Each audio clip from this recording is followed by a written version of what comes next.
I could have been a warrior, a mage, but no. I picked this, and what do I get? This fluffy disaster. Taming a dragon. Easy, right? Wrong. This class is insane. Wait, I actually did it. Sure, we're a little rough around the edges, but we pack a punch. This is what it means to be the taming master. Tame the wild or it tames you.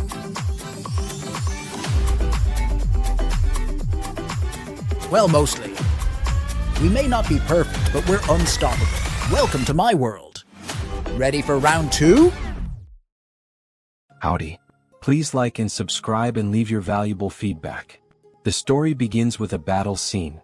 We see that an arrow is speeding and it pierces a monster's head. The protagonist stands on top of the monster and smirks as if he is not challenging enough for him. Soon the protagonist in search of powerful monsters came head to head with a giant two-headed ogre, which had a very intimidating aura. Carrying a huge club with spikes looked at the protagonist and roared. The adventurer held his ground and faced the monster, but the ogre did not waste any time and swung his club at the tiny human. Seeing the club, the adventurer grinned his teeth and quickly managed to dodge it. Ogre's one head was focused on the battle while the other carefully watched the adventurer's movements. The protagonist thought that the ogre was quick, and without his speed skills, things could turn out to be difficult. With the skills still on cooldown, the adventurer grew anxious as the enormous beast barreled toward the protagonist, wielding its club and attacking anything that crossed its path. The adventurer dodged it all and looked at his system. His concerns deepened significantly upon realizing that he had only one trap remaining, and this was his sole opportunity to shift the tide of the battle. While the ogre was closing the distance, the adventurer teased the monster. The ogre leaped into the air, preparing to strike a powerful blow, when the adventurer grinned and remarked that he had the ogre right where he wanted him. He then jumps out of the way and the trap gets activated and the monster gets electrocuted. This was a high-level trap that stunned the enemy for 5 seconds. With a determined gaze, the protagonist aims at the monster with his bow and activates his skills of critical hit, calm mind, and snipe all at the same time. With confidence in his skills, he shoots the arrow and claims that it's all over for the monster. The attack was so powerful that it pierced the ogre through and it also caused a big explosion. The adventurer gained a huge number of experience points on killing the monster, which also leveled him up. Looking at the dead monsters, he approached him to see what items the monster dropped, and to his surprise he got a full set of ogre warrior sets, which he could sell for at least 5 million, and he would be sorted for months. But that was not it. The ogre also dropped an extremely rare item, which made the adventurer's jaw drop on seeing it. It was the Mulan crystal. The story shifts to the past, where we are introduced to Killian, which was one of the great VR games that was released a year ago. Since its release, it has dominated the gaming industry and has gained more than 20 million users. We see that the adventurer came out of his VR capsule, which he bought for $1 million. He exhausted all of his savings and tuition funds on it, contemplating whether his parents, if they found out, would be angry with him. We're told that his name was Eric and he was one of the greatest players in Killian. His character was an archer, which is a very difficult class to play with. Even though he started the game 3 months after the game release, he was able to level up significantly. The game not only provided entertainment but also served as a source of income for Eric, who had already earned a substantial sum. But recently the developers have announced an upcoming upgrade to the game to make it even better for the users, and 3 new classes have been introduced: Summoner, Dark Sorcerer, and Assassin. Everybody was excited about the upgrade but not Yuyun. Eric's friend, with great conviction, announced that they wouldn't be taking the update into account, as to acquire the new class, players are required to reset their characters, and considering the progress they've made, it's out of the question. Eric, after glancing at his phone, grins and consents to the suggestion, proposing that they concentrate solely on the upcoming region release and farm items there, with the possibility of one of them aiding him in recouping his tuition fees. The story comes back to the present where Eric received a Mulan crystal. This crystal was a rare item that was needed to unlock a hidden class when a player goes for a class change. Eric found it unbelievable and unsettling that the item was accessible only to a character who hadn't reached level 15 or experienced a class change. If Eric had gotten this crystal before the update was announced, he would have sold it for sure. In the event that he decided to utilize the crystal, he would have to restart his character, which left him perplexed. He was uncertain if taking such a risk was justified. He called Yu Yun and asked for his advice. Yu Yun yelled at him because he was a fool who was thinking of resetting a level 95 character. Yu Yun grinned his teeth and told him that this would be a huge mistake as Eric's character was between the top 100 among the archers. Eric already knew this. In his defense, he said that he could not throw the item away, and there was always a possibility of unlocking a hidden class among the new classes. Upon learning about it, Yu Yun became extremely angry and expressed that, even if he successfully unlocked a hidden class, there is no assurance it would be a strong one, so why is he so focused on restarting his character? Eric chuckles and says that he wants to do it because it seems fun to him, and that's the main reason he loves to play the game. Earning comes after. Hearing this, Yu Yun calmed down as he knew that Eric wouldn't listen to him and said that he was not going to stop him when he already made up his mind and wished him luck. Eric logs into the game and goes to the town center, where the NPC for class change can be found by the players. As the NPC looked at Eric, he asked how could he help him. Eric had already made up his mind. He crossed his hand and said that he was looking for a reset potion. The NPC had an interesting look in his eyes, and he brought out the potion, showing it to Eric. He hands the potion over to the adventurer, but suddenly he grabs him. Eric was startled and asked the NPC what was wrong with him. The NPC cautiously informed him that upon consuming the potion, any power or abilities he had acquired up until that point would be completely erased, and this irreversible outcome could not be reversed, regardless of his best efforts. Eric smiles at the NPC and says that he was aware of the fact, and that's why he needed the potion. We see that it was a beautiful moonlit night, and Eric was sitting at the edge of a cliff. He reflected that he had purchased an extremely costly reset potion, and if he was fortunate, his base stats might be improved compared to the past. He was still having second thoughts about drinking the potion.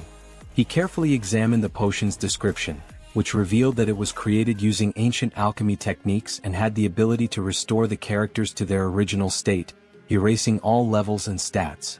Eric took a deep breath and vowed to himself that he would put in maximum effort and increase his earnings with his new class, and then he quickly consumed the potion. An enormous aura surrounded him, and a screen appeared that displayed that the player had taken the reset potion and the character had been reset.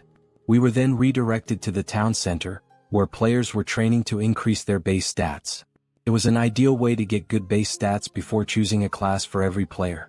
The trainer was surprised to see a player who had been undergoing a tremendous amount of training for weeks now. This player was none other than Eric. He had been training hard to improve his base stats before the upgrade was released.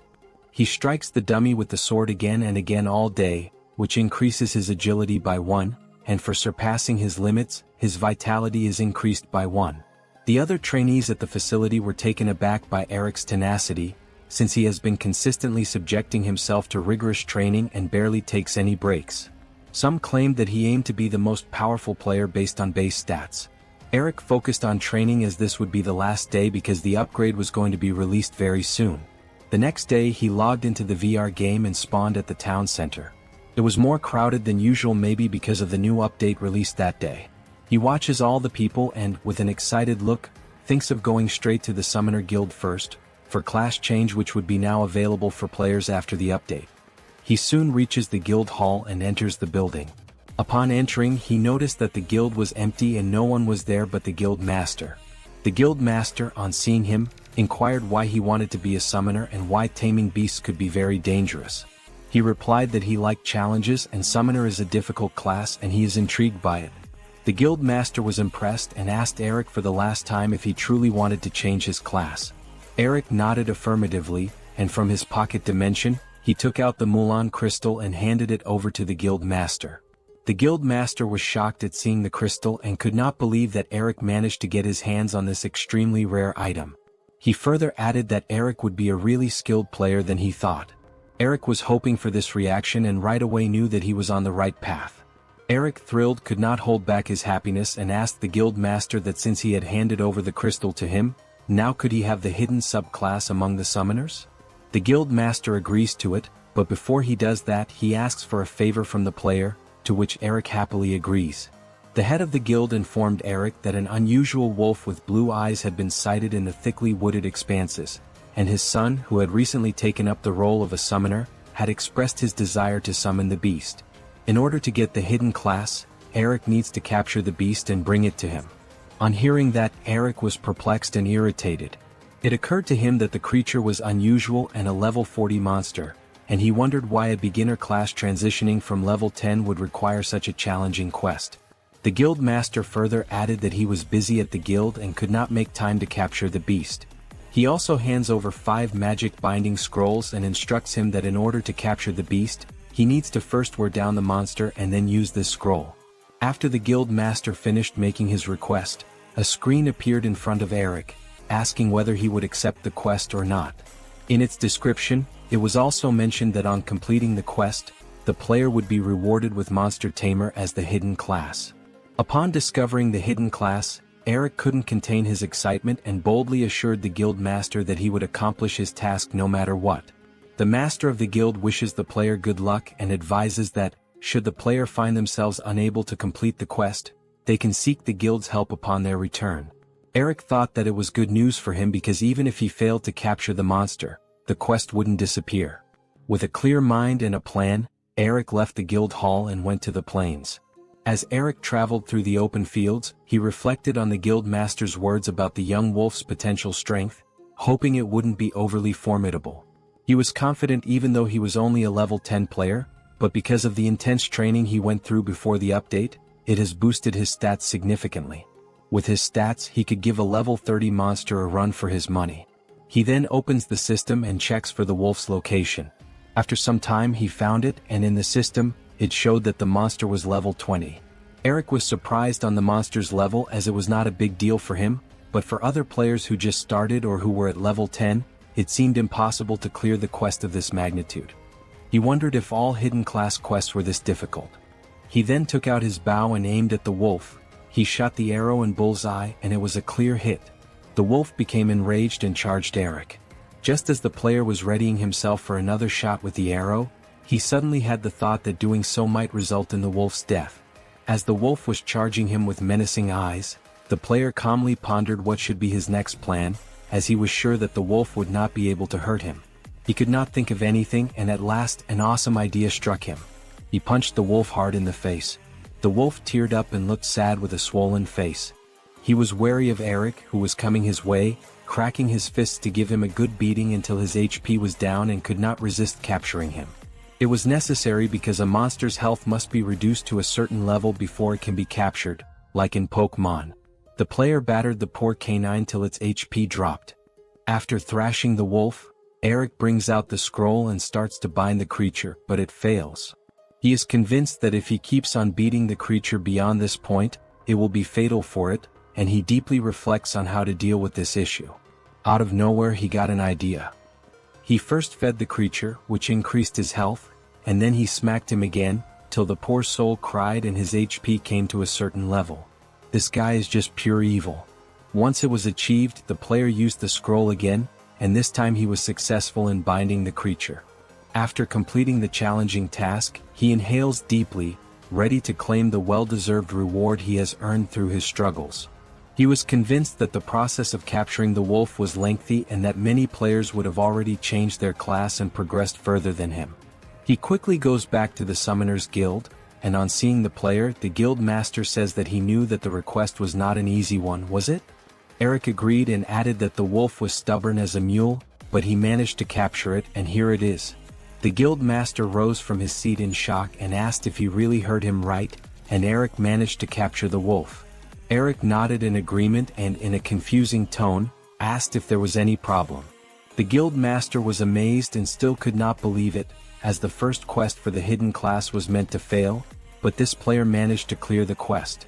Eric was clueless about what was going on with the guild master. In a squeaky voice he asked him that since he had captured the wolf, he could be the monster tamer, right? The guild master denies it and says that the monster tamer class would be unfit for him. On being told this, Eric struggled to comprehend and sought an explanation from the guild master. The guild master explained that the player had a very high potential and that would he like to be taming master as his hidden class instead? The system displayed before him indicated that the guild leader had proposed that he take the master's path, recognizing his potential. Should he agree to this offer? Eric was too excited on hearing this, as the master's path to any class was extremely rare and he could not believe his luck. He was sure that this was an upgrade to Monster Tamer for sure, and so he accepted the hidden class Taming Master. Upon agreeing to the hidden class, he was surrounded by a radiant glow, and the system indicated that he had acquired new stats and abilities, as well as a higher standing in the game. The guild hall lightened up with Eric's aura, and it could be visible from outside. With a new surge of power, Eric claimed that he finally acquired the Taming Master class. He opened his system to check his newly acquired skills and stat boost. He could not wait to capture his very first beast, so he decided to go to the open fields again. On reaching the desired destination, his gaze fell upon something that made him sick. A large number of people were gathered in one place, and they were all surrounding a red wolf. Apparently one of these people was a summoner who had recently changed his class and had come to capture this beast with his guild mates. Eric also joined the spectators to get a clear idea of whether there was something more to capturing the beast than he already knew. The guild mates started attacking the red wolf so that it could be weakened enough for the summoner to capture it. The magician launched a fireball at the red wolf, scoring a direct hit, and their teammates communicated that the wolf's health was nearly depleted, indicating that they could now attempt to capture it. The summoner stepped up and, facing the wolf, used his binding scroll to try to capture the beast. Capturing the red wolf proved to be quite a challenge, and with all his might, he leaped beyond the binding circle. The guildmates were surprised to see this and shouted to catch it and not lose the monster, but eventually the red wolf managed to escape from them. Those observing the situation were let down by the summoner, as they felt they had been fortunate to come across a red wolf but had failed to take full advantage of the situation. Eric observed closely and quietly contemplated that it would be wiser for him to catch any monster before attempting to capture the rare ones, since they might pose a challenge to capture. He went to an open area, and looking around the area, he wondered how many beasts he would be able to capture with his leadership stat, which was quite low at this point. He then sees a pack of wolves nearby who are not aware of Eric's presence. He, without wasting any time, brings out this bow and aims at the monsters.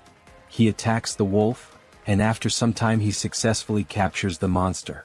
He was quite happy about getting his first monster, and the system appears to be notifying him with all the stats and skills of the wolf he captured. Suddenly his expression changed when he read that his wolf has a timid personality, and he was not aware of this fact. Furthermore, the wolf he captured could not evolve either. Soon he came across another wolf and he captured this monster too. It seems like the Taming Master class is OP. He then checked the wolf stats in the system, and he was surprised to see that even though both the wolves were on the same level, for some reason, this wolf had much higher stats than the previous one, and its name was also different. Upon coming face to face with a massive wolf pack, he questioned if wolves of an identical breed and strength could exhibit different statistical values, and if that were the case, which of these wolves would possess the greatest stat. He then smiles and says that it looks like he's going to capture wolves all day long. He aims the bow at the wolves and thinks that he will capture all these wolves and only keep the one with the highest stats, and the rest he will release.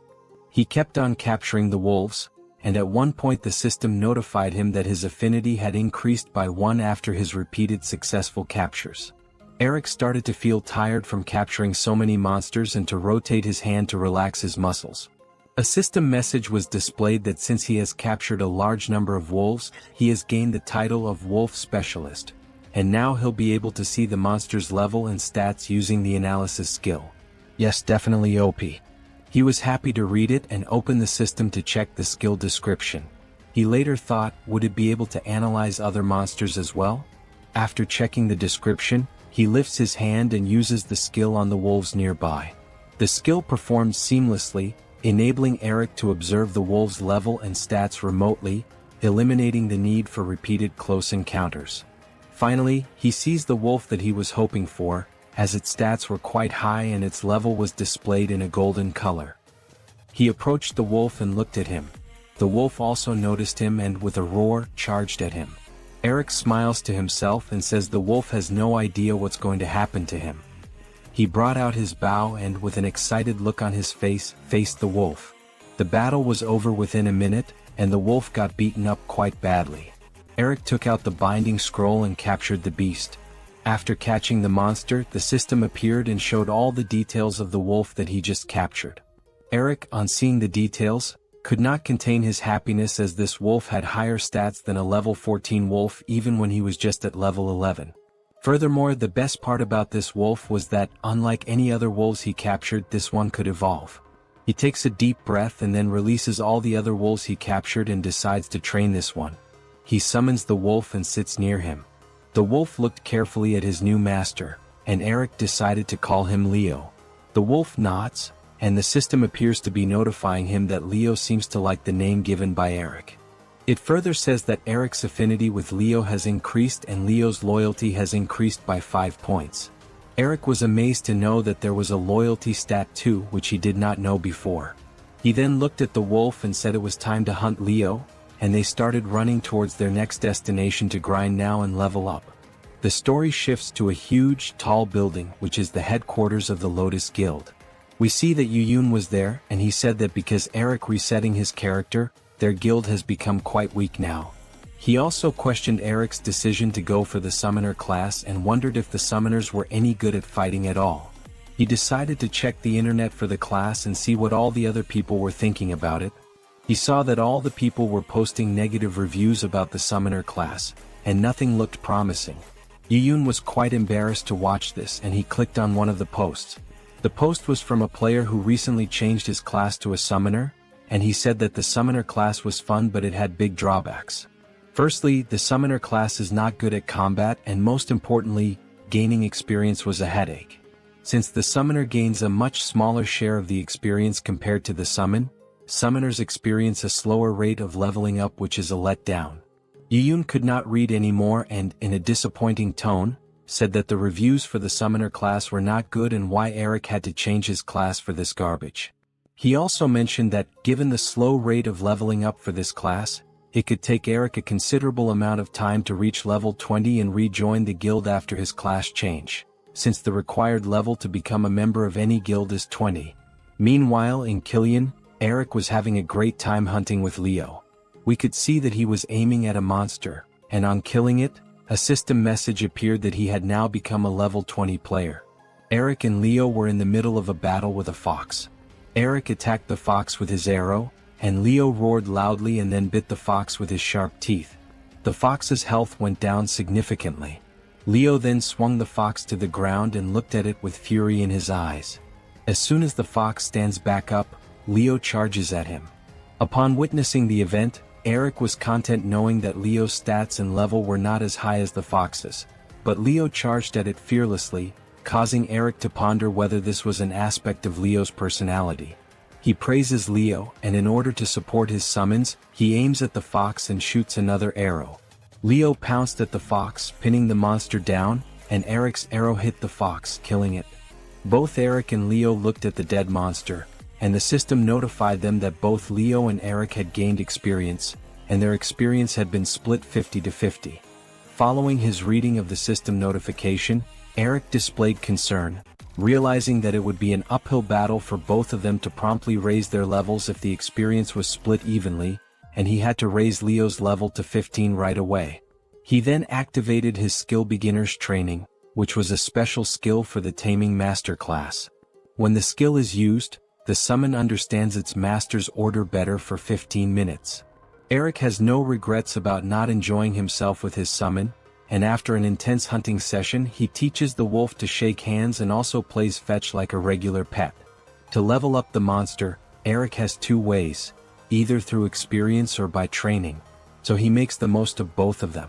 Soon we see that Leo reached level 15, and a bright energy surrounded him. Leo became larger and Eric petted him proudly. He hugged his monster and was happy as Leo became much stronger with every level he gained, which is not very common among other monsters. After resting for some time, Eric opened his system and looked for some monsters nearby to continue their hunting. He located an area that was swarming with high-level bears, and he said to Leo that it was finally time for them to change their hunting ground, to which Leo nodded. We are then shown the area which was full of bears and the duo was grinding there today. Eric received a system message that his summoning skill has increased to level 2 and he has gained 3 skill points. Additionally, he has also gained a new skill, Berserker Blessing and Tactical Skill. Looking at the newly acquired skills, he was overjoyed and checked their description. The Berserker Blessing increases the attack of the player by 30%, and if it is used on a summoned beast, then it would be increased by 100%. Eric realized that this skill was a buff skill, and both of its usages were very powerful. He then checked the second skill, which increased the summoner's leadership and taming skills by 10%, and his summons would understand him better in the battle. Looking at the description of both skills, Eric was delighted and thought that he gained these skills at the right time. He wondered if he could capture any of the high-level bears using his leadership, and this was also a good chance to try out his new skills. He then battles a bear and on defeating it, he activates the binding scroll to capture the beast. The beast was caught, and he checked the system and thought that his leadership stats had increased a lot, and then he compared the bear's stats to Leo's. On seeing the comparison between the two monsters, Eric could not believe it as it had a huge difference. The bear being level 38 was no match to Leo, who was just level 15 at the moment. Eric thought since Leo could evolve too, it would be better if he focused on him only at present, so he decided to release the bear for now. He releases the bear and then summons Leo, and then they both charge at the bear, and Eric uses the skills of Berserker Blessing and Wind Blessing. He orders Leo to charge at the bear and distract the bear till he gets a clear shot at him. Leo teases the bear by circling him, and as soon as he sees an opening, he attacks the bear with his vicious fangs. The bear was hurt by Leo's attack and started to bleed. The bear roared at Leo and attacked him, but Leo was too quick. He dodged the attack from the bear and started circling the bear again, this time at a faster speed, confusing the bear.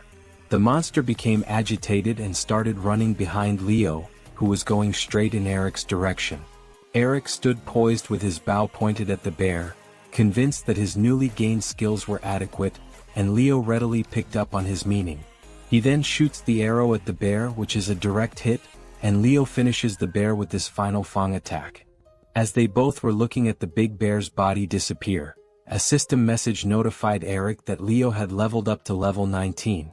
Eric was overjoyed on reading this. In excitement, he clenched his fists. He praised his wolf by gently petting it and showing him some much-deserved love. After considering the fact that focusing solely on hunting for experience would prolong their journey to strength, he decides that once Leo reaches level 20, they will start doing quests together to expedite their leveling process. Eric, after a successful hunt, calls it a day and logs out of VR.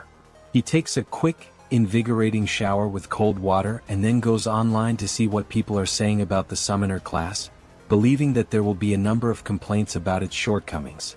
On reading the posts, he sees that people have posted all sorts of negative reviews about the new class introduced. Although the person acknowledges that the leveling up for this class was not as high as for others, he discredits the argument by suggesting that those making the complaint are merely looking for a reason to be negative and are not interested in working harder. He realized that no one had reached level 15 yet, and he had already reached level 20. One individual, who had attained level 13 and had a distinctive skill, Possession, which could assume command over his beast while engaged in battle. By utilizing this skill, the experience points were not shared between the player and the beast, but rather were earned exclusively by the player. Eric was confused about why someone needed to possess his beast, as they could fight well on their own, and in this way either their beast or the summoner would not level up together. He concludes that it's not fun when the summoner and the summon aren't on the same wavelength, and he becomes aware that his expertise sets him apart from other summoners. With a look of eagerness, he ponders what unique ability he may have that a common summoner lacks. Eric quenched his thirst with a sip of water, and then he recalled his novice training skill, but he didn't have enough information yet to start reaching conclusions. He smiled and was pleased that he was training his character in the right way, and he would definitely be the strongest. Looking at all these negative posts gave him a positive boost that, in spite of the criticism, he'll be a rock star using this class. We are shown that it was 4 a.m. in the morning and Eric had already logged into the VR game to grind some more and level up. Dude is totally committed to this. He spawns in the middle of the forest where he last logged off, and he calls in his buddy Leo and starts hunting monsters. He activates the Berserk skill and the Novice Training skill and aims at the monster. He directs Leo to make a charge at the bear, while he will offer assistance from the back. The wolf rushed towards the beast, and the bear was hit by the arrow. In a sudden and brutal attack, the wolf launched itself at the bear and clamped down on the bear's neck with its razor-sharp fangs. On defeating the monster, the duo gains experience, and Leo strikes a cool no-look pose. Eric was shocked to see that Leo is quite a character and does not shy away from having his screen time. They both continued hunting while moving through the forest, killing monsters and gaining experience. They were executing this feat like a pro. Suddenly something caught Eric's attention and he stopped to check it. In front of him were numerous bears, but one of them in particular seemed to be bigger than the others. He quickly used his analysis skill to check the monster and was right about it. The huge beast was a jet black moon bear and a unique monster. He could not believe his luck that he stumbled upon another unique monster. He eagerly entered the system to assess whether he could capture the beast, but the outcome revealed that his leadership was lacking, which resulted in a dramatic change in his facial expression. He was far from content with the circumstances, but with no other alternative, he advanced toward the colossal creature and let fly his arrow.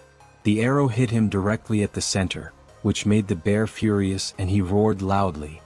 He grinned back, feeling assured that they wouldn't stand a chance of being defeated by this one-of-a-kind monster, given that Leo was just as capable in combat as he was. We see that the bear attacked Leo with his paw, but the wolf easily dodged the attack and looked at the bear menacingly. "Yeah, you tell him, boy, who is the boss." The wolf was able to make a successful counterattack with his vicious fangs, and that's it. The moon bear was defeated, and the system displayed that Leo had reached level 20. On seeing this, Eric was thrilled and he praised Leo. He shares with him that now that they're both level 20, they can finally play the game the right way, taking on different quests and having amazing adventures. He quickly opened the system to check his loot from the bear, and the system displayed that he had 3 items: bear meat, hunter's hammer, and jet black necklace. On seeing the necklace, Eric became curious as he had never seen the necklace before. So he uses his appraisal skill on the necklace. This guy has too many skills. On appraising the jet black necklace, the system shows the details of the necklace, which reduces cooldown and has other usages too. Eric was delighted to examine the details of the rare object, knowing that he could sell it for a considerable amount of money. After checking the item, he thought of checking Leo's stats too, as it's been quite some time now. On checking the stats, he had a serious look on his face as Leo's stats were increasing exponentially, which did not make sense to him. He was contemplating the cause of his development and was deeply engrossed in thought, while Leo was simply appearing adorable and savoring the presence of his owner. After giving it a hard thought, it clicked with him that it had to be the potential stat of the wolf. The novice training skill has increased Leo's potential stat, and every time the potential increases, Leo becomes a monster in the true sense. He was thrilled to learn this and claimed that the novice training skill was OP. He also pondered the fact that his assumption about the hidden classes possessing a unique set of exceptional abilities was correct. Moreover, every creature has a potential stat that determines the speed at which it gains strength. He reached the conclusion that, in the event that this was accurate, he would enhance his novice training skill and utilize all of his ability points. After upgrading the skill, the system shows the description of the new upgraded skill, the intermediate training skill, which gives all sorts of buffs and helps in the monster's potential growth. He looks at the system and sees that Leo's potential is 95 and it will be 100 soon, so the wolf will get even stronger than he already is. He realizes that he has already used an hour to calculate the possible statistics, and they must set out to hunt and increase their strength as much as possible. And then the story moves to a sandwich? Seriously? Oh yeah, the dude might be hungry, so he logged out to have a snack of his own. While eating the sandwich, he was browsing through the posts online when suddenly one post caught his eye. He clicked on the post, and it was a clip of the dark sorcerer who looked more like a necromancer. Hell, what is the difference? Out of nowhere, his phone began to ring, and he questioned who it could be, as nobody called him at this hour as it was quite late. He picked it up, and the person on the other side was the teaching assistant from Eric's university. On hearing this, he became nervous and sweaty. He greeted her formally. She inquired if Eric knew Professor Lee, to which Eric agreed as he was the head of the department. She further informs him that he needs to call the professor. On hearing this for a moment, Eric's soul left his body, and with a stuttering voice, he asked why he needed to call the professor. She makes it clear to Eric that his grades are the reason, and he responds by cursing his fate and questioning why he is experiencing this now. When Eric inquired about the consequences of not reaching out to the professor, the assistant told him that his grades would be mailed to his parents' address rather than his own. Upon hearing this, Eric was taken aback and started to consider how his parents would react when they found out about his academic performance. Only imagining the event gave him a near-death experience, and he thought at all costs he had to avoid this situation. Eric, feeling overly anxious, informed the assistant that he would reach out to the professor. Upon hearing this, the assistant ended the call and said goodbye. Eric's heart was pounding heavily, and he wondered whether he still had the professor's number or not. He finally found it and called the professor. He greeted the professor and inquired why he wanted him to call. Hearing this, the professor replied that he really did not know what he needed to talk about. Eric could not think properly, and with a very nervous voice he asked, "Is it about his grades?" The professor agreed and asked him why he wasn't attending school and how he was getting academic probation in the first semester itself, which is not usual. Eric was falling short of words to speak, and the professor continued that he was thinking of sending all this information and the grades to his parents. Eric experienced a sudden halt in his heartbeat, leaving him bewildered about the professor's request of him. Eric shared with the professor his bright concept, explaining that his motivation for choosing the virtual reality department was its captivating nature, with Killian being one of the key games that underpinned this interest. The professor agreed to it, so Eric continued by saying that he was busy studying the dynamics of virtual reality by playing the game so that he could understand the concept better. The professor could not believe what he was hearing, and all of a sudden he asked Eric's level in the game. Eric could not understand the question, so the professor explained that since he had not come to school for almost a year, Eric should be a high-ranking player and must be on the top leaderboards. Hearing this, Eric regretted his choice of resetting his character now. He then explained that originally he was at level 93, but since the new update he changed his class and still he was able to achieve level 20 in such a short time. The professor refuses to believe a word that Eric is saying, and Eric says it is all true, and he advises the professor to make a bet on this. The professor could not understand where Eric was getting at but asked him to continue. Eric informed him that he would return to his former skill level before the start of the next semester, which would also serve as evidence that he had initially been at level 93 and had not been dishonest about it. The professor admitted that, while he was quite intrigued by the game and hoped Eric would succeed, he would not grant him probation if he did. However, if Eric failed, the professor would contact his parents and share his results with them. Eric was worried, but there was nothing he could do at this moment. The professor continued to say that if he won the bet, he would also give him a good score in all his subjects regardless of his attendance.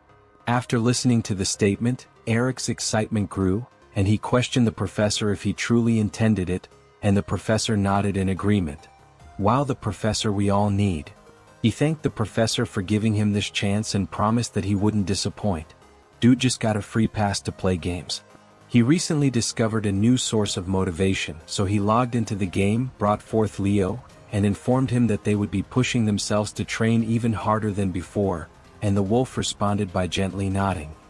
He reflected that his goal was to return to his previous skill level before the break ended, and any additional rewards were a delightful bonus. Eric approaches the Lotus Guild to enlist, but the NPC informs him that he can only complete his registration once the guild master approves his request, and only then will he be eligible to access the guild's benefits. Eric breaks into a smile and proceeds to log into his messaging system to individually contact Yuyun and confirm his request. However, upon checking, he discovers that Yuyun is currently unavailable online and decides to move on to other tasks. He then goes to the auction house where a player can buy or sell items.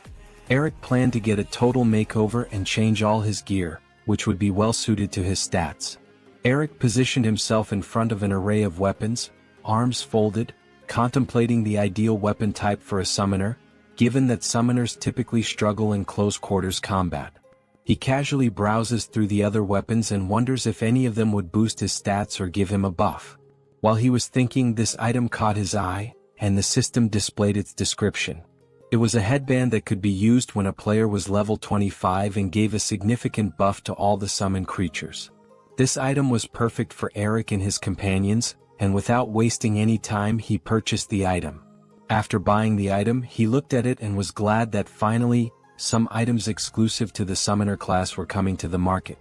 He then searches for other items with the same tag as the headband, and luckily he finds one. It was a staff, and its description said using this item would increase the attacks and critical hits of the summoned beasts. He was having second thoughts on buying the staff as Eric was used to a bow and not a staff, but since the staff gave such an incredible buff, he decided to buy it too. After evaluating the weapons within the system, he concludes that to become more powerful, he must abandon his previous methods and fully embrace his summoner class. This leads him to the realization that he needs to create a new fighting style, which primarily revolves around using a staff. He then brings out the staff and, holding it for the first time, he reflects that this does not feel natural to him, but he has to get used to it anyway. Upon exiting the auction house, he summons Leo and thinks that since the intermediate training skill works even where they are in the city, he'll make the most of it and train Leo. With his homework done and stocked up on supplies, he tells Leo that it's time for them to gain some levels. While Eric and Leo were casually crossing the streets of the city, all the players were commenting on them. It was speculated that Eric had not progressed in level because he still utilized a low-ranking wolf as his summoned companion. Others stated that the summoners are the worst class as they do not level up quickly, and he should not have changed his class. Eric ignored all the comments and kept his head in the game. He straight went to the NPC who would give him the quest for killing the goblins. Upon reaching the NPC, he greeted him with a wave, hoping that resetting his character didn't also reset his relationships with the NPCs. Luckily that was not the case, and the NPC remembered Eric and asked him how he was doing. When Eric questioned the NPC about whether they had been having difficulties with the goblins, the NPC furrowed their brow and confirmed that the goblins had indeed been a bother. He further added that he was looking for mercenaries who would subjugate the monsters. Eric, with a smile on his face, assures the NPC that he'll take care of the goblins. The NPC thanked Eric, and he also suggested that it would be better if he had more people with him for the quest. After the conversation, Eric received a system message regarding the quest, which included specifics and requested his acceptance of the mission. With a smug expression, Eric took pride in his ability to recall the quest perfectly, but his moment of triumph was quickly overshadowed by his failure to remember an essential aspect. The quest was not a solo quest but a party quest, and he needed at least one more member for the quest. He could not think of anyone whom he could invite. He then asks the NPC to hold on to the quest as he needs to find a party, and the NPC agrees to it. The NPC suggests he do a subquest in the meantime and take care of the goblin scouts first. The system revealed the specifics of the side quest and requested the player's confirmation. Eric accepts the quest, and the NPC thanks Eric for his help. Afterward, Eric acknowledges that this would take a longer duration, and he is foolish for neglecting a crucial detail like the party quest. He accessed his system to see if Yuyun was currently available, and upon finding that he was, he sent a message to Yuyun to accept his guild request. Both the friends started chatting, and Yuyun asked him if he was already level 20, and Eric agreed. Yuyun was curious and wanted to know how he managed to level up so fast, which Eric said that he would tell him later. Additionally, Eric inquired of Yuyun whether he was aware of any guild members who had reached level 40 and were available to join him on a quest. Yuyun denied it, and Eric said that he'd figure this one out himself. He then opened up the guild chat and pinged there. Everyone was surprised to see a message from Eric, and they also could not believe that he was able to level up so quickly. Some of his friends told him that they missed him and that hunting monsters without him was getting difficult. When will he take quests with them? Eric replied that once he levels up enough, then he would take quests with them. Eric then asked the same question in the guild chat inquiring about a level 40 player, and one of his friends agreed. Eric expressed his pleasure upon learning the news and requested his friend to introduce them. However, his friend warned him that the player they were going to meet came from the artisan class and did not possess notable fighting abilities. At this point, Eric did not need anyone with combat skills. He only needed one person for the head count. Eric mentioned that it wasn't a major issue and asked his friend to inform him if she was available since he needed to embark on an urgent quest immediately, and he agreed. With things back in order, Eric regained his enthusiasm and thought that before his friend, Carrie, came back to him, the duo had to complete the subquest. The duo went deep into the forest, where we could see a beautiful waterfall. In the course of his journey through the forest, Eric stumbled upon a group of cheetahs, and after examining them more closely, he realized they were monsters of level 30. He thought to himself that having a cheetah on his team would be really cool, which Leo lacks. Not cool, bro, not cool. Suddenly Leo stepped back a little, and Eric could not understand what was happening. He could only pray that the summoner's inner thoughts were inaudible to the beast, otherwise he would be in big trouble. He approached his wolf and began showering it with praise, yet the wolf remained silent with closed eyes and did not respond. Leo remained completely silent, which made Eric a little worried as he was not expecting summons could get upset too. But this was not the case as Leo started glowing and a huge pressure was felt from him. Eric was absolutely clueless about what was going on. He opened the system and what he read totally changed his expression.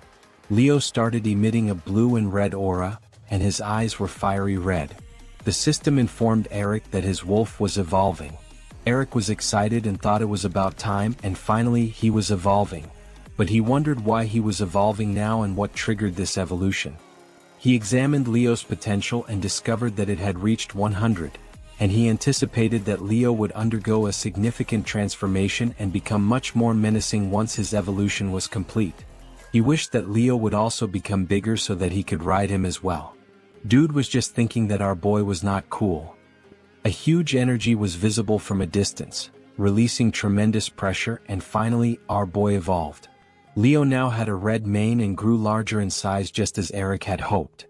Upon observing the incident, Eric was unable to contain his enthusiasm, as the system signaled to him that his wolf had transformed into a blood-red-maned wolf, and he looked incredibly impressive. It was indicated that the intermediate training skill had advanced by 2 levels, thereby enhancing his reputation and leadership skills. Eric was delighted to see all the upgrades and he celebrated his wolf's evolution. Leo, being the cool boy he is, was looking adorable in front of his master despite having a fierce look now.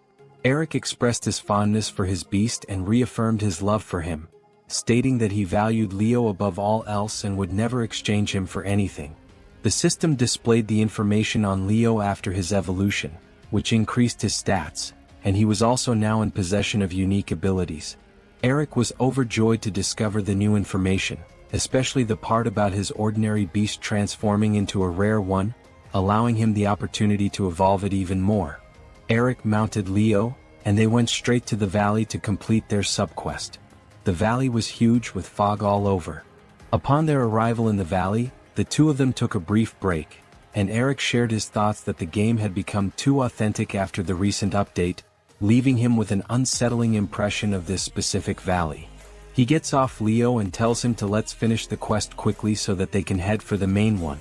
He raises his hand and activates the Wind and Berserker Blessing skills, which gave Leo a massive buff, and now our boy is surging with raw power. Let this boy cook. The two of them soon found where the goblin scouts were hiding, and he commanded Leo to engage them in battle. There were numerous goblins all holding a stone club, but Eric was not worried about Leo as he had become a total powerhouse with his new abilities. He was excited to see how well Leo can perform in battles now. Leo understood the task and without wasting any time, charged in at the goblins. The sound of Leo's deafening roar announced his approach, leaving no doubt about the potential threat posed by his imposing fangs. The goblins took notice of it and were surprised that the wolf was charging at them at a rapid pace. Leo lunged at one of the goblins and used his fang attack to bite its neck, dealing damage that reduced its health by 80%. The remaining 20% was drained due to the bleed effect, allowing Leo to defeat the goblin with a single strike. Eric found it hard to accept how strong Leo had grown, to the point where he could defeat a level 40 monster with just one attack. a feat that was utterly overpowered. Upon witnessing the carnage, the goblin leader approached Leo and yelled at him before striking the wolf with his club, inflicting a substantial amount of damage. Eric was worried for Leo, as he was not expecting a goblin chief to be among the scouts. Leo was annoyed. He took a step back and stared at the goblin chief with an angry look. He then charged at him with extreme speed and clawed him to death. On doing so, Leo also regained 15% of the damage dealt as HP. Again, our boy is totally OP at the moment. Eric pumped his fist and stated, "This is what you get for hurting his wolf. Dude is just standing there." Leo kept on attacking the goblins one by one, and with each attack he regained his health. The other goblins were shocked and afraid when they saw what was happening, knowing that they were facing inevitable death. Leo used extreme speed again and killed the last of the goblins in the area in record time. Upon completing his task, Leo goes back to his master Eric, who expresses his gratitude to Leo for carrying him, as Eric had no opportunity to take part in the fight. Leo did not mind it and he embraced Eric, being the cute boy he was. After their stamina had been up again, Eric told Leo to continue, and soon they found more scouts nearby. Eric buffed his wolf and asked him to take care of the goblins. While Leo was dealing with the goblins, Eric lay under the shed of the tree looking at the system. This guy is just lucky. He suddenly got a message from Carrie, and he wanted to chat about his friend for the quest. Eric signaled Leo to stop and come back, as it was evident that Leo had annihilated all the goblins in the surrounding area. Eric then replied to his friend, and Carrie informed him that his friend was online and Eric should ping her. Carrie has already informed her as well and given Eric her username.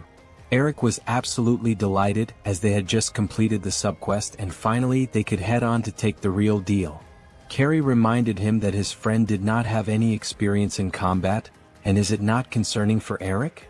Eric grinned and assured him that there was no need to worry, as he was capable of completing the quest by himself, but he simply preferred to have company since the quest was designed for a group.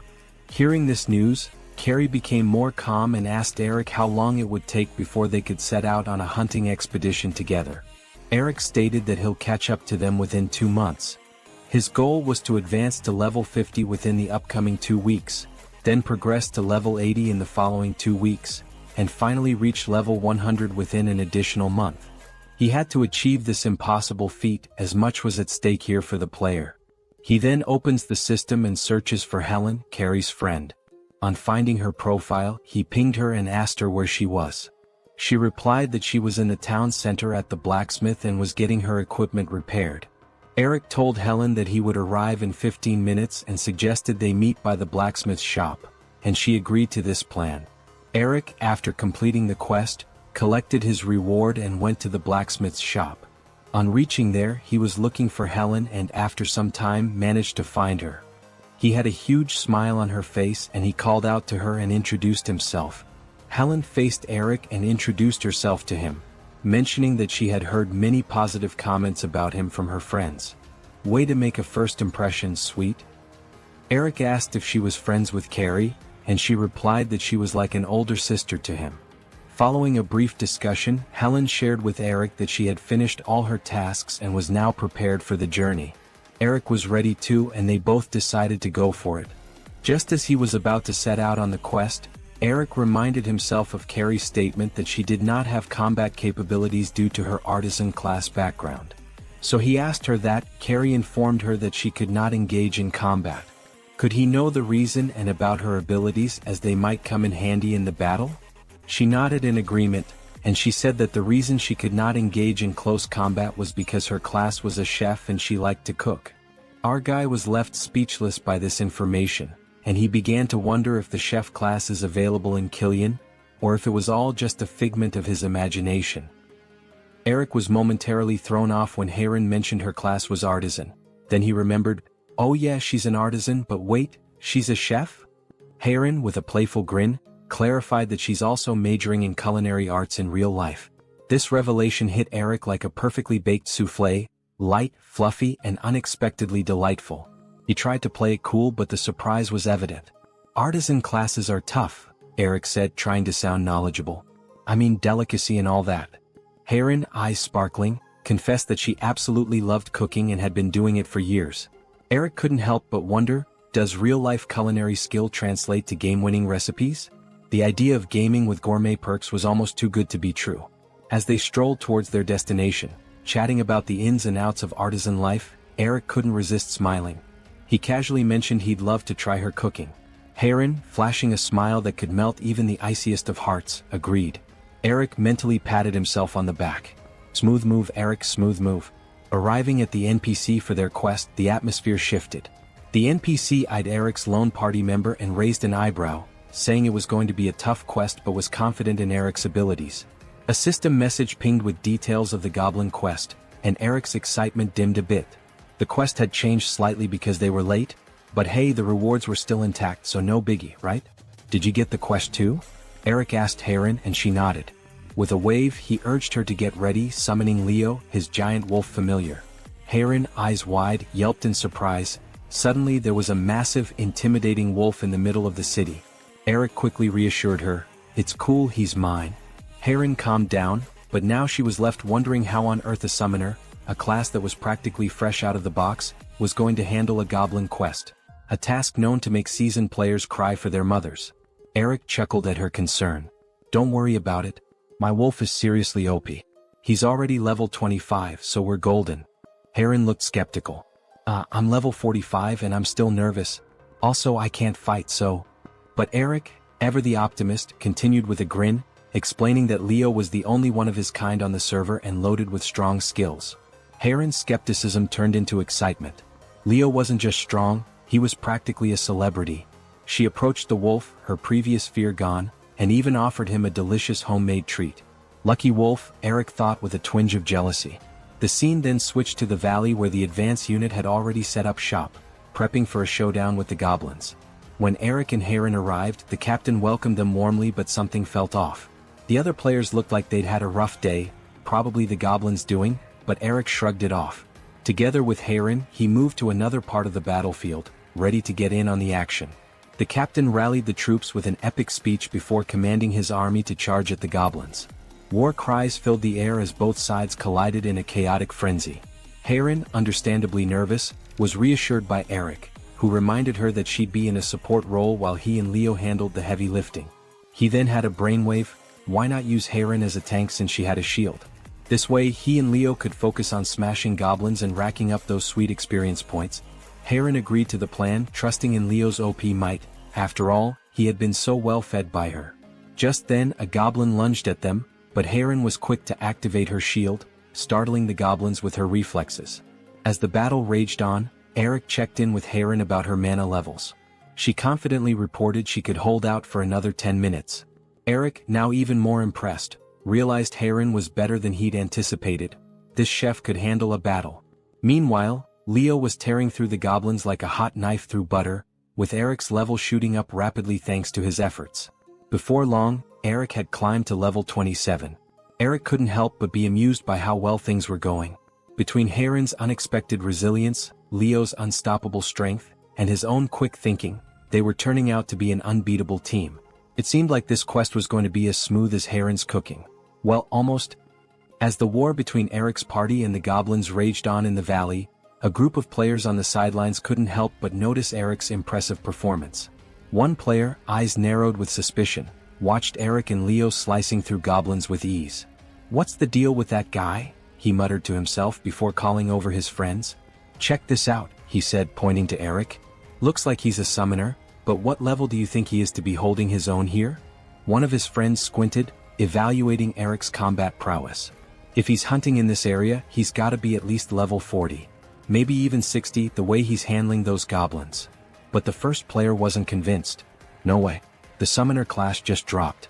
He can't be more than level 20. The others paused, considering this. The forums had mentioned that most summoners were barely at level 18, so how was Eric, and his wolf, so ridiculously OP? "It's gotta be an enhancement artifact," the white-haired player speculated. His friend grinned, cracking his knuckles. "Right on the money. Without that wolf, his party's got nothing. We could take them out and snag that artifact for ourselves." "Are you seriously thinking about piking them?" one of his friends whispered urgently, her eyes wide with shock. "Keep your voice down," he hissed back. "Think about it. If that artifact's boosting a level 20 to fight like this, it's worth at least 20 million. Split it between us and that's 6 million each. Not bad, huh? The temptation hung heavy in the air, and the group quickly reached a consensus. The leader's smirk widened as he outlined his plan. After this, we won't need to worry about gear until we hit level 80. We've got a golden opportunity here. Meanwhile, on the battlefield, Eric and Heron were deep in the thick of the fight. Eric quickly checked his status. He was closing in on level 30, where he'd unlocked 2 new skills. One of them would be an upgrade to his most proficient ability. Intermediate training skill, he thought with a grin. The boost to his stats and hidden potential was going to be game-changing. Lost in thought, Eric almost missed the goblin lunging at him. Without even turning, he swatted it away with a backhand, hardly breaking a sweat. Eric? Heron's voice snapped him back to reality. I'm down to 5% mana. Still keeping one eye on the system, Eric commanded Leo to help Heron and instructed her to fall back for a bit. Leo, ever the loyal companion, tore through the goblins with renewed ferocity. Heron, relieved, gently patted the wolf, thanking him with a warm smile. Eric felt a twinge of jealousy. Why was Leo so friendly to Heron? It's probably the treats, he grumbled inwardly, watching Heron shower Leo with affection. Unable to contain his envy, Eric barked an order at Leo to focus on the quest. Leo, clearly confused, hesitated for a moment before returning to the battle. Don't worry, buddy, Eric thought, trying to shake off his feelings, we're all on the same side here. Smoke filled the valley, thick and choking, as chaos engulfed the goblin settlement. In the midst of it all stood the goblin chief, watching the tide of battle with growing fury. How had the humans advanced this far? With a roar of rage, he raised his staff, dark energy crackling around it, and unleashed a massive attack that sent shockwaves through the human army. Soldiers scattered in panic, scrambling to avoid the deadly blast. The captain, recognizing the danger, realized the goblin chief's power was far greater than expected. We need to take him down, now, he bellowed, rallying his troops for one final push. His war cry boosted the morale of the human forces by 30%, filling them with renewed determination. Eric seized the moment. Leo, let's finish this, he shouted. Leo charged forward, tearing through goblins like they were nothing but paper dolls. The goblin chief, eyes wide with disbelief, watched as Leo barreled toward him with unstoppable force. The wolf's fang attack landed with brutal precision, dealing critical damage and leaving the chief with a bleed debuff that drained his health with every passing second. The captain, seeing the goblin chief falter, roared for his troops to focus all their attacks on the chief. The combined assault triggered a massive explosion, sending plumes of smoke billowing into the air. When the dust finally began to settle, the goblin chief stood, barely clinging to life, his health reduced to a sliver. But then, with a defiant roar, he gathered the last of his strength and entered a berserk state, energy crackling ominously around him. The players knew the real battle had just begun. The chief went absolutely berserk, a massive wave of energy enveloping him as he unleashed a fear attack that sent players scrambling. Eric and the others had no choice but to keep their distance, trying to stay out of the range of the chief's deadly strikes. But before Eric could react, a chain explosion caught him off guard, consuming most of his health and sending him flying. He hit the ground hard, gritting his teeth against the pain as he struggled to get back on his feet. Just when things looked bleak, our girl Heron swooped in like a true hero, casting her healing light and restoring Eric's HP. He turned to her, grinning despite the pain, and thanked her with a cheerful nod. Heron just smiled back, cool as ever. Eric, now more determined than ever, called in Leo. It's our turn now. Let's take this guy down. He instructed the wolf to grab the chief goblin's attention but warned him not to get too close. While Leo dashed towards the goblin chief, Eric pulled out his bow ready to strike. The goblin chief was in a frenzy, smashing players left and right, but his attention shifted when Leo charged at him, barking and snapping. That was the moment Eric had been waiting for. He loosed his arrow and the goblin chief, too focused on Leo, didn't see it coming. The arrow flew true, hitting its mark. The goblin chief let out a final roar, cursing the humans before crumpling to the ground. The players around Eric were stunned, trying to process what had just happened. But when the system message popped up announcing the goblin chief's death, they erupted into cheers, raising their fists in victory. Eric wasn't just celebrating victory, he was leveling up. He gained experience, fame points, and hit level 30, unlocking a special job skill, spatial exchange. While he was still absorbing the new skill, the captain of the army approached him, looking impressed. "Are you the one who took down the goblin chief?" the captain asked. Eric nodded and the captain shook his hand, thanking him. That was an incredible feat. This raid would have been a disaster without you and your team. Eric, ever humble, smiled and said, just doing our duty as volunteers. As they were about to head back, the captain wished Eric safe travels back to the city, then turned to his soldiers and shouted, we've completed the quest. Time to relax and head back to town. Eric took a moment to praise Leo, giving the wolf a well-deserved pat. Then he sat down to check out his newly gained skill. The system displayed the details. Spatial exchange, a skill that allowed him to swap places with his familiar. Not exactly what he was hoping for, but still useful in the right situation.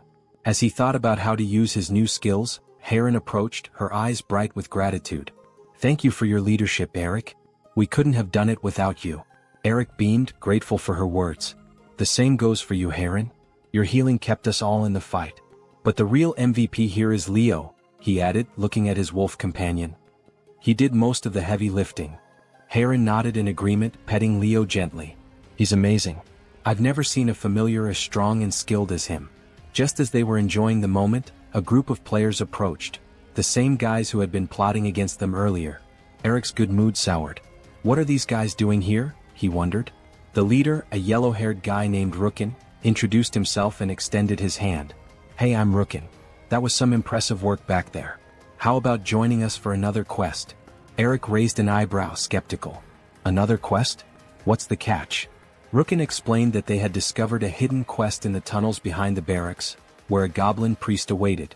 He's not as tough as the goblin chief, but still a bit much for us. We could use someone with your combat skills, and that summoner artifact of yours. Eric's mind was already racing. These guys weren't just interested in the quest. They were after his artifact, believing Leo was summoned with it.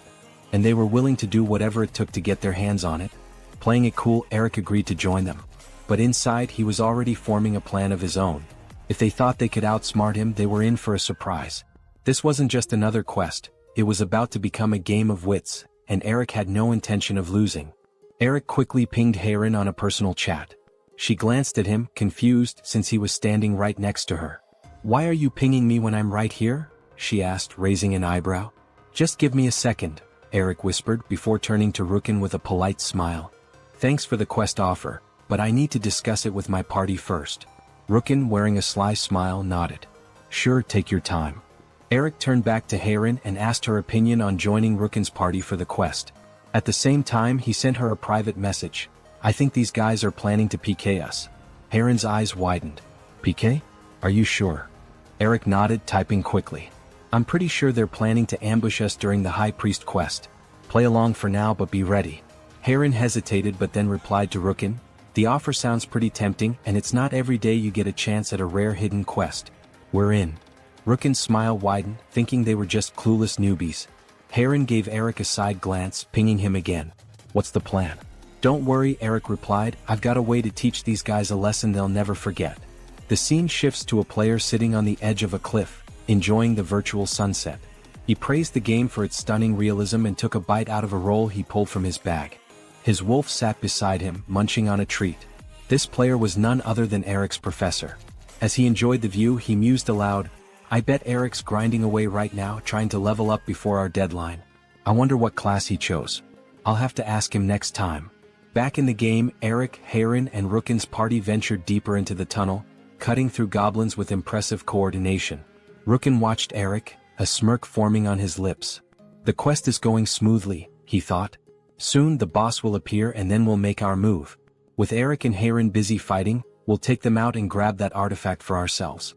We'll be swimming in cash. Rookin daydreamed so hard he started drooling, unaware that Eric was watching him closely, a knowing smile on his face. Eric pinged Heron.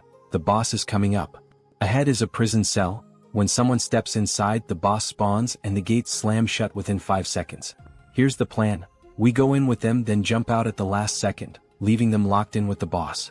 Meanwhile, Leo was tearing through goblins like a hot knife through butter. Eric turned to Rookin. We should pick up the pace and get to the boss, he suggested. Rookin, grinning to himself, nodded. Poor guy has no idea what's about to happen, he thought, already counting the money in his head. As they approached the prison cell, Rookin turned to Eric and said, This is it. The boss will appear here along with 2 berserker goblins. Ready? Eric instructed Leo to take the lead, mentally counting down from 5. As soon as the countdown hit 0, he grabbed Heron's hand and yanked her back, just as the steel bars slammed down, trapping Rookin and his party inside. Rookin was stunned. "What the hell, Eric? Why didn't you come in?" Eric smirked. "Are you seriously asking that? Did you really think I'd fall for your amateur plan? I know you were planning to PK me and steal my summoner artifact." Rookin's face paled as he stammered, how did you figure it out?" Eric chuckled. "It wasn't exactly subtle. Have fun dealing with the boss. We'll be out here, relaxing." Rookin's shock turned to rage. "You fool. You don't understand. We can't leave until the boss is dead or all the party members are wiped out. Once we kill the boss, the bars will lift and then I'll take care of you personally." Eric snorted, barely containing his laughter. "Thanks for the warning. Leo, give them a parting gift." Leo lunged forward, unleashing a Fang attack that inflicted critical damage on Rookin's party, leaving them bleeding and in shock. Before they could react, Eric cancelled his summon skill, pulling Leo out of the prison. Rookin's mind raced, trying to figure out what had just happened, but before he could regain his composure, the boss goblin and his berserker minions spawned, glaring at Rookin's party with murderous intent. Now it was Rookin who was panicking. "Crap.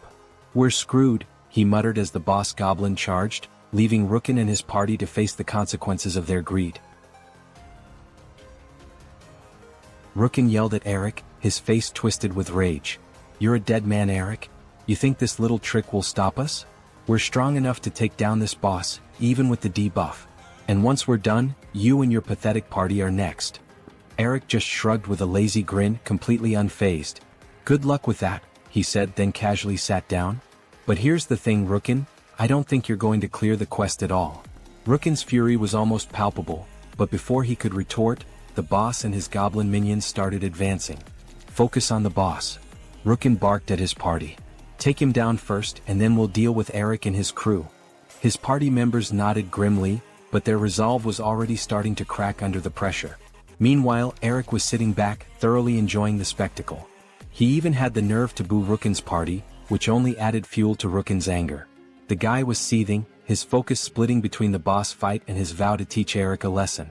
Heron, always the innocent and kind-hearted one, couldn't help but feel a pang of concern for Rookin and his team. "Maybe we should help them," she suggested. Eric grinned, not missing a beat.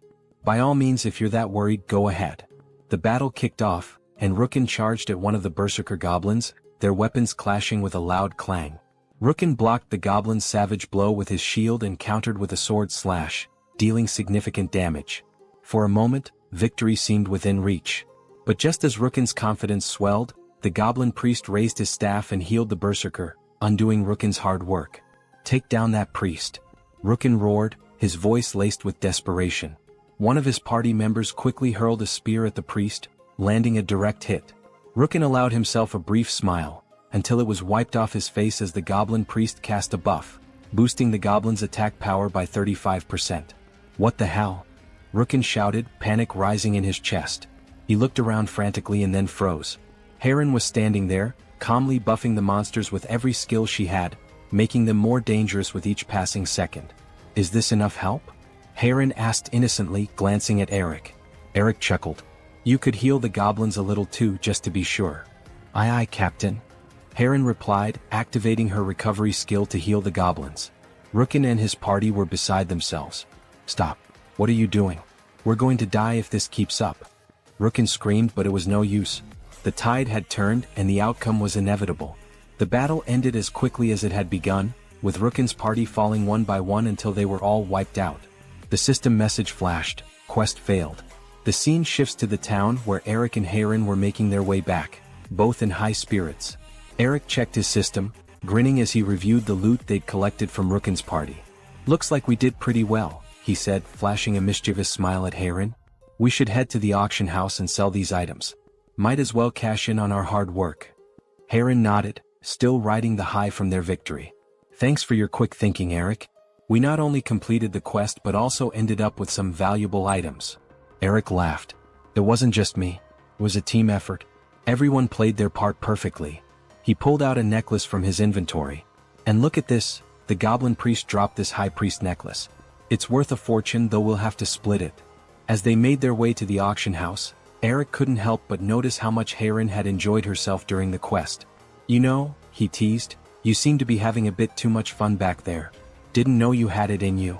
Heron blushed but smiled, clearly proud of her contribution. After selling their loot to the NPC, they walked away with a hefty sum. Eric was feeling pretty pleased with himself until something odd caught his eye in his inventory. A rock. That's right, a simple, unremarkable rock. What the heck? Eric muttered, turning the rock over in his hands. There was no description, no clue as to what it was for. What am I supposed to do with this? He wondered aloud, debating whether to toss it or keep it. In the end, he decided to hang on to it, just in case. Heron called out to Eric, and they headed to the town center to claim their rewards from the NPC. The NPC greeted them warmly, praising their efforts in completing the quest. As a reward, they gained experience and gold, with Eric leveling up straight to level 34 and Heron reaching level 46. Congratulations, Eric said, giving Heron a high five. But the best part was yet to come. Eric approached the NPC and handed over the High Priest necklace. The NPC's eyes widened in amazement. This is incredible. For completing such a rare and difficult quest, you both deserve an extra reward. Eric and Heron's systems flashed as they gained an additional level. The NPC handed Eric a scroll, his voice reverent. This is a special reward for your bravery. Few have earned it. Eric could hardly believe his luck. A scroll. And not just any scroll. This was a rare item, something that could change the course of his adventures. He turned to Heron, his eyes gleaming with excitement. Looks like our gamble paid off big time. We've got a lot to look forward to. The adventure had taken a twist neither of them had expected, and with newfound power and a mysterious scroll in hand, they were ready for whatever came next. Eric held the scroll in his hands, his mind racing with excitement. This wasn't just any scroll, it was a recommendation for the Lusipal Kingdom's mercenary examination, a rare and prestigious opportunity. He thanked the NPC for believing in his talent, already planning his trip to Muron when the time was right. Even Heron received the scroll, her eyes widening in surprise. What's this scroll for? She asked, curiosity gleaming in her eyes. Eric explained, this scroll allows you to take the exam for the mercenary guild in Muron. Muron's the capital of Lusipal, one of the 5 great continents in Killian. Right now we're in Kalaneru, which has 2 major kingdoms. Lusipal is one of them, and Muron is its heart, named after their national heroes. Eric then pondered aloud, it'd be pointless to go to Muron before hitting level 50 though. His thoughts were interrupted by Heron's next question. Is there any real benefit to taking this exam? She asked, genuinely curious. Definitely, Eric replied. Passing the exam makes it easier to take quests from NPCs and grants a lot of perks as a member of the mercenary guild. You even get ranked based on your combat skills. Heron's eyes lit up with excitement. That sounds amazing, but I think I'll focus on cooking for a while. I want to hone my skills until my main quest hits a roadblock again. Eric admired her dedication and smiled. You're really passionate about cooking, and honestly, I wouldn't be surprised if your cooking level ranks among the best in the game. Your dishes not only buff Leo by increasing his stats, but I haven't seen anything like it online or in forums. Curious, Eric asked, what's your proficiency level in cooking, Heron? Heron beamed and replied, I'm at High Class 1. Eric's jaw dropped. High Class 1? That's incredible. Even top players usually max out at High Class 3. You're definitely going to be one of the rankers. I'm sure of it. Heron blushed at the compliment, thanking Eric for his support. Eric chuckled, you've got what it takes, Heron. I believe in you. You're going to surpass everyone in your domain. Eric grinned and shrugged, thinking to himself, did I just say something that made her blush? Suddenly, a system notification popped up, showing that Heron had sent him a friend request. Without hesitation, he accepted it, and Heron smiled before handing him a small box. This is a thank you gift for everything you've done for me, she said, her voice soft. Eric was surprised. What's inside? Heron smiled mischievously. I made it for you while waiting at the town center. Go ahead, open it. Eric opened the box, revealing a delicious-looking meal inside. He stared at it, his heart swelling with appreciation. Heron, you're an angel, he said, touched by her gesture. Heron's face lit up with happiness. I'm glad you like it. Enjoy. As they parted ways, Heron waved goodbye and logged out of the game, leaving Eric standing there, still blushing from the first gift he'd ever received from a girl. The scene shifted to the next day. Eric was riding on Leo, racing towards the port with a worried expression. Come on, Leo. We're running out of time, he urged, pushing the wolf to go faster. He couldn't believe he was about to be late. This wasn't part of the plan. They reached the port just in time to see the ship starting to leave. Panic set in as Eric shouted, "Leo, we have to catch that ship. Run for it." Leo, understanding the urgency, sprinted towards the ship, his paws thundering on the dock. They were so close, but the ship was already pulling away. Desperation clawed at Eric as he urged Leo to give it everything he had. In a last-ditch effort, Leo made a daring leap toward the ship. It was a cinematic moment, but reality hit hard. There was no way they could reach the ship from that distance. Thinking quickly, Eric jumped from Leo's back, adding his own momentum to the leap. Miraculously, he managed to grab the edge of the ship's deck, just barely making it aboard. With a quick flick of his wrist, he cancelled Leo's summoning, saving his companion from a watery plunge. Eric lay on the deck, gasping for breath, hardly believing he had made it. The people on the ship stared at him, mouths agape, unable to comprehend what they had just witnessed. Embarrassed, Eric quickly turned away, pretending to admire the weather. His reprieve didn't last long. A group of 4 approached him, one of them speaking up. "Are you a summoner?" the man asked, his tone curious. Eric turned to face them, noticing the intense stares from the 3 others. Gritting his teeth, Eric replied, "Yeah, I'm a summoner. Why do you ask?" The man smiled knowingly. "I figured as much." Eric's mind raced. He quickly realized these were the only other players on the ship besides him. Are these guys planning something? Robbery? Piking? He wondered. Instinctively, he brought out his staff, ready for whatever might happen next. The tension was thick, and the air crackled with the possibility of danger. Whatever these guys were up to, Eric knew he had to stay sharp. There was no telling what might happen next on this voyage, but one thing was clear. Eric was ready for it. The person stared at Eric with wide eyes and asked, "Was that a dog or a wolf you were riding just now?"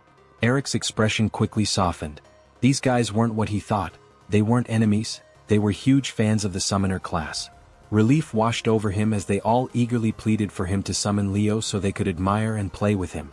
Embarrassed by his earlier suspicions, Eric put away his staff and smiled awkwardly. As the ship sailed on, he turned to his new companions. "So, are you guys heading to the island of Depth for a quest?" The guy with the yellow hair nodded enthusiastically. "Yeah, we're going there to train. We've got 2 mages in our party who need to hone their ice magic, so the island is the perfect place. What about you? What's your reason for going to the island?" Before Eric could answer, the guy's friend nudged him and said, "Stop being so nosy. Not everyone wants to share their business." The yellow-haired guy quickly apologized. "Sorry about that, man." Eric waved it off with a grin. "No worries." The guy continued, "My friend's also a summoner, which is why he's so interested in your class. He's been obsessing over this," he said, pulling out an egg from his inventory. "It's a familiar's egg. Do you know anything about it?" Eric examined the egg but had to admit, "Sorry, I'm clueless. Where did you find it?" The guy explained, "My friend discovered it in a golden owl's nest. That's all we know." Eric thought for a moment. "It makes sense," he said. "Most players aren't at level 30 yet, so hunting or capturing powerful monsters is out of the question. Going for their eggs instead, that's an interesting strategy." Eric's mind raced with possibilities. This idea had potential, but it was risky. Hunting for eggs could be profitable, but it wouldn't be easy.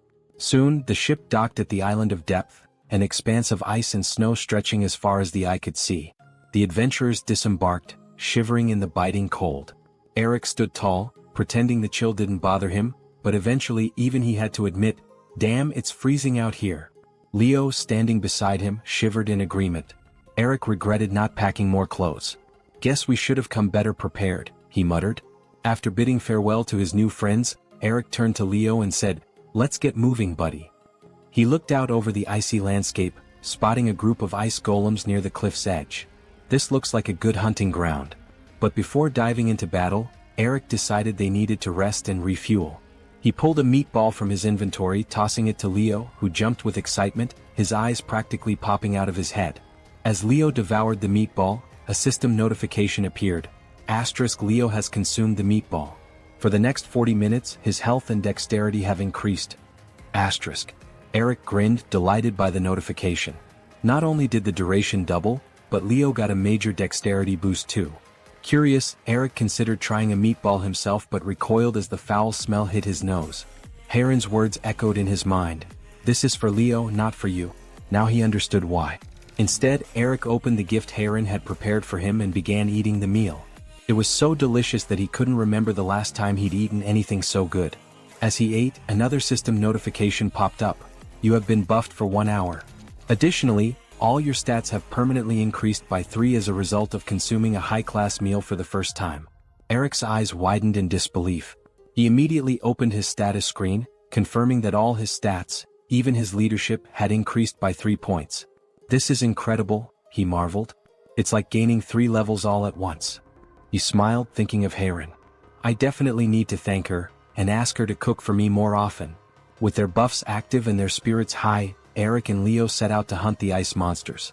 Meanwhile, back in the Lucipal Kingdom, Rookin and his party respawned in the middle of the town center, stripped of all their valuable gear, left with only the beginner equipment they had started with. A system notification confirmed their worst fears. They had lost everything. Their faces fell, devastated by the loss. Some of the gear had been incredibly expensive, and for them this was a nightmare come true. Rookin clenched his fists, his face contorted with anger. Damn that Eric. I swear I'll get my revenge on him and his party. They're going to pay for this. With that vow hanging in the air, Rookin's party began plotting their next move, determined to reclaim what they had lost and exact their revenge on the one who had humiliated them. After a grueling hunt, Eric decided it was time for a well-deserved break.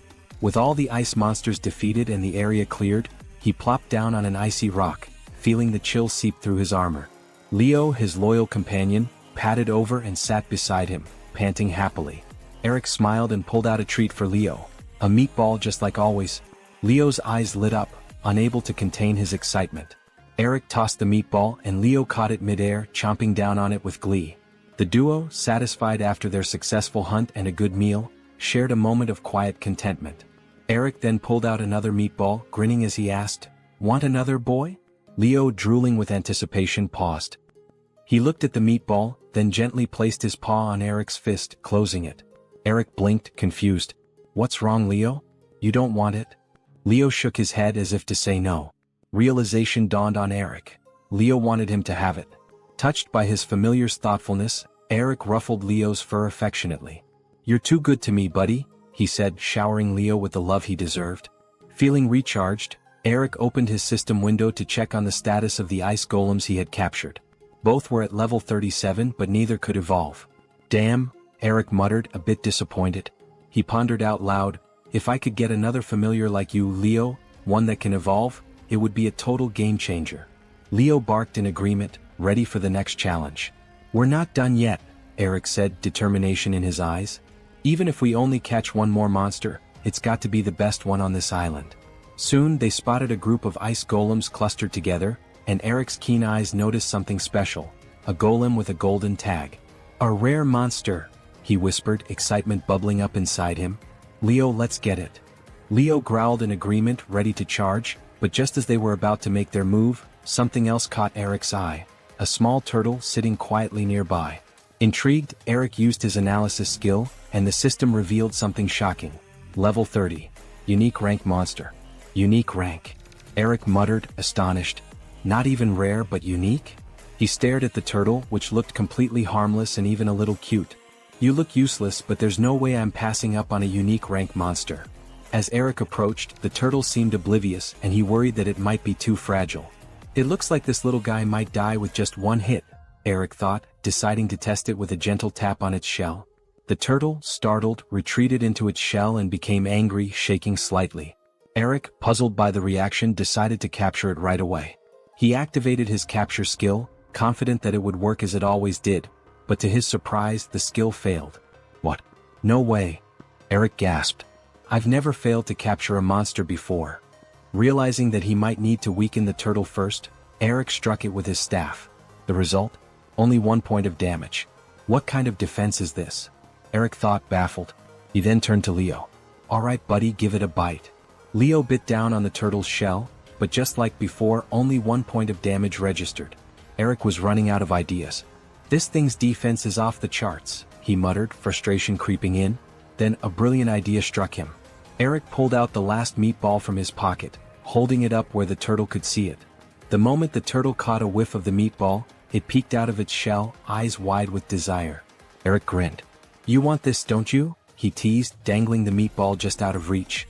The turtle began to waddle toward Eric, completely mesmerized by the treat. Just as it was about to snatch the meatball, Eric pulled it away, causing the turtle to glare at him, clearly irritated. "If you want this meatball," Eric said, his voice dripping with temptation, "you've got to become my familiar." The turtle tilted its head, not fully understanding. Eric upped the ante. "If you become my familiar, you'll get a whole party of meatballs. You'll never have to worry about delicious food again." He grinned, looking almost devilish as he saw the turtle's resolve weaken. The turtle hesitated, but then, driven by the promise of endless meatballs, it gave in. Seizing the moment, Eric activated his capture skill again, and this time it worked. The turtle was now his. Overjoyed, Eric quickly opened the system window to check the turtle's status, and what he saw left him utterly speechless. "Unbelievable," he whispered, eyes wide with excitement. "This changes everything." To Eric's astonishment, the turtle wasn't just a unique rank monster. It had the potential to evolve further. Not only that, but it also possessed an exceptionally high mana reserve and an almost impenetrable defense. Eric could hardly believe his luck. He had stumbled upon a completely overpowered monster purely by chance. As he carefully reviewed the details, he noticed that the turtle's defense was already extraordinary, but its special ability could multiply it by 5, which was simply insane. When he compared the turtle's defense to a level 100 monster, he realized that no matter how hard anyone tried, they wouldn't be able to break through this creature's defenses. However, his excitement dimmed slightly when he saw the turtle's hidden potential was at 0. Disappointed but still thrilled with his capture of a unique rank monster that could evolve, Eric couldn't help but feel victorious. The system then prompted him to give the turtle a name. After thinking for a moment, he came up with a bizarre name, Puggy. The turtle, however, seemed to visibly dislike the name, and the system notified Eric of the turtle's displeasure. "Puggy is a cute name. It suits you," Eric argued, while Leo watched the whole exchange with mild amusement, clearly entertained by their bickering. With Puggy now a part of the team, Eric and Leo set off for the area where the ice golems were gathered. "Time to hunt," Eric declared, his eyes locked on the golem with the golden tag. He ordered Leo to charge in, and Leo, full of energy, sprinted toward the ice golem.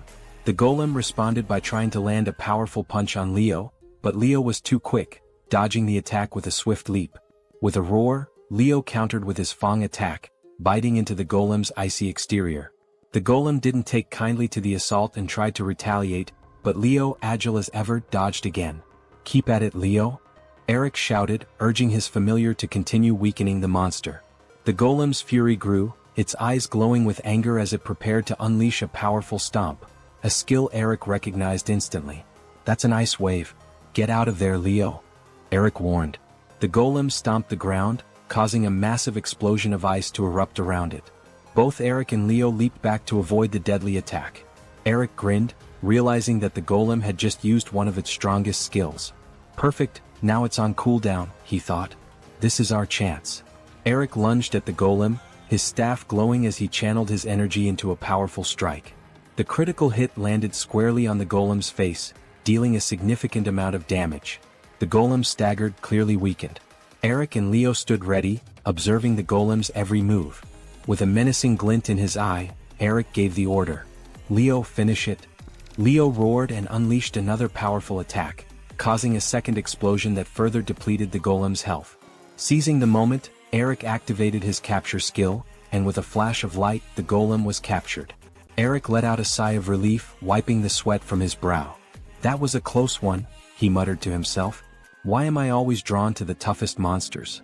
Curious about his new capture, Eric checked the golem's status, and his eyes widened in disbelief. The system displayed all the information, revealing that the golem's hidden potential was already at 75.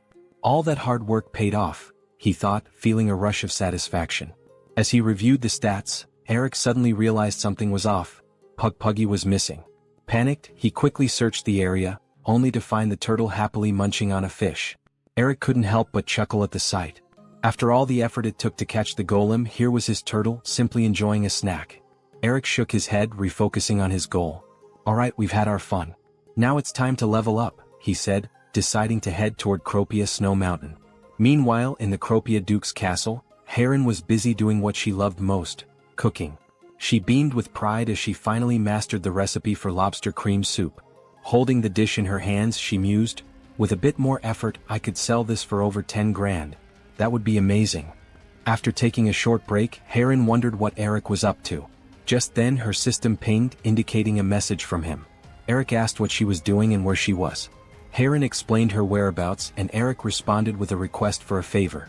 Worried, Heron furrowed her brow. What could Eric possibly need my help with? She wondered, already feeling a sense of unease about what might come next. Eric is heading to the northern region and casually wonders if he can mooch some of Heron's food.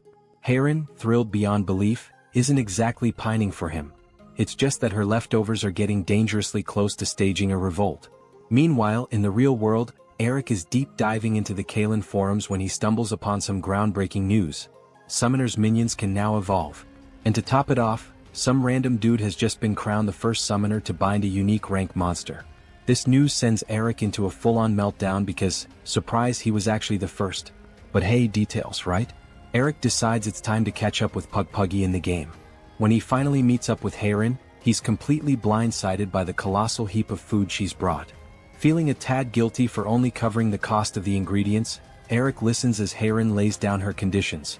First, she wants him to keep an eye out for certain items while he's in the northern region, and second, she needs help with her school project. Wait, come again? Turns out, Heron is majoring in culinary arts at Korea University, and since she is Eric's senior, she's decided that he's the perfect guinea pig for her original recipe experiments. It's starting to sound a lot like a date, but who's he to argue? Eric agrees, though he's still a bit puzzled by the whole thing. For now, his mind is zeroed in on getting the best gear possible. The northern region is a wild, untamed land, and Eric's got his eyes peeled for items with a Mother Nature effect. When he stumbles upon the ancient summoner's full metal knuckles, the skill set leaves him completely gobsmacked. Fast forward to the northern region, where Eric finds himself locked in battle with ice trolls alongside Leo and Slab. With a fierce determination in his eyes and the full metal knuckles glowing ominously on his fists, Eric activates his weakness detection skill, honing in on a troll's weak spot. With a roar, he lunges at the troll and delivers a blow so powerful it nearly knocks the creature out cold. The ancient summoner's knuckles aren't just boosting Eric's and his minions' combat stats. They have a hidden trick. While dealing damage, they can randomly trigger one of his minions' abilities. Feeling like he's hit level 30 and unlocked God mode, Eric sets out to put his new skills to the ultimate test. In yet another brawl with an ice troll, Eric smartly uses spatial distortion to bait the monster in, then swaps places with Slab. This brief pause is all he needs to activate weakness detection and strike. As he tears through the troll's defenses, the full metal knuckles special ability kicks in, granting him the berserker ability from Leo. In this berserk state, Eric's strength and agility hit the roof while his defense drops like a rock, turning him into a high-risk, high-reward powerhouse. He bides his time, waiting for just the right moment. When the troll finally slips up, Eric doesn't hesitate. He charges in and delivers a devastating uppercut that sends the beast flying. In an unknown corner of the northern region, the Lotus Guild has set up camp, plotting their next big move. With the southern territories already conquered, they're itching to claim the north for themselves. As Yuyun chats with a guild mate, he gets hit with some news that nearly makes him spit out his drink. Eric has wandered into the deadly snow mountain. Completely floored that Eric has managed to stumble into such a treacherous area, Yuyun can't help but wonder if the guy's got a death wish or if he's just plain nuts. Meanwhile, on the mountain, Eric is dragging himself through the snow like a worn-out sled dog, muttering curses under his breath. Thanks to splitting his experience points between 4 entities instead of just him and Leo, leveling up has turned into a snail's race. He's barely crawled his way to level 40, and it's putting a serious dent in his mood. As he grumbles to himself, Eric notices something strange. Slab has hit 100 potential but hasn't evolved. This completely baffles him. He was sure that was the magic number just like with Leo.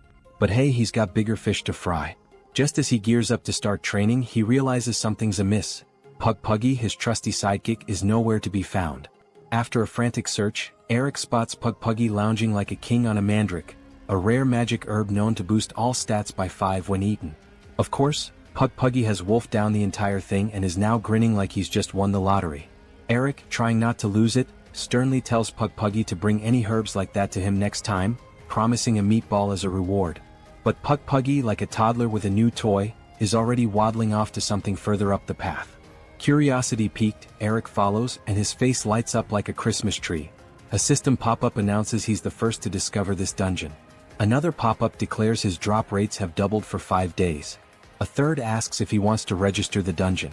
Register it? While double XP and item effects are on the table. Not in this lifetime. Eric's about to squeeze every last bit of loot out of this place while flying solo. No competition? It's like finding a winning lottery ticket in your sock drawer. Eric steps into the dungeon, which looms like a creepy, haunted castle, sending shivers down his spine. It all seems pretty straightforward, almost too easy, until the dungeon decides to pull a fast one. Out of nowhere, a wall explodes inward with a deafening boom, and a horde of monsters comes charging at him like they've got something to prove. Before Eric can even blink, Slab saves the day with an ice wave, freezing the creatures in their tracks just in the nick of time. Eric's heart is pounding like a drum as he realizes Leo's berserk ability is still on cooldown, leaving them hanging by a thread. With no time to waste, he orders Leo to play decoy. Meanwhile, he slaps on his full metal knuckles, and just when he needs it most, they kick in with Slab's ice wave ability. One powerful punch later, and he's turned the monsters into oversized popsicles. The monsters, clearly not fans of the cold, start shaking like leaves in a storm. Sensing their fear, Eric grins and orders Leo to zap them into oblivion one by one. These guys are all bark and no bite, with health bars as flimsy as a house of cards, perfect for a quick and easy win. But just when victory seems all but certain, Murphy's Law kicks in. A pack of drakes crashes the party, forcing Eric and Leo to dive for cover. Running low on options, Eric turns to Pugpuggy, his last, best hope for buying some time. Without missing a beat, Pugpuggy ducks into his shell, letting the drakes wail on him to no effect, their attacks bouncing off like rubber balls. With the drakes distracted by Pugpuggy's impromptu turtle tank mode, Eric, Leo, and Slab unleash a coordinated blitz, pounding the dragon-like beasts into the ground. But even in the heat of battle, a nagging sense of dread creeps into Eric's mind. Something about this dungeon feels all kinds of wrong. As if on cue, the floor behind him starts to glow ominously, forming a summoning circle. Eric's blood runs cold. This usually means one thing, a boss fight, and given how his day's been going, he's not exactly betting on a lucky break. But instead of a towering monster ready to crush him, an old man steps out of the circle. Eric's mind races. What's going on here? Could this old man be a ghost? As the man's eyes lock onto his, Eric feels a chill run down his spine. The old man immediately identifies Eric as a summoner, setting off alarms in Eric's head. Stranger danger for sure. But the man doesn't seem hostile, so Eric decides to play it cool, for now. The stranger mutters something about fate and mentions that the first to face Oakley's test is a summoner. Eric's curiosity spikes, but so does his suspicion. When he demands answers, the old man calmly drops a bombshell. He's Oakley. Eric presses for more details, but Oakley responds with cryptic nonsense, offering to reveal the dungeon's secrets only if Eric passes his test. Great, just what Eric needed. A riddle-wrapped enigma in an ancient man's robe. Without warning, Oakley raises his staff, and before Eric can blink, a pulse of magic shoots out. Oakley's voice, unexpectedly booming, summons the Drake of Chaos. Another wall crumbles. Seriously, this dungeon's walls are really having a horrible day today, as a terrifying monster storms into the room. But this isn't just any creature. It's a level 75 hero-class Drake, and Eric's team is barely scraping by at level 40. Panic hits him like a ton of bricks, but there's no time to freak out. The Drake lets out a blood-curdling roar that sends a shiver down Eric's spine, triggering a fear effect that drops their stats by 5% for the next 10 minutes. Things just went from bad to worse, but there's no way Eric's going down without a fight. At Oakley's command, the Drake unleashes a barrage of fire, forcing Eric's minions to scatter in all directions. The room transforms into a blazing inferno, with walls of flame cutting off any escape. Eric's heart pounds as he watches the Drake's overwhelming power in action.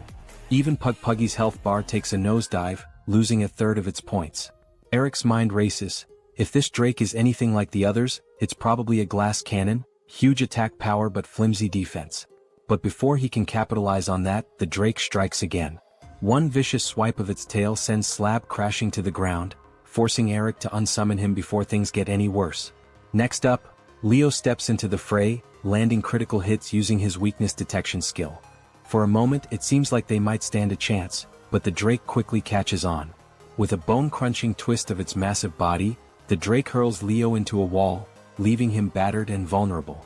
The Drake of Chaos looms over them, ready to deliver the final blow, and Eric realizes they're hanging by a thread, and that thread is starting to fray. Eric's scream reverberates through the burning room as the Drake of Chaos barrels toward him with terrifying speed.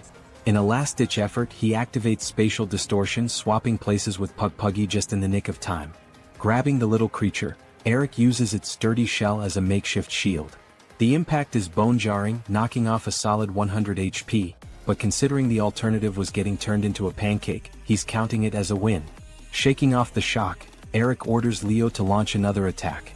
The loyal wolf leaps into action, landing critical hit after critical hit on the Drake, gradually chipping away at its health bar. But even with Leo's relentless onslaught, the Drake's HP hasn't even hit the halfway mark. Who said anything about fair fights, right? As Leo keeps up the pressure from the front, the Drake shifts its attention to Eric, who's barking out commands from the sidelines like a beleaguered general. With a vicious tail whip, the Drake sends Eric hurtling into a wall. He crashes into the stone with a force that leaves him seeing stars, the impact almost knocking him out cold. Even using Puggy's shell as a buffer isn't enough to soften the blow, and Eric's HP takes a serious hit. Despair starts creeping in. There's no way they can pull this off. He's going to die, lose an entire level, watch all his hard-earned stats go down the drain, and be locked out of the game for 24 hours. But even with everything going against him, one thought takes priority: he has to get Leo out of here alive. After everything they've been through, he can't let his loyal companion die. Just as Eric braces himself to unsummon Leo and accept his fate, something unexpected happens. Leo, with a fierce determination that could put action heroes to shame, zeroes in on a spot where the Drake is already wounded. The wolf's savage attacks deliver massive bonus damage, and Eric's eyes widen as he realizes this is a new game feature he hadn't noticed before. Leo's relentless assault finally brings the Drake's HP below half. But there's no time for relief. After all that effort, they've only managed to shave off half the beast's health. They're still knee-deep in trouble. Knowing they're teetering on the edge of defeat, Eric unsummons Leo, steeling himself for the inevitable. The best he can hope for now is to stay on his feet until the Drake finishes him off. As the massive beast charges at him, Eric lifts Puggy like a last-ditch shield, ready to go down swinging. But just before the Drake can land the final blow, Oakley steps in. With a wave of his hand, the old man unsummons the Drake, and a system pop-up announces that Eric has cleared the Dungeon of Chaos and leveled up to 43. As it turns out, the Drake was unbeatable from the start. Oakley's test wasn't about slaying the monster. It was about proving that Eric had what it takes to be a true summoner. Impressed by Eric's sheer determination, Oakley offers him a deal. If Eric wishes, he can become Oakley's pupil. A system prompt pops up, revealing that accepting Oakley's offer will change Eric's class from Taming Master to Dragon Tamer. A hidden class unlocked by conquering such a high-difficulty dungeon. The choice seems like a no-brainer. Sure, Taming Master was the class Eric started with, but Dragon Tamer? That's a reward for surviving a nearly impossible challenge. It has to be the better option, right? With this reasoning, Eric agrees and accepts the offer. Oakley then summons a magic circle and begins the spell to change Eric's class. But the spell fails. A system message flashes, explaining that Eric can't switch to a lower-level class. Wait, what? Eric is dumbfounded to learn that his current title, Taming Master, is actually on a higher evolutionary path. One that even eclipses the Dragon Tamer. Oakley is just as shocked, realizing that Eric is on a journey far beyond anything he'd anticipated. Naturally, someone like Eric couldn't be confined to a mere Dragon Tamer. As they digest this revelation, Oakley begins to tell Eric more about his loyal minion, Leo. Without Eric's diligent training, Leo would never have reached his current level of power. But there's more at stake here. Oakley recalls why he was waiting in this dungeon in the first place. Turning away with a heavy heart, he instructs Eric to follow him.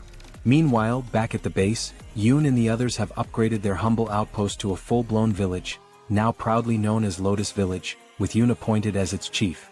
As the group celebrates this milestone, Yoon can't shake the nagging worry about what Eric might be going through. Honestly, he's fretting over Eric more than a spouse would, especially considering Eric's recent struggles. The poor guy's been running on fumes, barely grabbing 2 hours of sleep each night for the past 5 days, all thanks to the grueling quest Oakley had dumped on him. Just moments ago, in the dungeon, Oakley informed Eric that anyone who clears his dungeon is saddled with a mandatory mission: the quest traces of the forgotten ancient monster. Oakley reveals himself to be a legendary dragon tamer from 1,000 years ago, once the leader of the dragon tamers in his era. His partner was the fearsome war dragon Karsus. But tragedy struck when evil dragons launched an attack on the dragon tamers, slaughtering them all. Only Oakley survived, fleeing to the creepiest snow mountain, where he sealed his and Karsus's souls beneath the icy peaks. Now, Oakley's duty is to resurrect Karsus and his dragon lineage. But as he's just a soul now, that heavy responsibility has been passed to Eric, who must take on the quest. To aid Eric, Oakley entrusts him with the Divine Dragon Soul Stone and directs him to find a dimensional sorcerer who can explain how to revive Karsus. While Eric could technically do it himself with the stone, lacking the Dragon Tamer class means he'll need the sorcerer's help. Before Eric sets off, Oakley also rewards him with the Dragon Tamer's feather, a sealed accessory. The dimensional sorcerer can unlock it, revealing its true powers passed down through generations of Dragon Tamers. With that, Oakley's soul finally finds peace and he fades away. Curious, Eric checks out the feather's status window and is blown away by what he discovers. The feather is a legendary rank item, bursting with benefits. It grants massive stat boosts to both Eric and his minions, allows him to capture unlimited monsters independent of his leadership stat, boosts the leadership required to summon a dragon, raises his affinity with dragon-class minions, and is permanently bound to his account. If Eric can get it unlocked, this will be the ultimate item for a summoner. Back in the present, Eric is starting to regret that decision big time. Since the quest is B rank, he needs to be level 70 to even start it. That's why he's been grinding like a man possessed, staying awake for almost 5 nights straight. In hindsight, maybe not the best life choice. But as Leo and Slab bring down yet another monster, Eric finally hits level 50. Completely drained but victorious, Eric unlocks his summoning and spirit mana stats.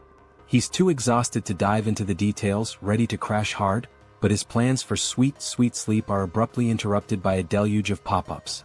As the first summoner to reach level 50, Eric scores a mountain of contribution points and causes a summoner's tower to magically appear in Moran. On top of that, his fame skyrockets, catching the attention of Emperor Silius, who demands an audience within 4 days. The reward? Still a mystery. The consequence of refusing? A very displeased emperor. And everyone knows that ticking off royalty is a fast track to disaster. Deciding not to tempt fate, Eric celebrates his new empire quest. These quests are jackpot central, promising loads of fame, treasure, and maybe even a fast track to nobility. With dreams of wealth swirling in his head, Eric logs off for a much-needed nap, ready to face whatever comes next. The next morning, after what feels like the best sleep of his life, Eric starts his day by scrolling through the forums over breakfast. The entire player base is freaking out over the mysterious level 50 summoner and the sudden appearance of the summoner's tower. Eric can't help but feel a bit smug, until he stumbles across a post that wrecks his mood. Someone managed to snap a picture of him battling ice trolls on Krupia and plastered it online, claiming Eric is the elusive summoner. But that's not what really ticks him off. What really grinds his gears is the flood of comments dismissing the image as fake and giving all the credit to Leo. Seriously? Eric's the one out there putting his neck on the line. Back in Kalen, Eric takes a moment to smooth things over with a grumpy Puggy before checking his messages. Yoon's face pops up on the screen, eyes blazing with a single pointed question. What the hell did you do? The message is laced with urgency, demanding to know if Eric really is the level 50 summoner. Meanwhile, Heron's message is a breath of fresh air. No grilling, just pure, unfiltered congratulations. For the first time in what feels like ages, Eric feels that warm, fuzzy sensation of genuine support. With Heron offline, Eric shifts his focus back to Yoon, who catches him up on the latest guild news. The Lotus Guild has leveled up their base into a full-fledged village in the snowy north, now officially named Lotus Village, with Yoon at the helm as chief. After inviting Eric to swing by, Yoon drops a strategic bombshell. The Empire Arena is opening in a week, and only players at level 50 or below can enter. The grand prize? A staggering 50,000 fame. Realizing the stakes, Eric temporarily hits pause on his grinding and shifts his focus to the Prophet of Summoning quest. Before facing the Emperor, Eric makes a crucial pit stop at the newly emerged Summoner's Tower, a monument to his blood, sweat, tears, and more near-death experiences than he cares to count. He heads straight for the Artifact Exchange Center on the 5th floor, where he's greeted by a young elf NPC whose smile could outshine the sun. After taking his name, she practically bounces with excitement upon discovering that Eric is the Prophet of Summoning. Without missing a beat, she drags him over to a row of showcases filled with artifacts, but nothing grabs Eric's attention like the feather Oakley gave him. Unfortunately, high-tier treasures like that are locked away until he reaches level 80. Noticing his disappointment, the elf quickly ushers Eric into the next room, where skill books are neatly lined up like a candy store for summoners.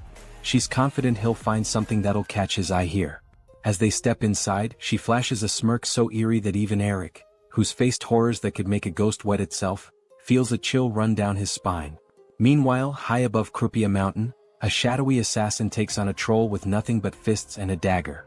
After swiftly dispatching the beast, the assassin ponders the sudden rise of a level 50 summoner. Still stuck at level 49, the assassin wonders if this summoner could withstand a direct confrontation. With a sinister smirk, they leap off the cliff, morphing mid-air into a bird and soaring away. If Eric knew, he'd probably think, well, that's not terrifying at all. Back in the tower, Eric finally stumbles upon a skill book that feels worth his hard-earned points. After dropping a cool 1,700 points, he snags 2 brand new skills. The first, Curtain of Fire, conjures a blazing wall with a 3-minute cooldown. Ideal for blocking enemies or just keeping your buns warm on a chilly night. The second, Electrical Propagation, is a true game changer. It allows Eric to create electrical spheres in both hands, which split into 4 when thrown, zapping enemies as they ricochet off surfaces. Each hit has a chance to stun, slowing down enemies and amplifying the damage they take from electrical attacks. Even better, if the stun lands, the skill's 1-minute cooldown resets instantly. Both skills require spirit mana, so Eric needs to summon the respective elemental spirits to use them. Buzzing with excitement, Eric learns Electrical Propagation and summons the Spirit of Electricity, a small, chicken-like creature adorned with lightning bolt patterns. Jagi, Eric declares, naming his new companion. Although Jagi can't engage in direct combat, it's the perfect conduit for Eric's electrical abilities. Satisfied, Eric dismisses the spirit and finally heads to the palace for his audience with the Emperor.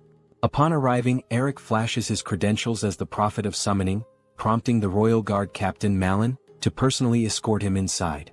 As they walk, Eric casually scans Malin, but the results nearly make him trip over his own feet.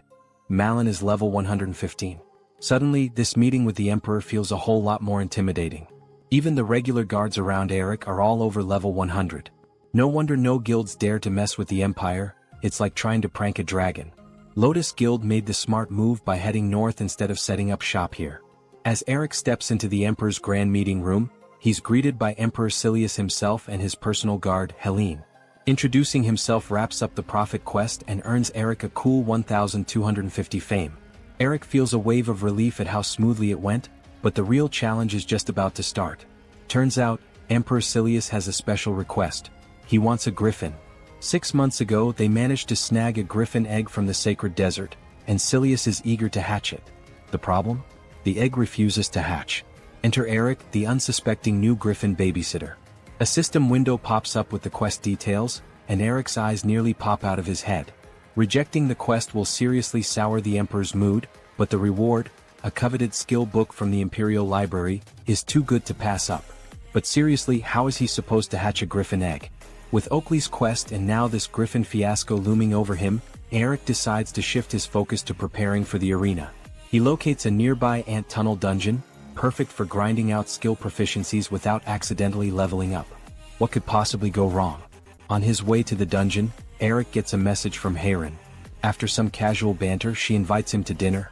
Eric, as clueless as a squirrel in traffic, mentions he needs to test his new skill instead. Hayren, noticing his epic fail, casually gives him her number, mentioning she sometimes misses messages. Dude, seriously, take the hint. Eric thinks to himself afterward. Later, in the ant tunnel dungeon, Eric's minions are tearing through giant ants like they're in a bug-themed demolition derby. Eric decides to give his new electrical propagation skill a whirl, but the electrical balls move slower than molasses in January. In a moment of desperate inspiration, he grabs the balls and punches an ant right in the face. After a few shocking fist bumps, the skill's stun effect finally kicks in. Well, that's one way to light up the night. Just as Eric nears 99.9% experience, he decides to quit while he's ahead. He has his minions back off, narrowly avoiding an accidental level up. But then, of course, Puggy, the snack-loving turtle, starts munching on giant ant eggs. And bam, Eric's pushed over the edge into level 51. In a fit of frustration, Eric opts for a drastic solution to level down the old-fashioned way. He unsummons his minions, stashes all his gear, and stabs himself with an old dagger. It's a dark move, but desperate times call for desperate measures. With that, his character drops a level and he's locked out of the game for 24 hours. In the real world, Eric takes advantage of his forced downtime to finally enjoy that meal with Hayren. When he meets her at a cafe, he's stunned by her real-life beauty, which makes her game avatar pale in comparison. They share a wonderful lunch, and Eric finds himself genuinely charmed by her personality. Exhausted but content from the date, he heads home. Unable to log into Kalen, he relaxes in his VR capsule. Not because he's addicted, but because it's hands down the comfiest seat in the house. As the arena's opening day arrives, Eric is all set to watch the action. Let the games begin. In the commentator's box, Haynes and Lucia are ready to bring the action to life. Haynes, who Eric might remember from that ship ride to ABI's island, is already buzzing with excitement. The Rookie League kicks off with a match that's anything but amateur. The first bout features Dark Assassin Lin Long against Warrior Pelio, and it's clear from the start that Lin Long is playing in a different league. He slices through Pelio's defenses with a finesse that makes the warrior's sword skills look like child's play. Lin Long dodges Pelio's attacks with the agility of a caffeinated squirrel and counters with a barrage of knives that ends the fight faster than you can say, slice and dice. Eric's eyes widen at the intensity of the match. But when Lin Long locks eyes with him, it feels like getting a death glare from a human-sized iguana. Feeling the pressure, Eric decides it's time to stay sharp. With pros lurking around every corner, some probably hiding in plain sight, Eric begins to strategize which weapon to bring to his own showdown. So far, he's been underwhelmed by the competition, except for Lin Long, who set the bar sky high. Rookie or not, the fights have mostly been a snooze fest. When Eric's turn arrives, he steps into the arena to face his opponent, the top-ranked dark magician, Hyman. The crowd is roaring for Hyman, who confidently declares that Eric is no match for him. Eric has a particular dislike for smug types, so he's determined to make Hyman choke on his words. The match begins and Eric charges forward like a runaway freight train. Hyman, caught off guard, tries to trap him with a bone prison spell, but Eric leaps over it, leaving the crowd's jaws on the floor. As Eric closes in, he activates weakness detection and unleashes Leo on Hyman's weak spots. Panicking, Hyman summons a skeleton army, but Eric's got a plan. He calls in Slab, who turns the skeletons into a frozen disaster zone with a single ice wave. Distracted by his crumbling army, Hyman barely has time to raise a dark shield before Eric's electrified fists slam into him, knocking him out cold. The entire arena, including the reporters, is stunned into silence. Eric's minions just made the top-ranked dark magician look like a practice dummy. It's time for Kalen to rethink what they know about summoners. As Eric exits the arena, the applause is thunderous. Up in the commentator's box, Haynes recalls meeting Eric before and shares this with Lucia, who's impressed by the coincidence. Back in the arena, Eric moves on to round 64, facing an opponent who looks eerily familiar. It's one of Rookin's former party members, and she's clearly still nursing a grudge from their past encounter. Determined to knock Eric down a peg, she spreads a rumor that his success is all thanks to a magical item binding his minion. Eric is ticked off. Her lies are as transparent as her motives. As soon as the match begins, Eric and Leo charge forward, activating Berserk mode. His opponent, armed with guided arrows, thinks she's got him cornered. But what she doesn't know is that Eric was once an archer so skilled he could make Robin Hood look like a rank amateur. He dodges the arrows with the grace of a ballet dancer and blocks them with Pug Puggy, turning them into harmless sticks. Before she can react, Eric and Leo close in, and with a jolt of electric fury, Eric delivers a punch that sends her flying. The crowd, now fully back on Eric's side, roars with approval as if they've just witnessed an underdog win the championship. In the semi-final match, Eric faces off against a kid who's as dramatic as a soap opera. This pint-sized greatest magician introduces himself as Yenji Kuni, a name that screams validation seeker. Kuni claims he's here to end Eric's evil deeds, and make sure Eric never forgets his name. Eric, trying not to cringe too hard, braces himself. As soon as the match starts, Kuni summons a horde of undead skeletons. It's going to be one wild ride.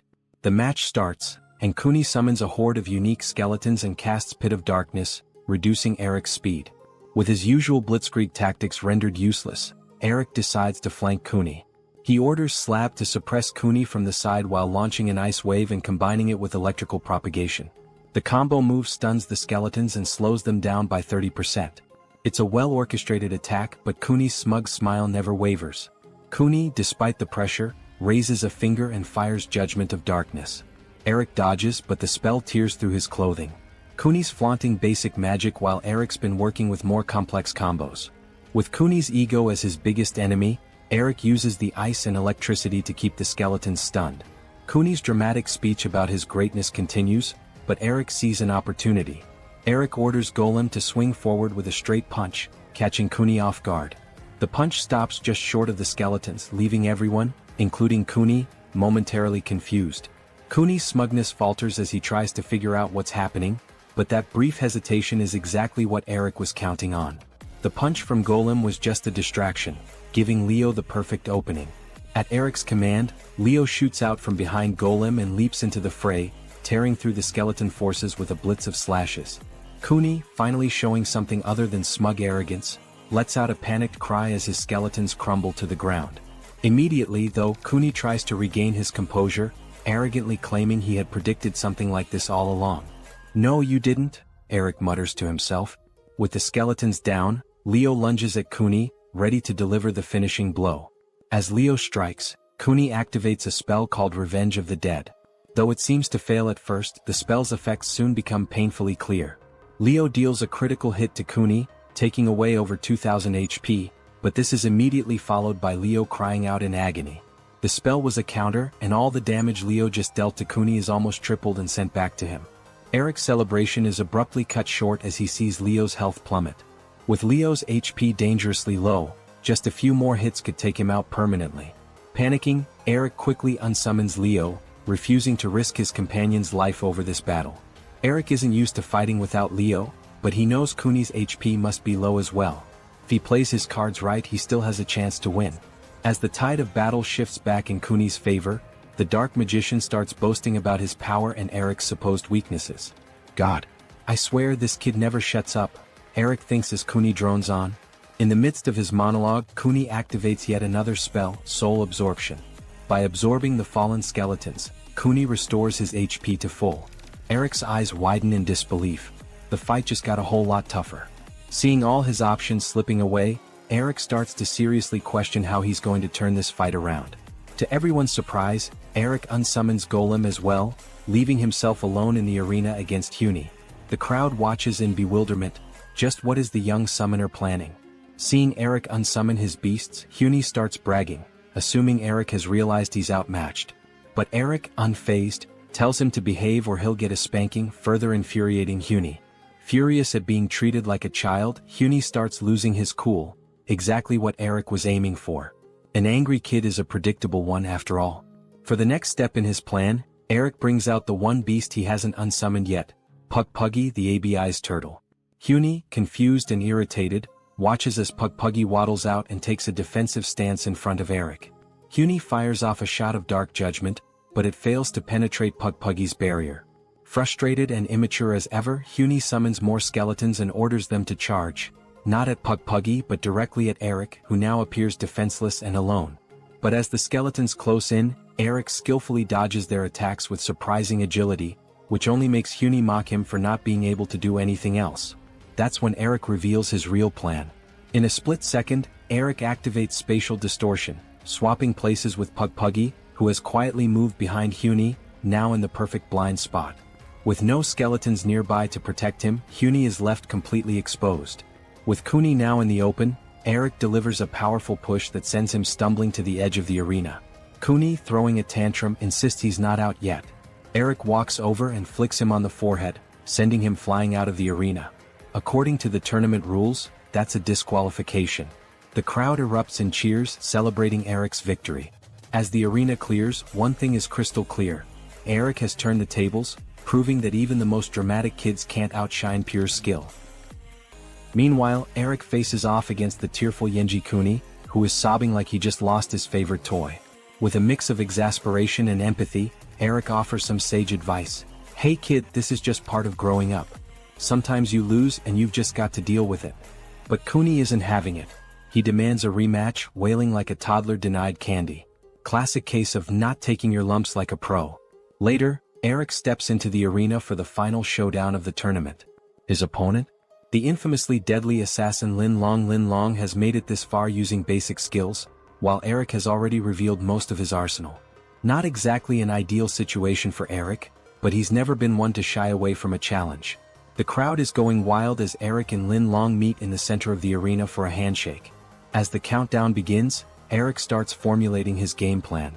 He knows he's in deep trouble if he can't counter Lin Long's invisibility skill, so his strategy is to sharpen his senses, dodge the first strike, and hit back hard before Lin Long can activate his invisibility cooldown. But then, plot twist, Lin Long doesn't go invisible. Instead, he whips out a dagger and leaps straight at Eric. Surprise. Eric quickly realizes that Lin Long is saving his invisibility for a more crucial moment. The assassin is playing it smart just like Eric would. As Lin Long closes in, Eric notices that his movements are more cautious than before, like he's sizing up Eric for the perfect strike. Eric immediately orders his summoned beasts to scatter, preventing Lin Long from picking them off one by one. He then unleashes a combined fire and ice wave attack. But Lin Long is quick on his feet, activating his shadow migration skill to dodge completely, reappearing from the shadows nearby. Eric's eyebrows shoot up. Looks like Lin Long has a hidden class connected to shadows, probably something tied to the Nara clan. Unfazed, Eric decides it's time to bring the heat. He commands Leo to go berserk and attack Lin Long, but the assassin once again uses shadow migration to escape. Eric, thinking quickly, manages to force Lin Long into the air, where he believes he has the upper hand. With Lin Long's invisibility skill on cooldown, he should be vulnerable now. Time for Eric to strike. But nope. Lin Long pulls off a shockingly nimble mid-air twirl, dodging Eric's attack and unleashing a flurry of shadow-infused knives. Eric tries to block them, but it's like trying to stop a freight train with a toothpick. The knives slice through him, carving out thousands of HP in a single brutal strike. Not one to back down, Eric quickly orders Slab to fire an electrical sphere. By some stroke of luck, and impeccable timing, the attack lands, stunning Lin Long and cutting his speed by 30%.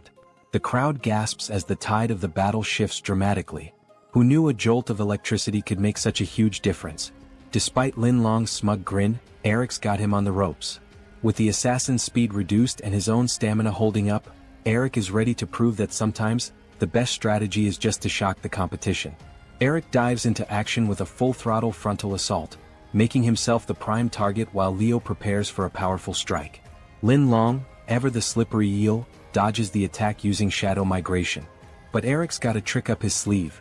He pivots mid-air, narrowly avoiding Lin Long's latest sneak attack, and retaliates with electrical propagation. Even with the stun effect zapping Lin Long's agility, the assassin isn't out of the game just yet. Lin Long counters with a knife slash that slices through Eric's defenses like they're made of paper, landing a critical hit and adding a vicious bleed effect. Eric's health starts plummeting faster than a lead balloon. He scrambles to patch himself up with some quick first aid, but with such a massive gap in HP, things are looking grim. Still, Eric isn't the type to throw in the towel without a fight. Channeling his inner Rocky Balboa, Eric ditches defense and goes all in. He charges straight at Lin Long, dodging the assassin's blade and sprinting right past him. As Eric stops behind Lin Long, he pulls off a slick move with spatial distortion, swapping places with Leo. The wolf's powerful jaws clamp down on Lin Long's side, leaving a deep bite mark that makes the assassin wince. If Eric can keep up these hit-and-run tactics from a distance, he might just turn the tide. Or at least that's the plan. But Lin Long isn't about to let this upstart get the better of him. He sidesteps Eric's attacks with the grace of a ballet dancer and hurls a trio of shadow daggers. These daggers, with their magic circles, head straight for Eric's shadow, delivering a nasty surprise. With Eric's HP dropping below 5%, he's ousted from the arena, and Lin Long is crowned the tournament champion. In a final act of sportsmanship, Eric shakes Lin Long's hand, though his mind is already on the reward chest waiting for him, more than his bruised ego. As the crowd roars, Eric eagerly examines his spoils. First up, the accessory chest reveals a ring called the Dazzling Summoner's Fighting Spirit. This little gem not only boosts his spirit mana restoration and base stats, but it also enhances his minion stats, provided they're loyal of course. And it's locked to his account, because what's better than a powerful item you can't pawn off? Next, he opens the weapons chest and finds the Dazzling Summoner's longbow. It's like Christmas came early but with more arrows and fewer carolers. The bow's spirit mana restoration buff and its special ability to reduce skill cooldowns make it a dream for grinding. Eric hesitates for a moment, thinking about his trusty knuckles, but the bow's benefits are just too good to pass up. With Leo's stats looking better than ever and the promise of one more exceptional minion on the horizon, Eric is feeling pretty unstoppable. But then it dawns on him, he completely forgot about the bet with Professor Lee. With only 50 days left to hit level 93, Eric realizes he's got a new goal. Not just becoming a force to be reckoned with, but also beating the clock. Time to double down and make every second count. A week later, Eric has clawed his way to level 62 after relentless grinding, bolstered by hitting level 60 and snagging a class special skill. His minions have powered up to the 60s as well, making the current hunting grounds feel like a walk in the park. To keep things interesting, he decides to take on the Portal Mountains, not just for the stronger enemies, but also to inch closer to Oakley's quest to revive the Great War Dragon. With level 70 on the horizon, he's eager to get started. While munching on some real-world food, Eric stumbles upon an intriguing tidbit on the forums. A new monster called the Lava, which has appeared in the Portal Mountains. This fiery foe not only has a devastating AoE attack and impressive damage but is also a rare rank monster. Capturing it could make grinding a whole lot easier. And let's be honest, the idea of a flaming hot anime waifu is definitely a bonus. After lunch, Eric logs back into the game and heads straight for the Portal Mountains. The bandits here range from level 68 to the 70s, promising a decent challenge. Upon locating a bandit camp, Eric begins setting up his ambush. He instructs Slab to move a giant boulder into position, using it as cover. Leo is sent to stealthily approach the camp's sentinels, awaiting Eric's signal, while Eric himself charges headlong into the fray. As Eric nears the camp entrance, he activates electrical propagation. Now armed with a bow, the skill channels its power into his arrows instead of his fists. Just as the sentinels catch sight of him, Eric looses an arrow that strikes one of them square in the head, delivering a powerful stun and ramping up the electrical damage. The stunned sentinel crumples to the ground, leaving the other to face Leo, who pounces with ferocity, plunging the camp into chaos. Alarms blare as the bandits scramble into action, but Eric is already leading them on a wild chase through the mountains, drawing them away from their camp. He reaches the cliff where Slab is positioned behind a massive boulder, with Puggy and Jaggy itching for their moment. Eric signals them to hold back, for now. As the bandits catch up, their leader steps forward, trying to intimidate Eric with a lot of barking but not much bite. Eric, thoroughly unimpressed, smirks and gives Slab the signal. The ice golem leaps off the cliff, landing with a thunderous crash that sends shockwaves through the bandit ranks. The sheer impact causes massive damage, but Eric's internal celebration is cut short when he realizes Slab took a hefty fall damage hit as well. Clearly he hadn't fully thought that one through. Shrugging off the minor setback, Eric orders a combined fire and ice wave, sending bandits fleeing in all directions. Their leader, however, makes the rookie mistake of calling for Slab's head, which only serves to infuriate the sensitive golem. Slab charges after the leader, while Leo goes berserk, slashing and biting his way through the remaining bandits. The bleed damage from Leo's relentless attacks finishes off several more, and Eric's new gear triggers dazzling marks, reducing his skill cooldowns by 5 seconds. Just as Eric is about to finish off the remaining bandits, they start fleeing, leaving him scratching his head. The bandit numbers seem suspiciously low. Before he can dwell on it, the lead bandit stumbles into a shirtless behemoth who promptly decapitates him with a single brutal swing of his axe. Enter the bandit chief, flanked by a group of mountain bandit sorcerers, all in their level 70s. Things are about to get ugly, but Eric's confidence remains intact. He's faced tougher challenges and this time he's ready. The bandit chief, eyes blazing with red energy and a wicked grin on his face, locks eyes with Eric. Cursing his luck but refusing to back down, Eric draws his bow and smirks. He's come too far to quit now. The bandit chief commands his sorcerers to focus on the ice golem first, and the battle is about to get even hotter. All at once, the sorcerers conjure their magic circles, and the fiery chaos begins. This isn't just any fire. It's the kind that could roast a marshmallow from 50 feet away and make a dragon think twice. Eric curses his luck. This is the kind of hellfire that could melt the bravest of warriors. As the flames begin to devour Slab's HP faster than a popsicle on a summer sidewalk, Eric faces a tough choice. Should he unsummon the golem to save him, potentially losing a whole week of grinding, or risk Slab's demise in the flames? Decisions. Just as Eric is about to pull the plug on Slab, something catches his eye that nearly makes him spit out his drink. Slab's XP is less than 1% away from leveling up. If Eric can max it out, Slab's HP will be fully restored. Talk about a last-minute miracle. Eric quickly orders Leo to go berserk and eliminate the sorcerer casting the deadly fire spell, while he takes aim and fires. Meanwhile, Slab is instructed to retreat and take cover as the plan springs into action. A pair of sorcerers unleash an advanced flame skill, a searing fireball aimed directly at Slab. Eric frantically yells for Leo to take out the sorcerer responsible before the spell hits. Unfortunately, the fireball is already streaking towards Slab by the time Leo intervenes. Though the sorcerer is set ablaze, Slab's HP continues to plummet from the fire damage. But just as things are looking grim, Leo's relentless killing spree earns him the last bit of XP needed for Slab to level up. A blinding light engulfs Slab as he reaches level 65. To Eric's amazement, the glowing doesn't stop with the level up. Is this some kind of glitch? No. Slab is evolving.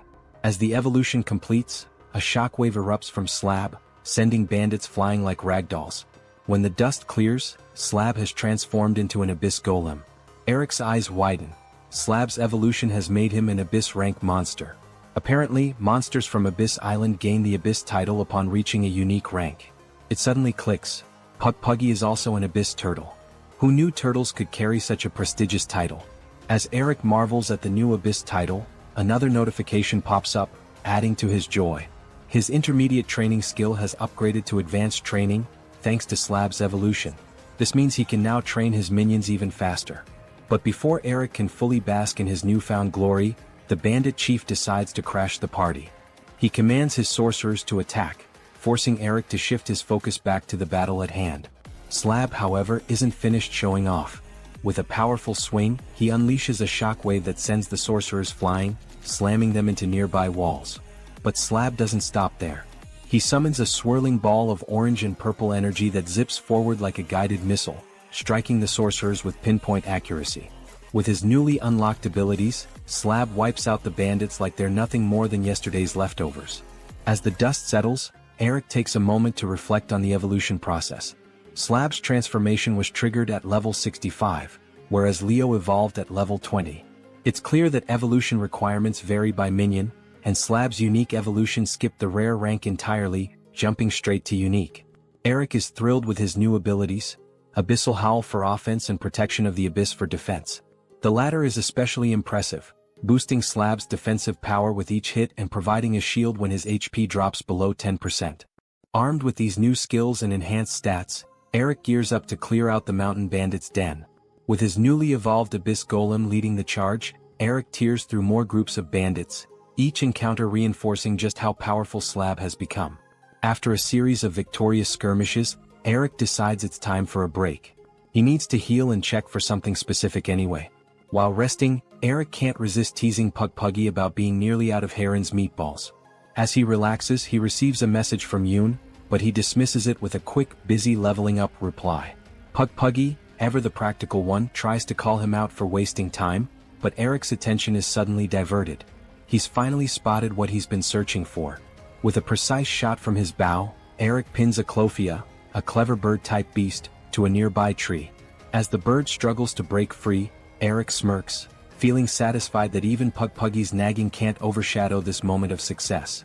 Eric and his minions execute a strategy so perfect it borders on chaotic genius, because why not add a little mayhem to the mix?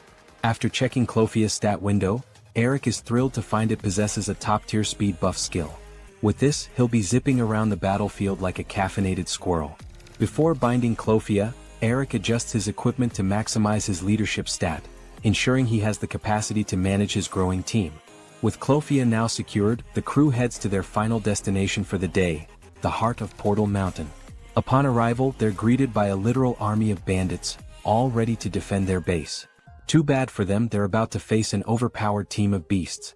Between Slab's Abyssal Howl, Eric's electrical propagation, and the sheer ferocity of his minions, the bandits start dropping like flies in a bug zapper. Switching from his knuckles to the longbow, Eric prepares for a large-scale brawl. That's when he spots the target he's been waiting for, the chief of Central Portal Mountain. But hold on, this isn't the same chief Eric remembers. This guy is now level 80 and wielding a long-range weapon. Great, because boss fights are never straightforward, are they? Eric's confidence remains unshaken. After all, long-range enemies usually have lower HP. His plan is simple: take the chief out fast. He initiates a combo attack using Slab's Abyssal Howl and electrical propagation, while sending Leo to engage the chief directly. But the chief isn't going down easy. He activates a wide-range buff skill that shields his underlings, sparing them from Eric's initial assault. Talk about a buzzkill.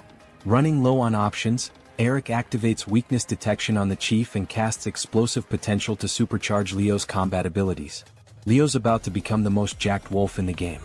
He charges forward, but the bandits throw themselves in his path like human shields, causing a shockwave to ripple through the battlefield. Yet, Leo, with the energy of a hyperactive puppy, slashes through them with relentless force. The chief, enraged by the unfolding chaos, attempts to take a shot at Leo.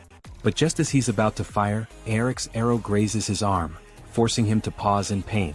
Seizing the opportunity, Leo breaks through the defenses and leaps at the chief. The chief's reaction is a colorful mix of swearing and shock as Leo slashes through his side with a devastating critical hit. The blow is so powerful it severs the chief's red arm, leaving him with only one functioning limb.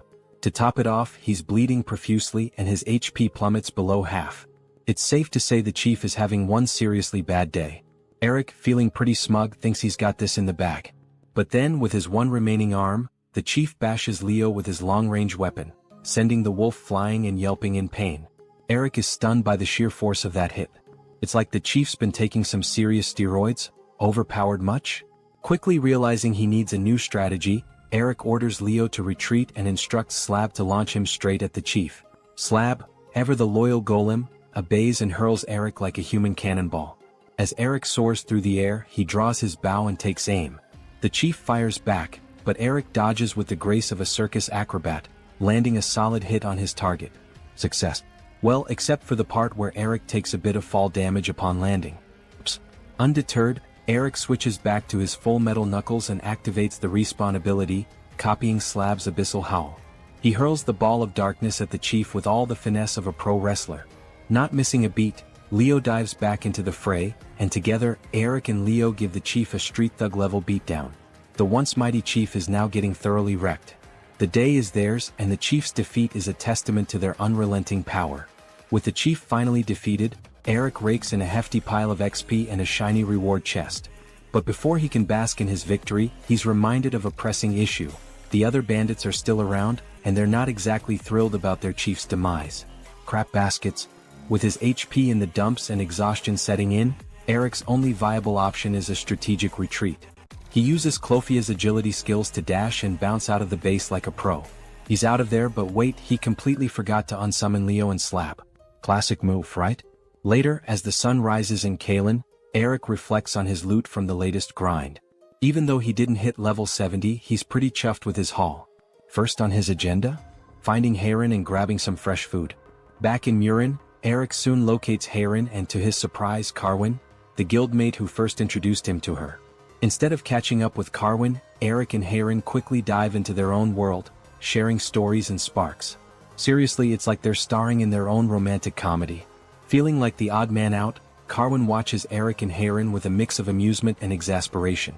However, Eric eventually remembers that Carwin is still there and turns his attention to him. Carwin shares some surprising news. The guild's members are all over level 90, and one of them, Phylan, has even surpassed level 100. This hits Eric hard. Despite practically living in the game, he realizes he needs to step up his game if he wants to keep pace.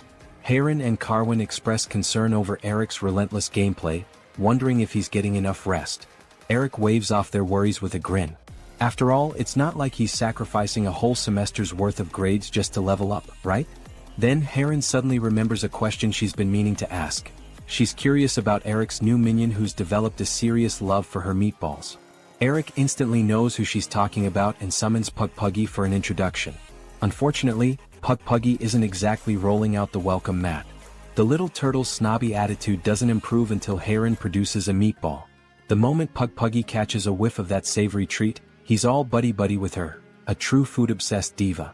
Eric, ever the responsible caretaker, quickly confiscates the meatballs, declaring that Pugpuggy can only have one at a time.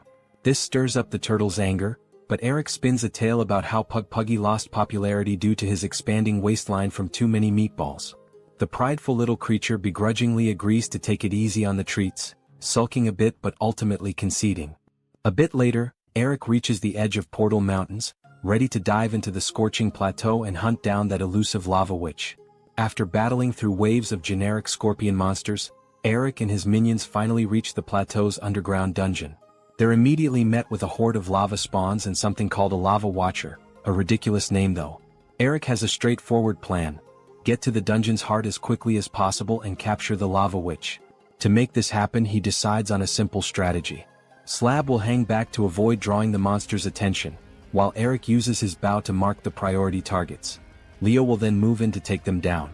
With the plan in place, Eric grins and activates electrical propagation, charging his arrow like a lightning bolt ready to strike. The dungeon is going down and capturing the lava, which is now firmly in his sights. With his combat potential fully juiced up, Leo the wolf beast charges forward, tearing through enemies with a flurry of claws and fangs. Eric and his minions are on a roll, making quick progress through the dungeon. It doesn't take long before Eric finds himself on what he's pretty sure is the final floor. But as he steps in, things take a turn for the bizarre. The floor is crawling with even more lava watchers and lava spawns, but they're not just different in number, they've got a completely new color scheme. On closer inspection, Eric notices they're labeled as polluted lava watchers. The odd nature of these creatures, combined with the fact that they're ignoring him entirely, makes Eric think they might be part of some other quest. He decides to leave it for later and presses onward. Ahead, he spots a massive set of double doors adorned with a crimson horned figure. Since the 10th floor is supposed to be the final one, Eric is puzzled by this unexpected addition. Curiosity piqued, he decides to investigate. As he pushes the doors open, he's hit with his biggest shock yet. Beyond the doors, a path stretches forward like a bridge, but it's been shattered, leaving no clear way across. And that's not even the most jaw-dropping part. The real kicker is the literal sea of fire surrounding him. Seriously, what in the actual hell? Eric stares at the fiery expanse with a baffled expression and mutters, "What the hell is this? A lava fall." As if on cue, a system pop-up appears, announcing that Eric is the first to discover the scorching lava fall in lava springs. This discovery grants him buffs to compatibility and resistance against fire types.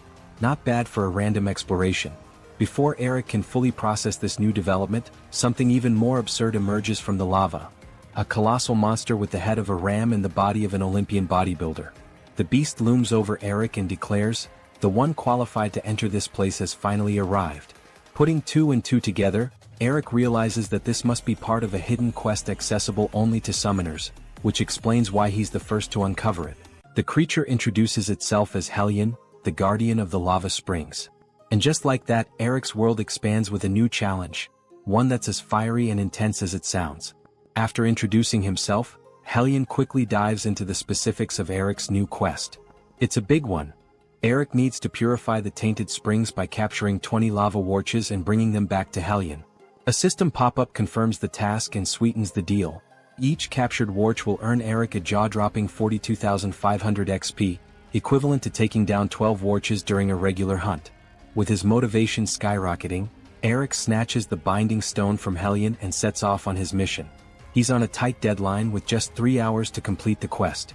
After nearly the full 3 hours of intense capturing, Eric bolts back to the lava springs with only minutes to spare. Hellion's jaw nearly hits the floor when Eric not only meets but exceeds expectations by capturing 31 warches instead of the required 20.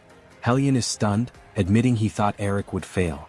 Basking in the glory of his XP haul and inching closer to level 71, Eric turns to Hellion with a triumphant smirk, only to be met with a new request. Hellion's next wave of anxiety-inducing instructions sends a chill through Eric, who braces himself for more grueling work. Fast forward to Eric hammering away at a mountainside with a tiny pickaxe, clearly at his wit's end. He lets out a frustrated yell, having been grinding for over 24 hours. This time he's after red moss roots, an herb buried deep in the Rocky Mountain. After hours of relentless digging, Eric finally collects 35 of these roots. Mission accomplished, he drags himself back to Hellion, who greets him with a less than impressed gaze. Exhausted and utterly frustrated from 5 consecutive herb-gathering quests, Eric collapses on the spot. He's had enough and silently prays for no more gathering quests. Miraculously, Hellion announces that there are no more tasks left. Suddenly, the lava fall in the springs erupts in a thunderous explosion, causing Eric to panic. Is the dungeon collapsing? Should he log out? But just as quickly as it started, the rumbling stops, and the fiery yellow lava shifts to a serene light blue. Hellion rises with a transformed demeanor, showing his gratitude for Eric's hard work. The purification of the lava springs is complete, and it's time for the rewards. As the system pop-ups start rolling in, Eric discovers that he's earned nearly 13 million XP for completing the SSS rank Lava Springs quest. He's now at level 71, though he could have hit level 72 if he'd hunted during the quest. Still, he can't help but feel a deep sense of accomplishment, and relief that this fiery ordeal is finally over. Hellion's reward is a binding lava stone containing a personal favorite guardian, a level 80 lava drake king. This beast is born from boiling lava, boasts hero-ranked strength, and features impressive abilities like lava breath. Although it can't evolve further, it's perfect for Eric's leveling needs. Unfortunately, Eric's leadership stat isn't high enough to summon it. He'll need to either pick up an item to boost his leadership or release Cropia. Easy fix, right? Eric and Hellion part on good terms, with the Lava Guardian wishing the summoner the best. Meanwhile, in the real world, Yuyun is in a panic over Eric's prolonged absence. With Eric having been online for 50 hours straight, Yuyun fears the worst and plans to check on him if he doesn't hear back soon. Back in the game, Eric is deep in a hunting ground with his minions, grinding away. Now at level 89 with Slab's defensive prowess, Leo's ferocity, and the Drake's fiery breath, their enemies don't stand a chance. After wiping out their latest batch of monsters, Eric receives a pop-up announcing he's hit level 90. Eric's progress is impressive, though he still struggles with naming his new Drake. Rake the Drake. Really, Eric? At least the Drake's flame breath is scorching hot, making up for the questionable name. Onward to the next challenge.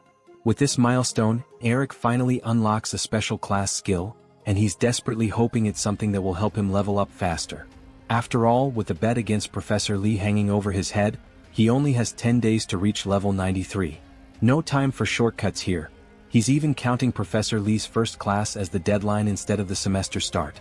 All his hard work could come down to whatever this skill offers. Please, please be something that'll help with leveling, he silently prays. The skills he ends up getting are called Link and Assimilate. Link is pretty much what it sounds like. It lets him connect any two of his minions or himself with a minion to share the damage between them in a certain ratio while averaging out their HP stats. This could be super useful in tight spots, but if he miscalculates, it could just as easily blow up in his face.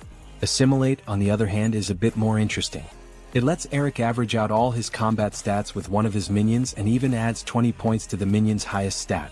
Naturally, he decides to test it out on Pugpuggy.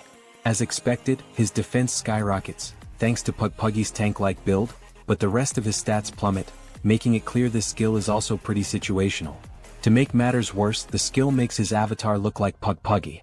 The little turtle finds this hilarious, but Eric? Not so much. Hell no, he thinks as he quickly deactivates the skill. There's no way he's ever using it with Pugpuggy again. Not unless he's auditioning for the role of a cartoon sidekick. With his new skills tested and logged, Eric decides it's time for a well-deserved break. Having finally reached level 90, he plans to catch a quick 5-hour nap in the real world before diving back into the grind. Meanwhile, back at the university, Yuyun and Heiren meet up, both worried about Eric's recent disappearance. Today marks the first class with Professor Lee, and Eric, who's been missing in action, still hasn't shown up. Is he seriously trying to get into trouble now?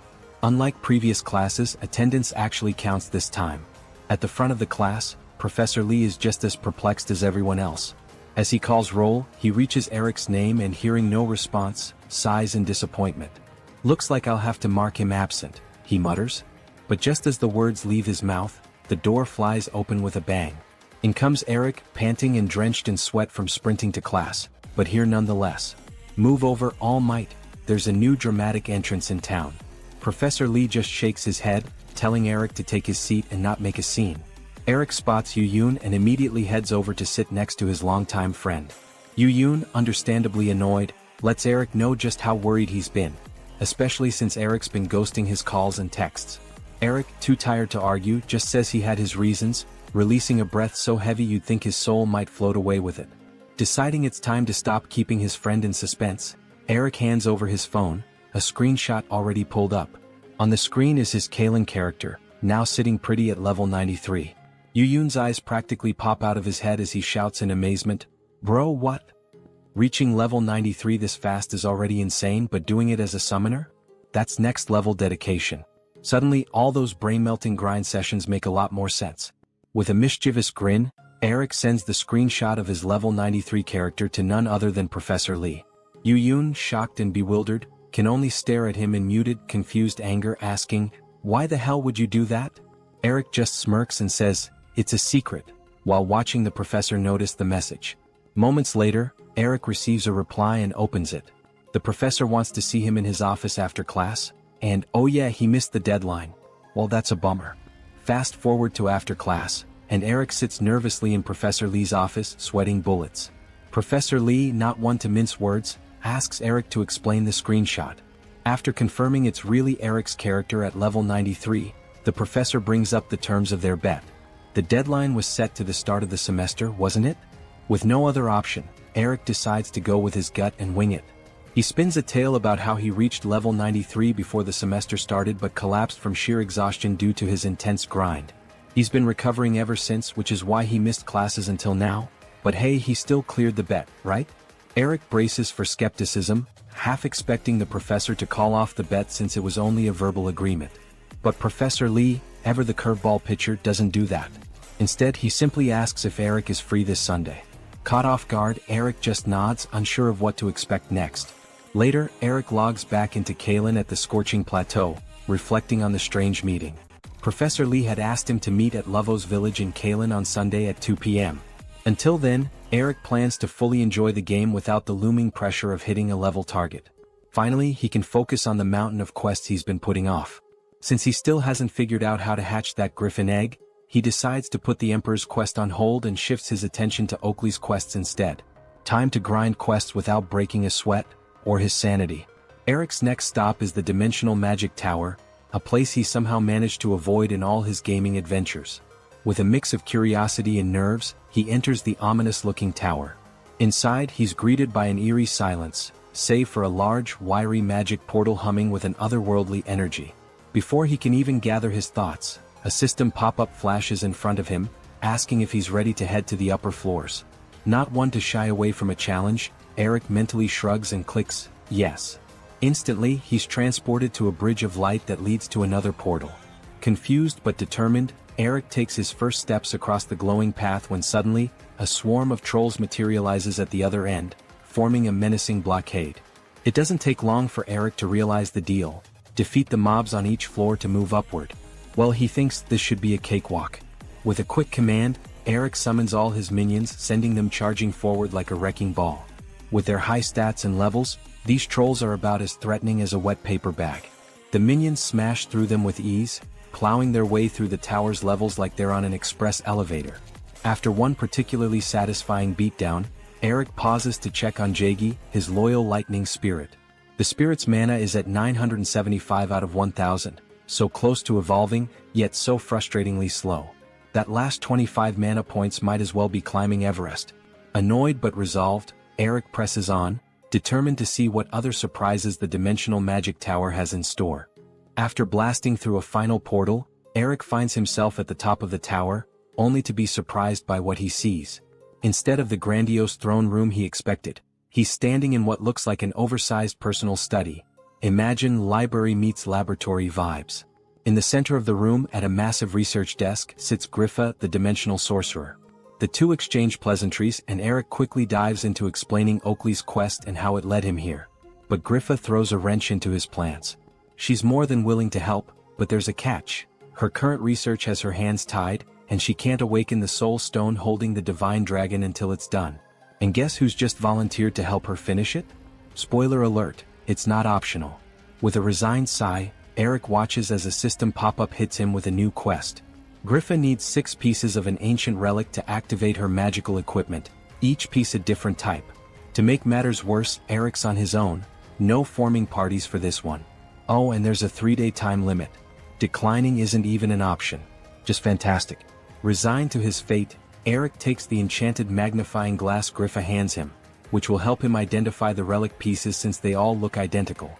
With that, she opens a portal to the underground relic dungeon of the Arnivel Empire, and he steps through, bracing himself for whatever nightmare awaits. Once inside the dungeon, Eric takes a moment to study his surroundings and reflect on the history of the Arnivel Empire. While it used to be a mighty empire, these days, it's better known as the Cayman Empire, one of the 2 superpowers on the Kulana continent. As Eric ponders this, he's suddenly swarmed by a horde of Halloween-themed monsters. Yes, really, all conveniently under level 95. With his experience and item drop rates doubled for being the first to discover this dungeon, Eric eagerly prepares to farm every last one of them into oblivion. Nearly 3 days later, Eric is on the verge of tearing his hair out. He's managed to collect 5 out of the 6 relic pieces, but the final one, piece number 4, continues to elude him no matter how many Tomb Raiders he slays. Instead, he keeps getting duplicates of piece number 5 over and over again. With just 3 hours left on the clock, he summons Cropia to scout ahead for more Tomb Raiders while he keeps grinding. As fate would have it, he stumbles upon a hero-ranked monster, the level 95 Ancient Summoner's Soul. Even with the ticking clock, Eric can't resist the allure of a hero-ranked enemy, especially with his drop rates maxed out. Determined to take down this rare foe, Eric dives headfirst into the battle but quickly regrets it. The Ancient Summoner, who at first glance looks like a frail old man, suddenly conjures an entire horde of nightmarish beasts to fight by his side. Well, that's just great. Realizing that things could spiral out of control fast, Eric orders his minions to retreat before the enemy monsters can do any serious damage. It's just another day in the life of a summoner, always one crisis away from chaos. As he dodges attacks and tries to regroup, Eric's mind races, formulating a new strategy. He can't afford to let this hero-ranked monster slip through his fingers, but with time running out and the odds stacked against him, the pressure is on. Eric finds himself face to face with a small, unassuming old man who, surprise, surprise, is actually a summoner. Because, that wasn't totally obvious from his title or anything. But there's one thing Eric doesn't do, and that's back down from a fight. Without hesitation, he orders all his minions to go on the offensive. Leo immediately clashes with a tiger-like monster, exchanging ferocious blows. Meanwhile, the old summoner wisely keeps his distance, knowing full well that he's the linchpin of his entire strategy. Eric quickly hatches a plan, positioning his minions like pieces on a chessboard. Leo moves to the right while Slab and Rake charge forward. Slab uses Abyss Hole to take out the massive turtle beast under the old man's command, and Rake handles the second beast closing in from behind. Just as Eric anticipated, the tiger beast that Leo was battling earlier charges at him from behind, jaws wide open for a killing blow. But this is exactly what Eric was counting on. At the last second, he activates Pugpuggy's shield form, causing the beast to bite down hard on a shield instead of flesh, resulting in some seriously busted teeth. With the creature now staggering from the pain, Eric calmly knocks an arrow and fires, sending it straight through the tiger's body. The beast crumples, finished for good. Feeling victorious, Eric doesn't waste a second. He orders Leo to target the old summoner, who's now defenseless. With a single swift move, Leo slices through the summoner, ending the battle in a flash. As the old man's body dissipates into nothing, Eric is rewarded with an Ancient Monster Index and a hero-ranked Ancient Summoner's Staff. The staff is impressive, boosting damage based on MP and sporting several other useful features. The index, on the other hand, seems completely useless to Eric, given that he's not exactly the reading type. Caught up in celebrating his victory and marveling at the loot, Eric nearly forgets the more pressing matter at hand, collecting the final piece of the ancient relic. It's only thanks to Leo's timely reminder that he snaps out of it, realizing he's just burned half an hour fighting the old man. With time running out, Eric races to find the last relic piece. Somehow, against all odds, he manages to secure it with just under 3 minutes left on the clock. Talk about cutting it close. Eric returns to the top floor of the Dimensional Magic Tower, where he's greeted by a visibly thrilled Griffa. She takes the relic pieces and immediately gets to work. Exhausted after 3 grueling days in that dungeon, Eric finally sits down, ready to catch his breath. But of course there's no rest for the weary. Griffa finishes her work in record time and approaches Eric with the completed equipment. Unfortunately, she explains, the device can't be used to revive the Divine Dragon's Soul Stone just yet. Since it's untested, there's a serious risk that using it could destroy the stone, which would be an astronomical loss, considering the Divine Dragon is likely a legendary ranked minion. To solve this problem, Griffa assigns Eric a new quest. He must enter another dimensional portal she creates and collect 10 pieces of ancient monster soul stones for her to test the equipment on. There's no time limit this time, but he's still barred from forming a party. And because nothing ever comes easy for Eric, this quest also can't be declined. Looks like Sunday is booked solid with yet another fetch quest that Eric can't wiggle out of. Eric arrives at the designated meeting spot set by Professor Lee, eager to see his teacher's in-game character for the first time. To his surprise, there's no fancy avatar, no dramatic redesign. It's just Professor Lee exactly as he is in real life, right down to the name. The lack of any difference is almost intimidating in its own way. At Professor Lee's request, Eric pulls up his character's stat window, showing that he really did hit the mark in their bet. With a mix of fatigue and hope, he asks if they can finally call it a day and declare him the winner of the bet. But before he can bask in his victory, Professor Lee interrupts. saying there's one last thing he needs Eric to do. The two of them head to what appears to be a pretty average-looking barn. But once inside, Eric's eyes widen. It's actually a monster breeding center. Professor Lee explains that, as a summoner himself, he was given a special quest by an NPC named Ralph. The quest required him to capture a variety of monsters, everything from wolves to foxes, until this facility was built. Since then, Professor Lee has been working tirelessly here. Eric quickly pieces together that the professor has earned the right to establish and operate additional breeding centers. Sensing that Eric is catching on, Professor Lee explains why he brought him here today. Before he can run these centers, he needs to register at least 50 different monster types in a monster index Ralph gave him. Unfortunately, Professor Lee's stats only allow him to capture 30 monsters. This is where Eric comes in. He needs Eric to take the index and register the remaining 20 monsters on his behalf. As Eric takes the index and turns to leave, Professor Lee stops him. There's just one more thing. He summons his minion, a freakishly large black wolf named Wolfie. He then asks Eric to summon his own wolf. Confused, Eric hesitates until he notices the ominous look in Professor Lee's eyes. Not wanting to take any chances, Eric summons Leo. Satisfied, Professor Lee steps back, revealing that he just wanted to see how Eric's wolf compared to his own. Talk about an awkward way to ask for a comparison. The professor could really use some lessons in social interaction.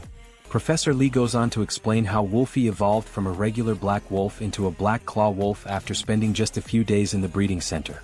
Apparently, the center has the ability to evolve minions similar to Eric's training skill. Once they're done analyzing their wolves' different evolutions, Professor Lee makes an offer. If Eric helps him complete the monster registrations, he'll grant Eric free access to the breeding centers in the future. While Eric isn't sure if the breeding centers will be more effective than his current method, it doesn't hurt to have options. Plus, there's no cooldown to worry about like with his training skill. Before agreeing, Eric sets one condition. Professor Lee must build a breeding center at the base of Eric's guild. Thankfully, the professor agrees without any hesitation. Later, Eric returns to the Dimensional Tower to continue with Oakley's quest, or more accurately, Griffith's quest now that Oakley is pushing up digital daisies. Before diving back into the quest, Eric pulls out the professor's monster index to begin registering his minions. Surprisingly, he receives fame for each minion he registers. What really shocks him, though, is that the fame he gets for registering Pugpuggy is almost 10 times what he earned for Slab, which was already 4 times what he got for Leo. The absurdity of it all nearly knocks him over. Who knew Pugpuggy was a fame magnet? Eric starts to wonder if Pugpuggy's insane fame reward means it could evolve further or if the system just glitched out. Either way, he has more immediate concerns to address. Turning his attention back to the dimensional portal he arrived through, he steps in and finds himself on the other side. A system pop-up congratulates him for being the first to discover the Arnival Plateau field, and showers him with a ton of fame. To sweeten the deal, he also gets a 10-day period of doubled XP gain and item drops. Before diving in, Eric recalls that quest rewards are tied to the rank he achieves upon completion. Determined to score the highest clear rank possible, he sets his sights on finding the strongest soul stones in this entire field. Reaching the edge of a cliff, he peers down and sees hordes of powerful monsters swarming below. To his disgust, it looks like a colony of giant cockroaches. Cue the urge to burn them all with fire. With all his minions summoned and ready for battle, Eric lays out the day's objective. Leo, Pugpuggy, and Jaggy are all due for an evolution.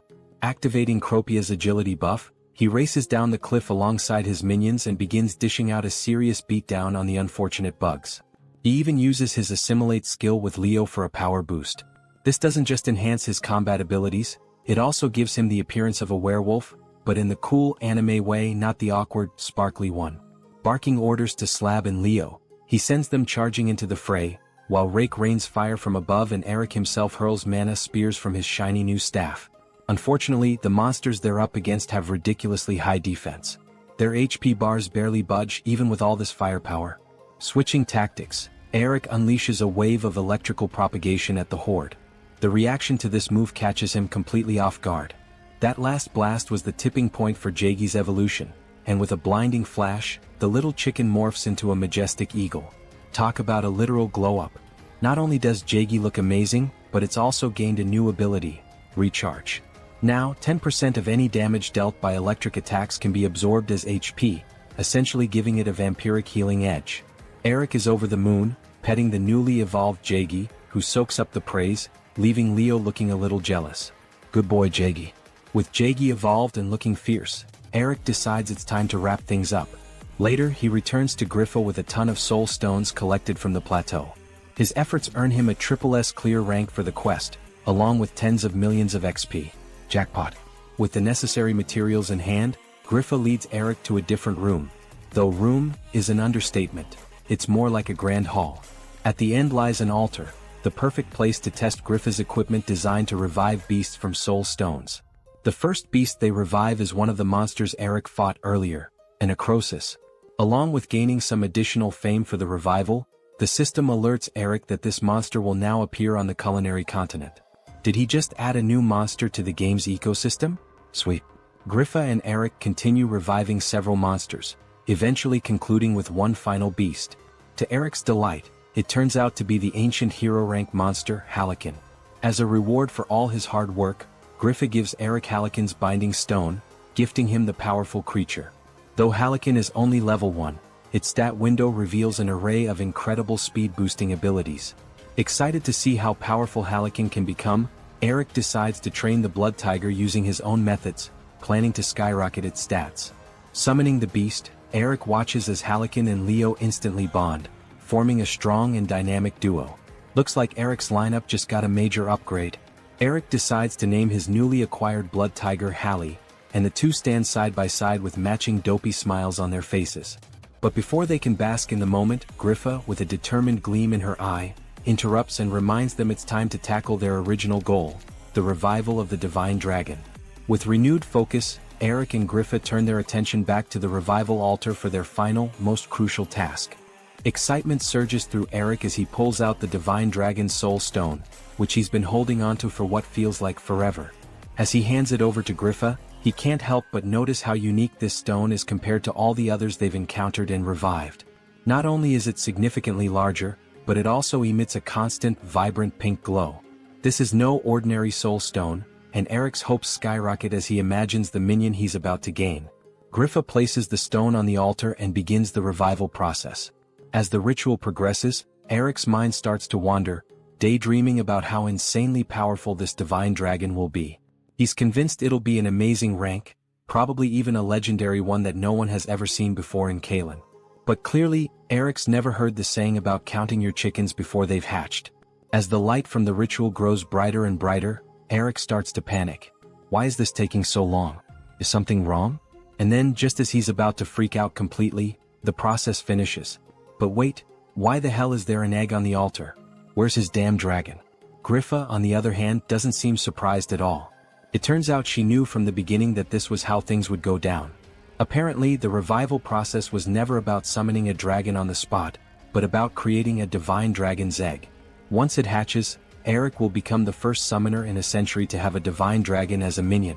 Griffa explains all this while holding the egg, but just as she's getting to the good part, she trips, sending the precious egg flying through the air. What the hell, woman? Terrified, Eric dives after the egg at full speed, catching it just before it hits the ground. But then, because the universe apparently loves to mess with him, it slips out of his hands too. With a loud thud and an ominous cracking sound, the egg lands on the concrete floor, crushing Eric's dreams like a fat guy sitting on a taco shell. Tears welling up in his eyes, Eric is on the verge of a full-blown breakdown when he suddenly notices something. The egg isn't damaged at all. The cracking sound wasn't from the egg, it was from the floor. This egg is tough as nails.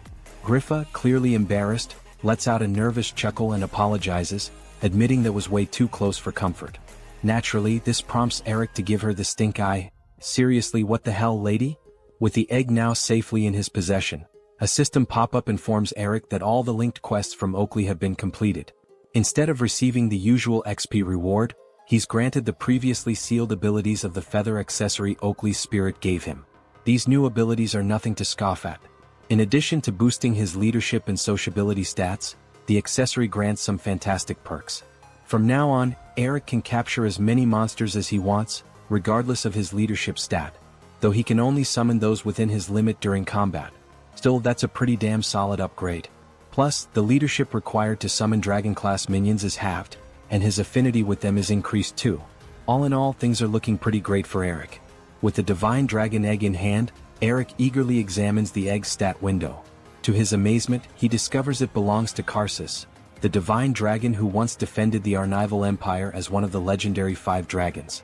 Karsus was known for having the highest attack power of them all, earning the fearsome title of War Dragon. If the dragon inside this egg even comes close to that, Eric's going to be one seriously happy summoner.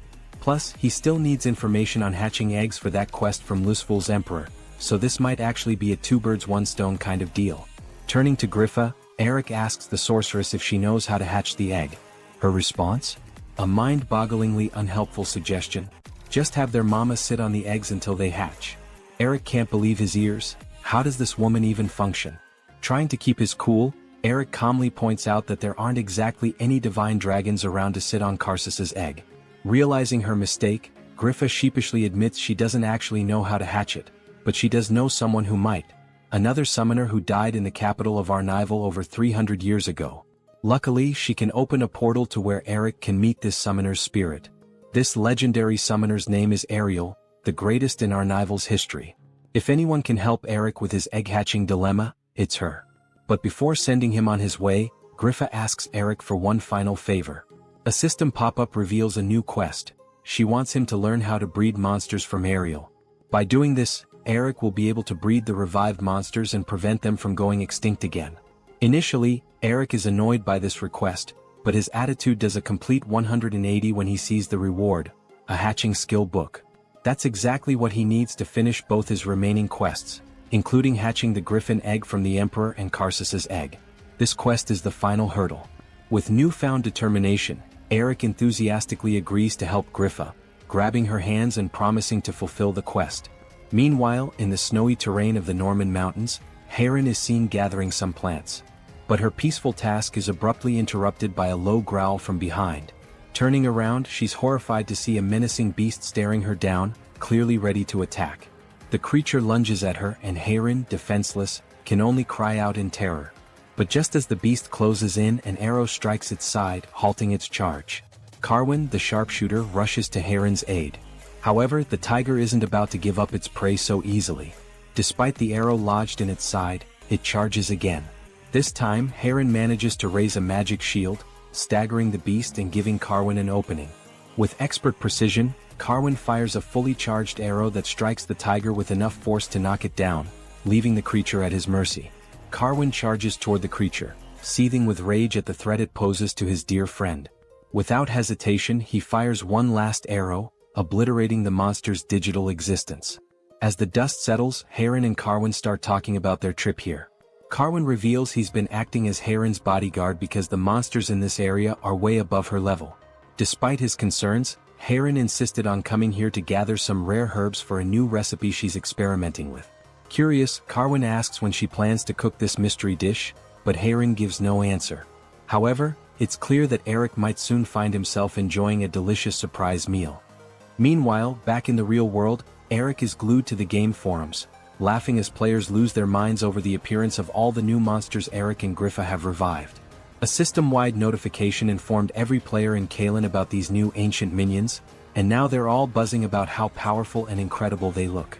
The one monster that's caught everyone's attention is a gigantic red tiger called the Halican, which can reach up to level 150.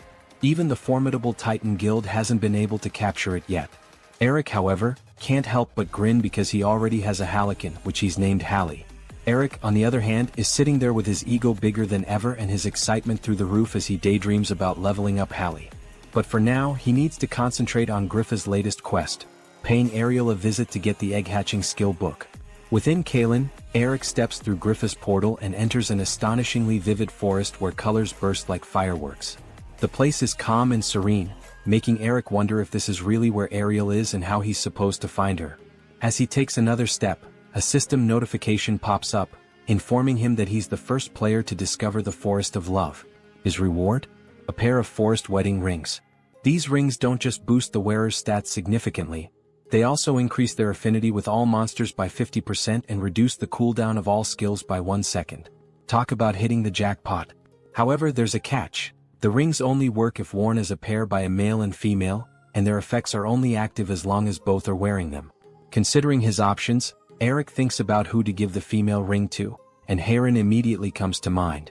Could this be his big moment? Is he finally going to make a move? Just kidding. Eric quickly decides he's not quite ready for that kind of bold gesture and dismisses the idea. Oh, Eric, always taking the scenic route to Romance Town. Putting the ring dilemma aside, Eric focuses on his mission to find Ariel. As he journeys deeper into the forest, he's surprised to see hero-rank monsters like unicorns that are all the way up at level 170. Luckily, they don't seem interested in attacking him, so he continues on without any trouble. Still, something is bothering him. Why do all the animals here seem so eager for attention? Is that why this place is called the Forest of Love? Oh boy, that has to be it. Suddenly, a stunning elf woman appears before him. This is Ariel, the summoner Eric has been looking for. Right from the start, they hit it off and seem to be on friendly terms. Maybe the ring's heightened desire effect is working its magic here? As they talk, Eric can't help but bring up a question that's been on his mind. Why do all the monsters in the Forest of Love seem to avoid him like he's contagious? What's the story there? Hesitant to offend Eric, Ariel hesitates before answering his question. But when Eric insists, she reluctantly reveals the truth. The monsters avoid him because they can sense just how painfully single he is and always has been. Getting roasted by a bunch of animals now, are we? With that awkward truth out in the open, the two continue their conversation. Ariel then asks why Griffa has sent Eric to her. When Eric explains that he wants to learn how to breed monsters, Ariel becomes curious and asks him why. After a long-winded explanation of the various adventures and mishaps that have led him to this moment, Ariel smiles. She's genuinely pleased to hear about all the extinct monsters they've managed to revive. Ariel admits that she wanted to hear Eric's story to make sure he wouldn't misuse the power for the wrong reasons. After all, a skill that allows for the artificial breeding of monsters in a shorter time frame is just begging to be exploited for profit, turning monsters into mere livestock. From what Eric has shared, Ariel feels confident he wouldn't do such a thing. Still, she can't teach him the skill just yet. There's a catch. To learn this ability, Eric needs to understand what it means to court someone. And Eric? Well, he's got zero experience in that department. Oof, his dreams get crushed in one swift sentence, and his single status stings harder than ever. Tears begin to well up in his eyes. But just then, a system pop-up appears with a new quest, Preacher of Love. If Eric can help two fairies, Whitson and Carol, become a couple, he'll technically understand what it means to court someone, and then Ariel will gladly teach him her ability. So instead of finding love for himself, Eric just has to play Cupid. Seems doable, right? Well, not so fast. Whitson is basically a kid thanks to elves aging differently from humans. How on earth is Eric supposed to pull this off? Even worse, Whitson has been single for about 150 years. And to make matters even more complicated, when Eric watches the fairies during a mushroom-picking outing, they can't even speak to each other because they're so shy. So much for this being a reasonable quest. Later, at Whitson's house, Eric is giving him a hard time for not being able to even talk to Carol. But just as Eric is getting into his rant, Whitson's crystal ball starts glowing. After checking it, the fairy excitedly announces that Carol has just sent him a message. Surprised that NPCs can message each other, Eric sees this as a golden opportunity. Slamming his hand on the table, he tells Whitson to seize this chance. But, as it turns out, Whitson is just as bad at texting as he is at talking to Carol in person. Maybe even worse. Eric tries to coach him through it, but Whitson's shyness prevents him from making any bold moves. If anything, he just manages to make the situation even more awkward by being overly formal. And when Carol tries to drop hints and encourage him to take a step forward, he completely misses it and starts apologizing. Then, out of nowhere, Whitson decides to ask Carol if she's sleeping. Bravo, kid, she's literally talking to you. Eventually, Eric gets fed up and tells Whitson his only option now is to confess his feelings directly. Naturally, this is way beyond what Whitson feels capable of doing. Exhausted from all the back and forth, Eric finally loses his patience. He grabs the crystal ball himself, figures out how to send a message, and shoots one off on Whitson's behalf, asking Carol to go out with him. Horrified, Whitson tries to take back the message, but it's too late. The die has been cast. Carol sees the message and immediately starts a video call with Whitson. Eric quickly jumps up, tells Whitson to be honest about his feelings, and then gets the heck out of there. Standing outside, he braces himself for the inevitable quest failure notification. But to his astonishment, the complete opposite happens. Whitson and Carol are now officially a couple. Holy smokes, was it really that easy? Once the system notifies him that he's cleared the Preacher of Love quest, Eric heads back to Ariel to claim the monster breeding skill. Ariel, thrilled that Eric has succeeded, happily grants him the new skill. As a newly minted monster breeder, Eric gains the ability to see the gender of his minions. something that's definitely crucial for breeding purposes. Strangely enough, this ability reveals that every single one of his minions is male. Pretty odd, considering Ariel mentioned that minions generally come in both genders equally. What are the chances that he'd end up with an all-male team? But Eric shrugs it off. It's not really something worth worrying about. As Eric prepares to leave, Ariel hands him a crystal ball, explaining that this will allow them to contact each other whenever necessary. She mentions that she might need his help in the future, and just as she finishes speaking, a system pop-up appears. It informs Eric that he will receive a hidden quest called Evil Dryad and Callippa's Shadow, if he accepts the crystal ball. Most of the quest details are concealed, only revealing that more information will become available once his skills have been further enhanced. Given that there's no time limit on the quest and that Callippa was responsible for the troubles he faced with Oakley long ago, Eric sees no reason to decline. Besides, the quest window reveals a surprising new piece of information. One of the quest conditions is to be a third-level summoning master. Eric didn't even know it was possible to level up his class beyond its current state. Something to think about for sure. With his decision made, Eric accepts Ariel's quest, takes the crystal ball and heads on his way. When Eric returns to the Dimensional Magic Tower, Griffa greets him with excitement, thrilled that he's obtained the monster breeding skill. Wasting no time, she takes him to the room she's been using as a stable for the herbivorous monsters they've revived. Ready to test out his new skill, Eric stands before a pair of Cropsis. As he prepares to activate the skill, a thought crosses his mind. Is he about to witness something inappropriate? Whoa, hold on dude, they're just animals. Pushing aside that weird moment, which he's pretty sure was just a mistranslation, Eric quickly activates the skill. To his relief, the breeding process goes off without a hitch, and a new Cropsis egg is created between the two monsters. For this accomplishment, Eric earns the title of Monster Breeder and racks up 25,000 fame points.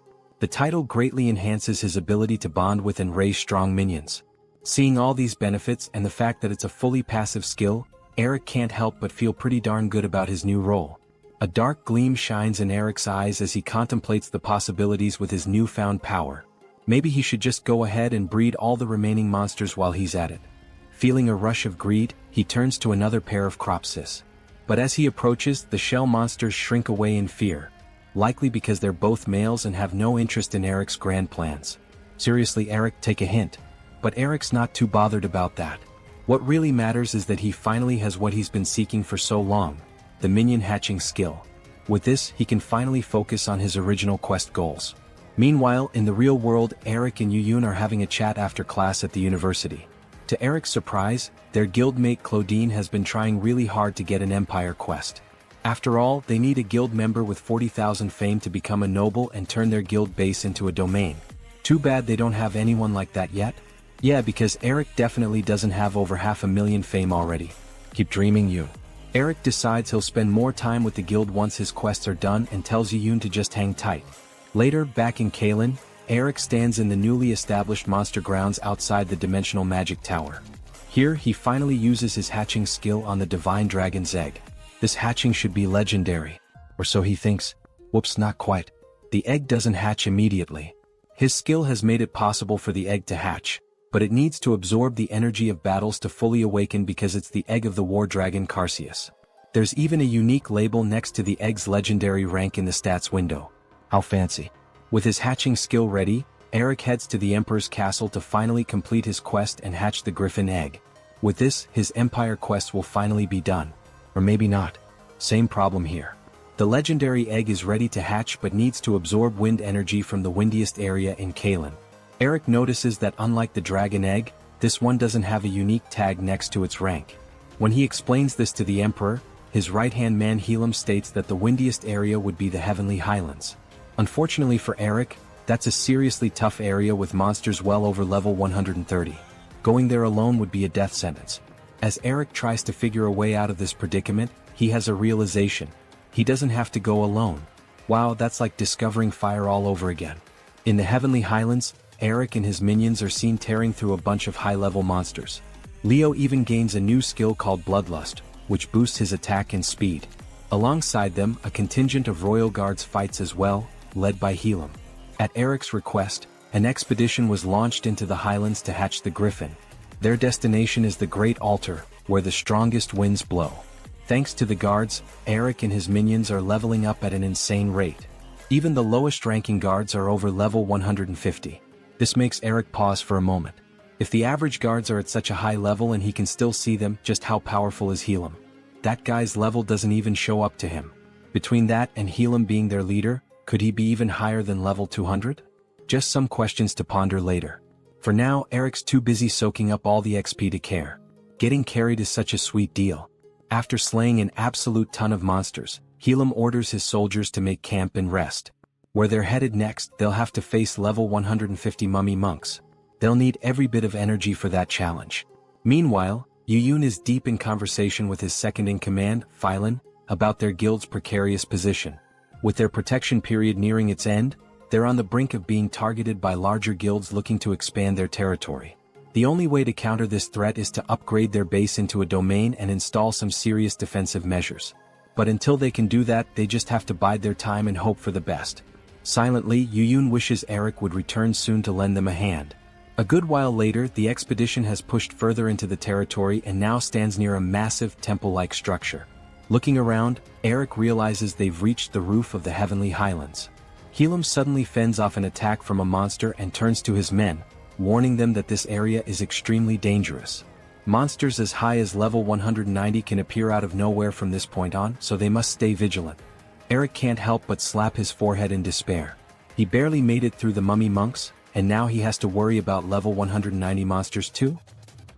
Just as Eric is starting to collect himself and renew his determination, the group is ambushed by a mob of monsters. Helam charges into the fray without hesitation, leading the charge to repel the creatures and urging his men to stay stealthy to avoid attracting even more. As Helam clashes with the advancing monsters, a massive explosion rocks the area. Helam quickly orders his men to protect Eric and the Griffin Egg, declaring that he'll deal with these monsters himself. Wow, this guy is a total badass. Strangely, the monsters seem to veer off in a different direction as they near Helam. Eric is baffled by this just as he spots something in the distance. Wait, what is that back there? Holy moly, what in the world is that? It turns out the monsters were actually fleeing from an even bigger threat. A giant pterodactyl-like monster far larger than Slab. Realizing they're no match for this beast, Helam shouts for Eric to take the Griffin Egg and make a run for the altar. Not one to argue with someone who's clearly saving his neck, Eric grabs the egg and dashes off. As Eric runs, he's blown away by the flawless teamwork and sheer power of the Knights and Royal Guard. Just one swing from that massive bird would flatten him if he tried to fight it himself. Knowing this and understanding that they can't hold off the pterodactyl forever, Eric uses his assimilate skill with Leo, transforming into his werewolf form that significantly boosts his agility. With his newfound speed, Eric races to the altar like a madman. Thanks to this enhanced speed, Eric reaches the altar in record time. The system notifies him that he's the first to discover the heavenly altar and rewards him with some perks for his effort. As this happens, Eric realizes the situation is eerily similar to when he first discovered the lava springs that helped him hatch the Drake. This likely means he'll need to return to this spot in the future if he ever wants to hatch any wind-type monsters. But that's a thought for another time. Right now, he has a griffin to hatch before that monstrous pterodactyl gets any closer. Wasting no time, Eric places the Griffin Egg on the altar and begins the hatching process. Within seconds, the progress hits 11%. At this rate, it should hatch pretty quickly. But wait, what's that noise? Oh no, the giant bird has broken through the knight's defenses and is now soaring toward the altar. As Eric urges the hatching process to speed up, something unexpected happens. An item that's been sitting in his inventory for weeks, a plain-looking rock he got after taking down the player killer's back during the Goblin War quest, suddenly starts to glow. It's much more than just a rock. With a bright, radiant light, it floats out of his inventory and begins to orbit around the Griffin Egg. A pop-up appears, revealing that the Wind Essence item has been activated. In an instant, the Griffin Egg cracks apart violently, and the creature inside finally awakens. But wait, what's this? It seems the egg has hatched not just one but two griffins. As Eric examines their absurdly high stats and overpowered abilities, a mischievous thought crosses his mind. Nobody's here to witness this, and the Emperor only requested one griffin. So maybe he could just borrow one for himself? Before anyone can stop him, Eric quickly captures one of the griffins Pokemon captured. Just as Eric finishes his little heist, the enormous pterodactyl finally reaches the altar, and Eric does the only logical thing. He runs for his life, screaming like a little kid who just saw a ghost. Much later, after the expedition is finally complete, everyone returns to the royal castle.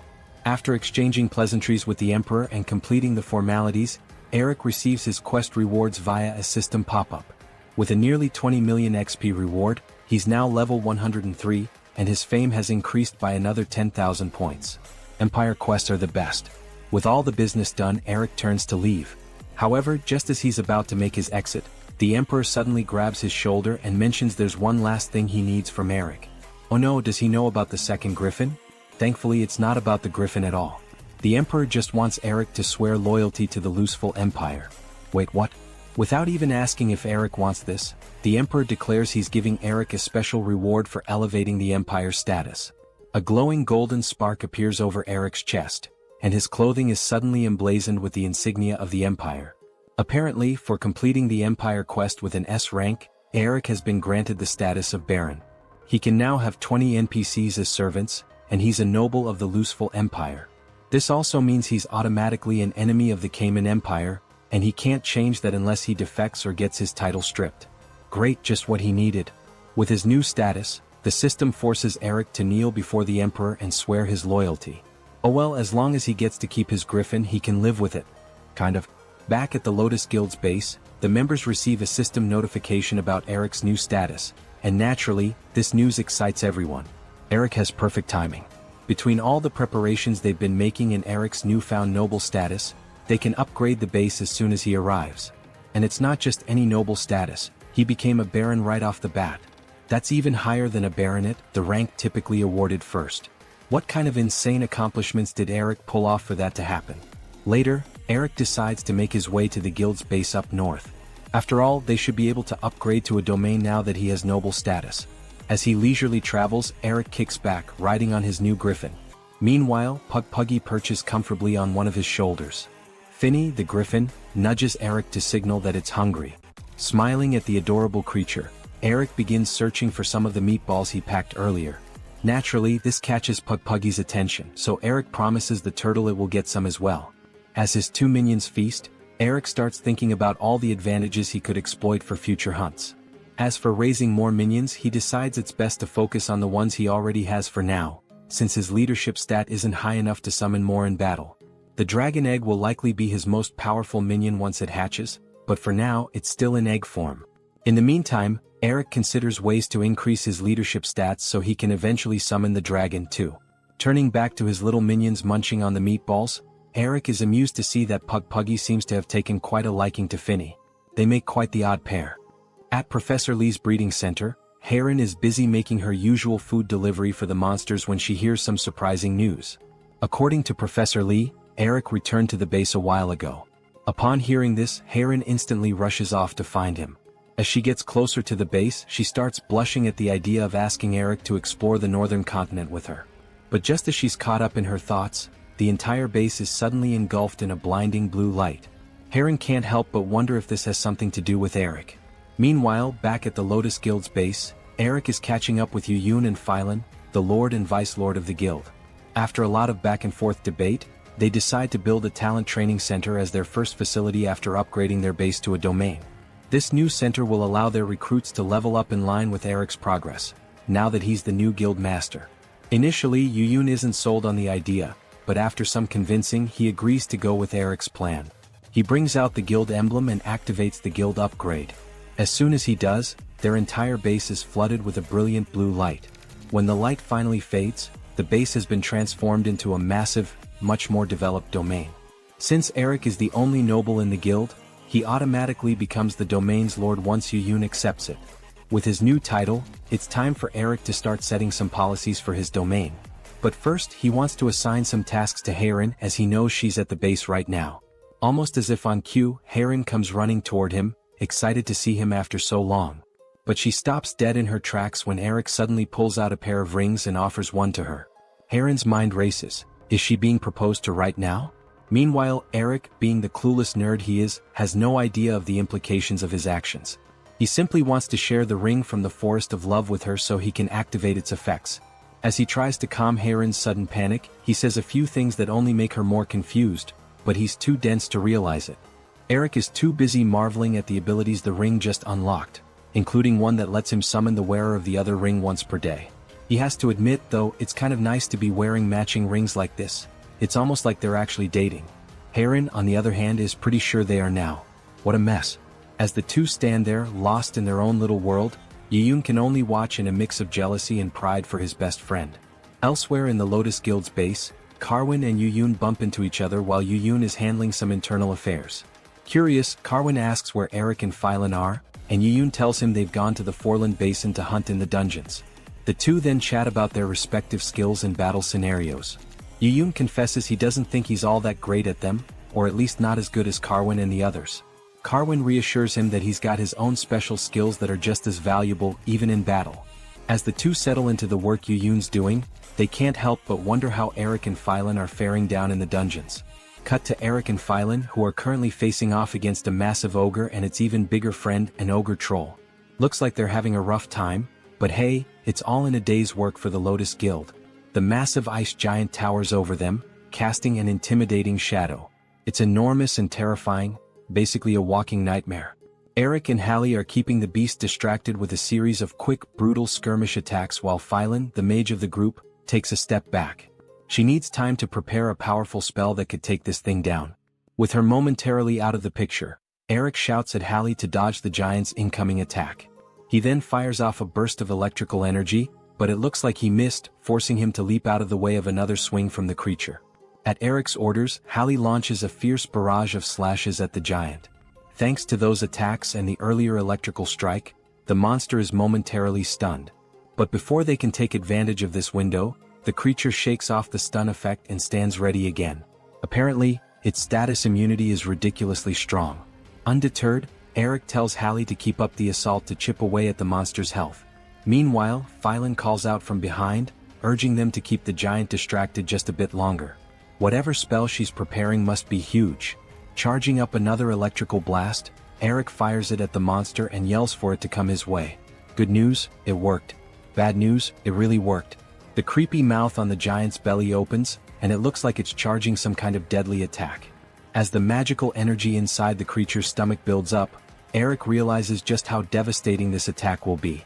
His instinct tells him to dodge, but Phylan is directly behind him, defenseless as she prepares her spell. Thinking fast, Eric dashes over to Phylan's positioning himself in front of her. He tells her to keep casting, reassuring her that he's got this covered. As the giant's attack finally charges up and blasts toward them, Eric makes his move. He pulls out Pugpuggy and holds him in front like a makeshift shield. Using Pugpuggy's intrinsic skill, Ruler of Water, he's able to completely absorb the giant's attack. The skill works perfectly, much to Eric's delight, especially since it's his first time attempting it. With the giant's attack neutralized, Eric gives Phylan the go-ahead. With a sweeping motion of her arm, she unleashes a massive fireball that sends the giant reeling in agony. Seizing the moment, Eric summons all his minions at once. It's time to finish this. Rake, Slab, and Leo charge forward, delivering their strongest attacks. Leo even has his Bloodlust skill activated for an extra power boost. Their combined efforts overwhelm the giant, and it finally falls with a deafening crash. With the dungeon clear, Eric and Phylan take a moment to catch their breath. System pop-ups start detailing their achievements. They've cleared the Fallen Hero's tomb in just 31 minutes and 29 seconds, earning an A rank. Along with millions of XP as a reward, they also receive 8 pieces of the Fallen Hero's boot equipment. Even more impressively, they've set the highest score of any players who have attempted this dungeon before.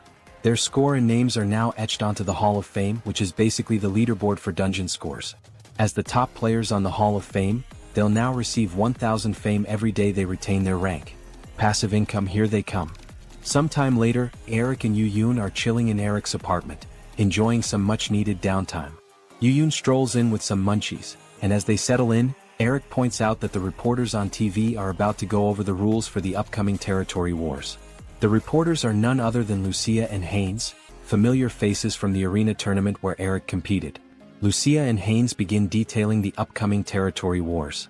These wars are massive battles between guilds that will take place in a special pocket dimension of Kalen called the Battleground of the Brave. As soon as the war begins, players will be automatically transported into this dimension. Spectators can also join in for a small fee, because who doesn't love a bit of extra cash? As the reporters dive into the nitty-gritty of the rules, Yoon teases Eric about being a dedicated note-taker. Eric, ever the earnest student, takes the tease to heart. If only he could apply that same dedication to his actual university work. Lucia and Haynes explain the two main types of territory battles. Field battles, where guild members clash openly, and castle battles, where one guild attempts to seize another guild's base while the defenders hold their ground. Battles are won either by having more members standing after an hour or by completely eliminating the opposing guild. Destroying the protection crystal of the defending guild also results in victory. Castle battles are a different beast entirely. They occur in a separate pocket dimension known as the battleground of protection.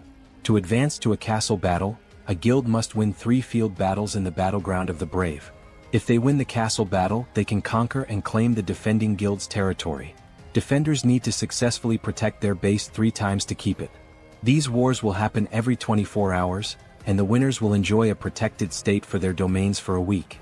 Each side can field up to 30 players, though NPC guild members don't count towards this limit. Lastly, any individual player can only participate twice per battle. Yoon sums up the complexity of the rules with a, "This is really complicated." Eric agrees, noting that they've been trying to make sense of these rules for over an hour. They both take note of the player participation limit, realizing that guilds will need to be strong all around. There's no room for a single dominant player to carry the team. Eric decides it's time to register the NPCs under his authority as Baron. These fighters will play a crucial role in the territory wars. Meanwhile, in the ruins of Kalen, a man and woman are deep in conversation. The man is Lin Long, an assassin who once outmatched Eric in a duel. The woman is Cecilia, a member of the top-ranked Kaiser Guild. Cecilia tries to convince Lin Long to join her guild, impressed by his skills, but Lin Long prefers to remain a lone wolf. She leaves with an open invitation for him to join at any time. Left alone, Lin Long reflects on his aversion to guilds. He doesn't want to be a mere pawn. If he were to join a guild, it would have to be one where he can play a leading role. Curious, he checks the dungeon clear rankings and is astonished to find that Eric and Phylan have not only smashed the previous top records by a full 3 minutes, but their guild isn't even in the top ranks yet. Just who are these players? Lin Long's memories resurface as he recalls Eric, the promising summoner from the tournament. How could Eric have become this powerful so quickly, especially when he should barely be level 100? Driven by curiosity and a desire to surpass Eric, Lin Long dons his mask, a determined smirk on his face. In his relentless pursuit of strong NPCs, Eric found himself at Professor Lee's breeding center. While chatting with a rather peculiar gum-chewing lady, Professor Lee suddenly remembered something. Heron had specifically asked him to notify her if Eric ever showed up. Not wanting to delay, he sent her a message. When Heron asked what Eric was up to, Professor Lee casually responded, "Oh, he's talking to a cute girl." Big mistake. He knew he'd messed up the second he saw the rage literally crack through his messaging window. Oh. Meanwhile, Eric, oblivious to the brewing storm, was busy learning more about the girl. This was Syria, a level 108 summoner NPC with impressive support abilities for her allies and minions. Even more interesting, she was hero ranked. With his mind made up, Eric decided to offer her the Seal of Lordship, which would register her as his subordinate. Syria, thrilled to serve, accepted without hesitation. Though, she seemed to interpret the whole process as a bit more intimate than Eric had intended. After she was officially registered as his first subordinate, Syria happily declared she'd be available whenever he needed her and took her leave. Eric, now alone in the stables, suddenly felt a dark, foreboding presence behind him. He turned slowly and there she was, Heron. Oh no. Her aura was practically dripping with jealousy. Quick on his feet, Eric explained the situation as fast as he could. It seemed to calm her down, for about 3 seconds. Then, like a true Yandra, Heron's aura of pure malice returned with a vengeance. Holy crap, of all people, Heron had to be a Yandra. After spending what felt like an eternity, a full half hour, reassuring Heron, Eric finally made his way to the Dimensional Magic Tower. But the moment he stepped inside, he was hit with even more confusion. Rufa, the tower's overseer, already knew about his new Baron status. How did she know about events outside the tower when she's just an NPC? Without missing a beat, Rufa casually mentioned she had connections in the royal palace. She then invited Eric to sit down while she prepared some tea. Curious, Eric opened Rufa's stat window as he sat on one of the couches. Her power level wasn't even displayed, it was just a bunch of question marks, confirming she was insanely strong. If only he could recruit her as an NPC subordinate. But as fate would have it, that wasn't going to happen. Rufa revealed that she had been made a countess by the previous ruler of the Loseful Empire, meaning she outranked Eric. Damn. He couldn't recruit her, yet. He'd have to come back when he had a higher title. As the territory wars loomed closer, the Lotus Guild gathered in their meeting room to strategize. Their opponents would be the Polaris Guild, a group that ranked fairly close to them. While the founding 10 members were undoubtedly strong, the other 200 or so members were constantly being swapped out, likely indicating weak teamwork. During the meeting, Eric pointed out a recent trend in territory wars. Since defending guilds only needed to win 3 battles to claim victory, they often abandoned the battlefield of the brave, focusing all their energy on securing wins in the castle battles instead. It was a practical strategy and one that worked most of the time. But Eric had a different idea. With a mischievous grin, he declared, "We're going to completely flip that strategy on its head." As the others looked at him in confusion, Eric pulled up a screen for each of the guild members. It displayed the first battle participant for the upcoming war, Eric. That's right. Eric was going to take on the battlefield of the brave all by himself. When the day of the territory war arrived, both guilds stood ready on the battlefield.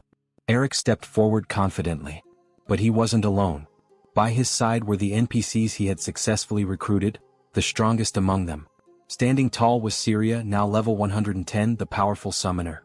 Beside her stood Sirius, a level 109 sorcerer, Tempest, a level 114 priest, Lorton, a level 110 warrior, and finally Malheim, a level 107 warrior. Together they were an unstoppable force. And as Eric grinned, he knew this battle was going to be anything but ordinary. Together they stepped onto the battlefield, Eric mentally preparing himself to manage not just his NPCs but his entire army of chaotic minions. With only 30 seconds left before the war began, the Polaris Guild finally decided to grace the battlefield with their presence. To Eric's surprise, they didn't even try to hide their levels. None of them were above level 95. A smirk crept across Eric's face, combine that with how much they were bound to underestimate him, and victory seemed all but guaranteed. Just as he had suspected, the Polaris Guild clearly thought that sending Eric out alone was the Lotus Guild's way of surrendering the battlefield of the brave. But oh, were they in for a rude awakening. As soon as the countdown hit 0, Eric sprang into action. With a dramatic flair, he summoned Rake, Leo, Haley, and Jaggy in quick succession. The sight of these fierce creatures sent shivers down the spines of the Polaris members. It wasn't every day you saw such a collection of minions pop out like they were in some kind of magical circus. Wasting no time, Eric ordered the NPC knights behind him to stick to the plan.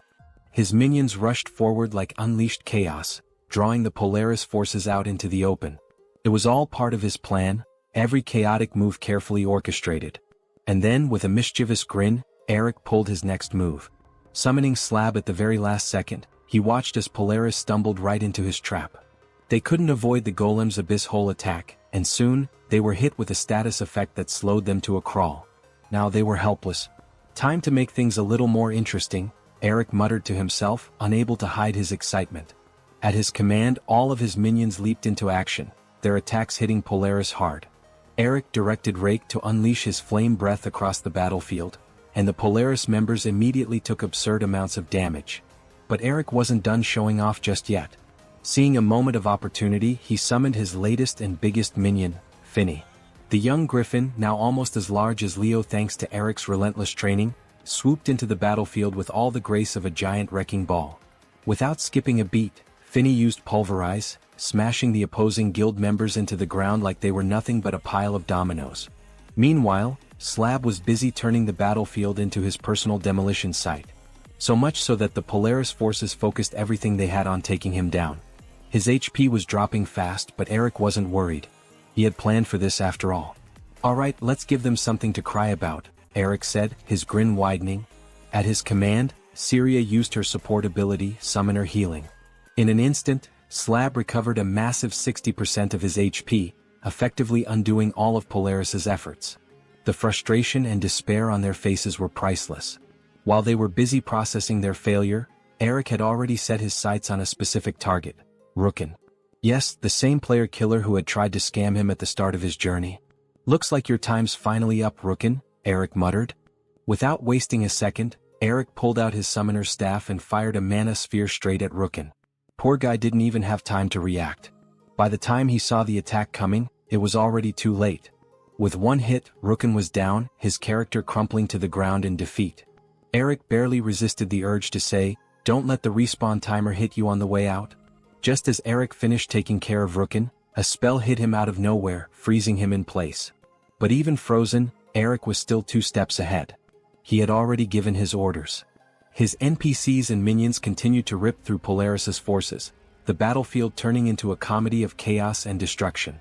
Definitely channeling some serious strategist vibes right now, Eric thought, watching as his plan unfolded like clockwork. Then he spotted Rookin's comrade, one of the other 3-player killers from his past. What was her name again? Idino? It doesn't really matter, he mused, shrugging as he prepared for the next move. Things were going exactly as planned. At Eric's command, Finny launched at the woman like a feathered missile of destruction. In a desperate attempt to save her life, she fired arrows enchanted with wind magic. Unfortunately for her, it was like pouring gasoline on a fire. Finny just got stronger. The Griffin, now supercharged like he'd downed an energy drink, took her out faster than a sneeze in a library. And just like that, every last Polaris member had been wiped from the map. Eric stood tall, basking in victory with 63,500 fame now under his belt. Not bad for a one-man show, he thought, mentally patting himself on the back. Back at the Lotus Guild base that night, it was party time. The guild was buzzing with excitement, riding high off Eric's one-man army performance. Confidence was overflowing, some might say a little too much. I mean seriously, Cloven laughed, Polaris couldn't find their way back to the battlefield if we gave them a map and a flashlight. The second battle? Cakewalk? Eric, leaning back with a cocky grin, finally decided to burst their bubble. "Don't get too cozy," he said. "The second battle won't be as easy." The room fell silent, and Heron shot him a confused look. "Wait, you just wiped the floor with them." "What do you mean?" Eric explained. "Yeah, but they thought I was the tutorial boss. They didn't take me seriously and they paid for it. Next time they're going to be ready for a real fight. No more easy wins." Heron raised an eyebrow. "So, you're saying there's a chance you might lose?" Eric's grin widened. "Lose? Meh. Not even on my worst day. It'll be tougher sure, but trust me, I'm going in to break their spirits, with style." Meanwhile, in the real world, Eric was doing something completely out of character. He was actually studying. His buddy Yuyun was so stunned by the sight he almost dropped his phone. Turns out, Professor Lee had issued an ultimatum. Stop sleeping through class or retake every single one. Looks like the grind in-game wasn't doing wonders for Eric's GPA, or his back. After class, Eric and Yuyun discussed strategy for the next round of territory wars. Eric had come up with a devious plan. "We should let Polaris win one of the battles," Eric said, his eyes gleaming. "What? To tire them out. Once they're exhausted, we'll swoop in and crush them without breaking a sweat." Yuyun looked at him impressed.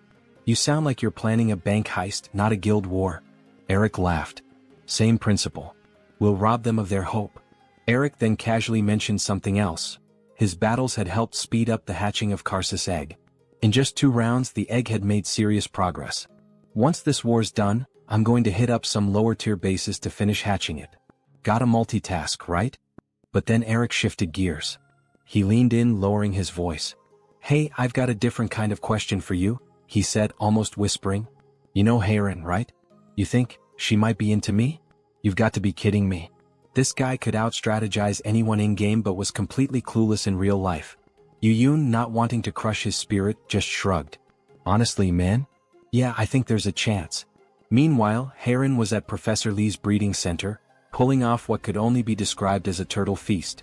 She was feeding Puggy her homemade meatballs, and the little turtle was in food heaven. "Eric only gives you one at a time," she muttered, shaking her head. "And barely even that. Stingy much?" Puggy, sensing the feast could end at any moment, went into full-on panic mode, stuffing his face like there was no tomorrow. He knew the drill. Once Eric showed up, the all-you-can-eat buffet was over, and it was back to one sad meatball at a time. Heron couldn't help but blush at the thought of Eric being mad at her while Puggy was going to town on the meatballs, oblivious to his impending doom. Heron, determined to make every creature around her happy, decided to have Finny try her cooking too.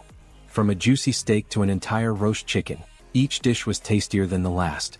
Honestly, at this point, I've never wanted to be a monster pet so badly in my life. But unfortunately for Puggy, Eric eventually arrived at the breeding center. And when he saw his adorable turtle minion absolutely destroying a plate of meatballs, he laid down the law. scaring the shell out of poor Puggy. It was like watching a kid get caught with their hand in the cookie jar, except this time, it was a whole buffet of meatballs. Later, the two stood outside the center and Eric, being unexpectedly smooth, popped the question, "Hey Heron, wanna go out sometime?" Oh snap, he actually did it. Wait, never mind. False alarm. Turns out, he just wants to take her to the Poreless Plateau for some monster grinding. Yeah, same disappointment here, Heron. As Eric mercilessly slaughtered the monsters in the area, he let Puggy wander off and do his own thing. Heron, a bit concerned for the little guy, voiced her worries. Eric reassured her with a casual shrug, explaining how broken Puggy's defenses were. Basically, the little guy could take a beating and keep on chomping. However, Heron wasn't done questioning his treatment of Puggy and demanded to know why Eric barely gave him meatballs. She's terrifying when she's mad, by the way. Eric, clearly prepared for this interrogation, sighed and explained, "The more meatballs I feed him, the heavier he gets. And then I can't carry him around on my back. I need him lightweight. It's a tactical decision." Heron wasn't completely convinced, but she let it slide. For now. Just as they were chatting, Eric suddenly sensed that Puggy had either found something cool or accidentally wandered into a monster nest. Without hesitation, he summoned Finny and extended his hand to Heron. "Come on, let's go," he said, totally casual but low-key smooth. Okay, Eric might not be Mr. Romance, but he's got some unintentional game. Together, they hopped onto the young griffin's back and soared into the skies, heading toward Puggy's location. Back at the Lotus Guild base, members were celebrating yet another victory in their territory wars. It was all smiles and high fives, but there was also a bit of embarrassment in the air. What? Because all the progress was thanks to one person, Eric. Yiyun admitted to feeling a bit useless too, but hey, they were all pitching in their own ways. Thanks to Eric's brilliant strategies, the guild had already risen 2 ranks. According to Eric's master plan, their next step was to start attacking other guilds and claiming their territories. Phylum raised concerns about whether they even had the resources to pull off something like that, but Yiyun, ever the optimist, assured everyone that Eric must have a bigger scheme brewing. Sometime later they found Puggy sitting at the entrance of a strange, mysterious cave. As Eric got closer, a system pop-up appeared, informing him that he had just discovered the Bloody Way dungeon. As usual, this meant all of his XP and item drops would now be doubled for the next 5 days. With spirits high, Eric turned to Heron with a confident smile and asked, "Should we dive right in?" After promising to protect her, the couple, that's right, we're calling them a sort of couple now, stepped into the dungeon. Inside the icy cave, Eric immediately summoned Leo to deal with the weird-looking monsters that filled the place. The wolf minion tore through them like they were paper dolls, and the group pushed further into the heart of the dungeon. It looked like this was a straightforward cave rather than a multi-floored labyrinth, which was a bit of a relief. As they moved deeper, Heron's main concern wasn't the monsters. They were no match for Leo and Eric, but rather, could we find a brighter spot? It's getting super gloomy in here. Impatience gnawed at Eric as he scanned the empty cave, frustrated by the slow trickle of monsters. "Come on, where's the next wave?" he grumbled, desperate to cash in on his double XP bonus. Just as he voiced his frustration, a bone-chilling howl echoed through the cavern, answering his unspoken plea. As they got closer, Eric's eyes widened. A full pack of blood-mane wolves, 7 of them identical to Leo in appearance, stepped out of the shadows. Before Yiyun and Heron could even react, Eric was already sending up a silent prayer. "Please don't let these guys be Leo's distant cousins?" He quickly told Heron to hang back. "These guys are level 125, rare ranks too." With that, the wolves leaped into action and Eric was ready. Slab was summoned in a flash, his abyss golem swinging a fist at the wolves. But these weren't your average monsters. They dodged effortlessly to the side. Eric grinned. "Exactly what I was counting on." He gave the signal, abyss hole. Next he brought in the heavy hitters, Finn and Rake, each letting loose their own special attacks. Not wanting to leave anyone out of the fun, Eric summoned Haley because what's better than more muscle? And sent him forward with Leo right at his side. As they moved, Haley activated Guardian of the Wind, giving them a huge agility boost. Now we're talking. When Leo started to get a bit overwhelmed by the wolves, Eric shot out an electric propagation sphere, stunning the creatures just long enough for Haley to pounce. With a swift bite to the neck, one of the wolves was down. After all the damage Eric and his minions had dealt, the blood-mane wolves were exhausted, terrified, and limping. But true to their tough nature, they refused to fall. Well, time for brute force then. With one final coordinated push, Eric's squad overwhelmed the wolves. The battle was over. Eric stood victorious, his XP and gold count climbing, but there was more. Each wolf had dropped a mysterious item, a piece of a blood orb. Not entirely sure what it was for, Eric pocketed it and turned to Heirin. "Can you heal my minions? They're looking like they ran a marathon." As Heirin got to work healing, Eric thought to himself, "Man, bringing Syria along for this would have been a good call." Almost as if she could smell his thoughts, Heirin shot him a look that screamed, "Other woman?" Yikes, that's terrifying. After spending a solid chunk of time calming Heirin down, Eric suggested they move deeper into the cave. Sometime later, they reached a closed chamber with no visible exits, aside from a blocked path. "Well, this feels suspiciously like the end of the dungeon," Eric muttered. It wasn't just blocked by natural means either. Something seemed off. Summoning Finny, he ordered the young griffin to blow it open with his pulverized skill. True to Eric's instincts, the ice shattered, revealing a large wall behind it. In the center of the wall was a door with a wolf's head carved into it. It looked like something out of a religious temple. As Eric approached, a system pop-up informed him that the blood orb pieces from earlier could now be used. The pieces merged to form a complete orb, hovering ominously near the door. With no other options, Eric shrugged and used the orb. The wolf statue's eyes and mouth lit up with a blinding glow. The blood house was restored, and the seal of the blood gate had been broken. Slowly, the doors to this mysterious temple opened, revealing whatever lay beyond. Eric and Heirin were greeted by a terrifying sight. As the door swung fully open, an impossibly buff, thick-furred creature that looked like a werewolf stepped forward, its ominous crimson eyes glowing with pure malice. The gate of the blood house had barely opened before Eric could feel the intense danger radiating from within. Without a second thought, he yanked Heirin back. No sooner had he done so than a blinding red light burst forth from the opening. And from that light came their latest nightmare. A bloody Fenrir, a level 128 hero rank monster, and a massive one at that, even for its race. "Please tell me that's not related to Leo," Eric muttered, half seriously, as the towering wolf monster padded toward them. With no time to lose, Eric summoned Slab, his trusted abyss golem, to block the path. But what came next made even Eric's usual calm crack. One swipe of the Fenrir's claws wiped over 10,000 HP from Slab in a single critical hit. Oh no, did it just rattle Slab? Eric thought, eyes widening. But no time for panic. Slab was tough and so was Eric. He ordered the golem to hit the monster with Abyss Hole and sent Leo in for a critical slash. But even though Leo's attack hit the mark, the Fenrir barely flinched. It took less than 6,000 damage. Are you kidding me? This guy's built like a tank and he isn't even a defense-type monster. Eric couldn't help but feel a little nervous. The gap between them was crystal clear when Fenrir swiped twice at Leo, tearing off 18,000 HP. If those had been critical hits, Leo would have been a goner, Eric realized with a sinking feeling. Acting fast, he unsummoned Leo to protect him. Not losing my boy today. Frustration bubbling, Eric brought out the heavy artillery, Rake and Finny. The flying monsters unleashed their barrage of attacks, bombarding the Fenrir relentlessly. And for the first time in the fight they saw results. The Fenrir's health was actually going down. But, as if the universe wanted to crush every ounce of hope Eric had, the beast retaliated with a slash that did nearly 30,000 damage to Rake. And worse, it absorbed Rake's health, recovering over 40,000 HP. Oh come on. You gotta be kidding me? Eric groaned. Unsummoning Rake before things could get worse, he quickly ordered all his minions to fall back. He needed a new plan fast. With Heirin buffing and healing from the back, Eric decided to turn Slab into the tank they needed. Hit-and-run tactics would be their only chance. Jumping back into the fray, he had Slab block Fenrir's path again while Heirin poured healing into him.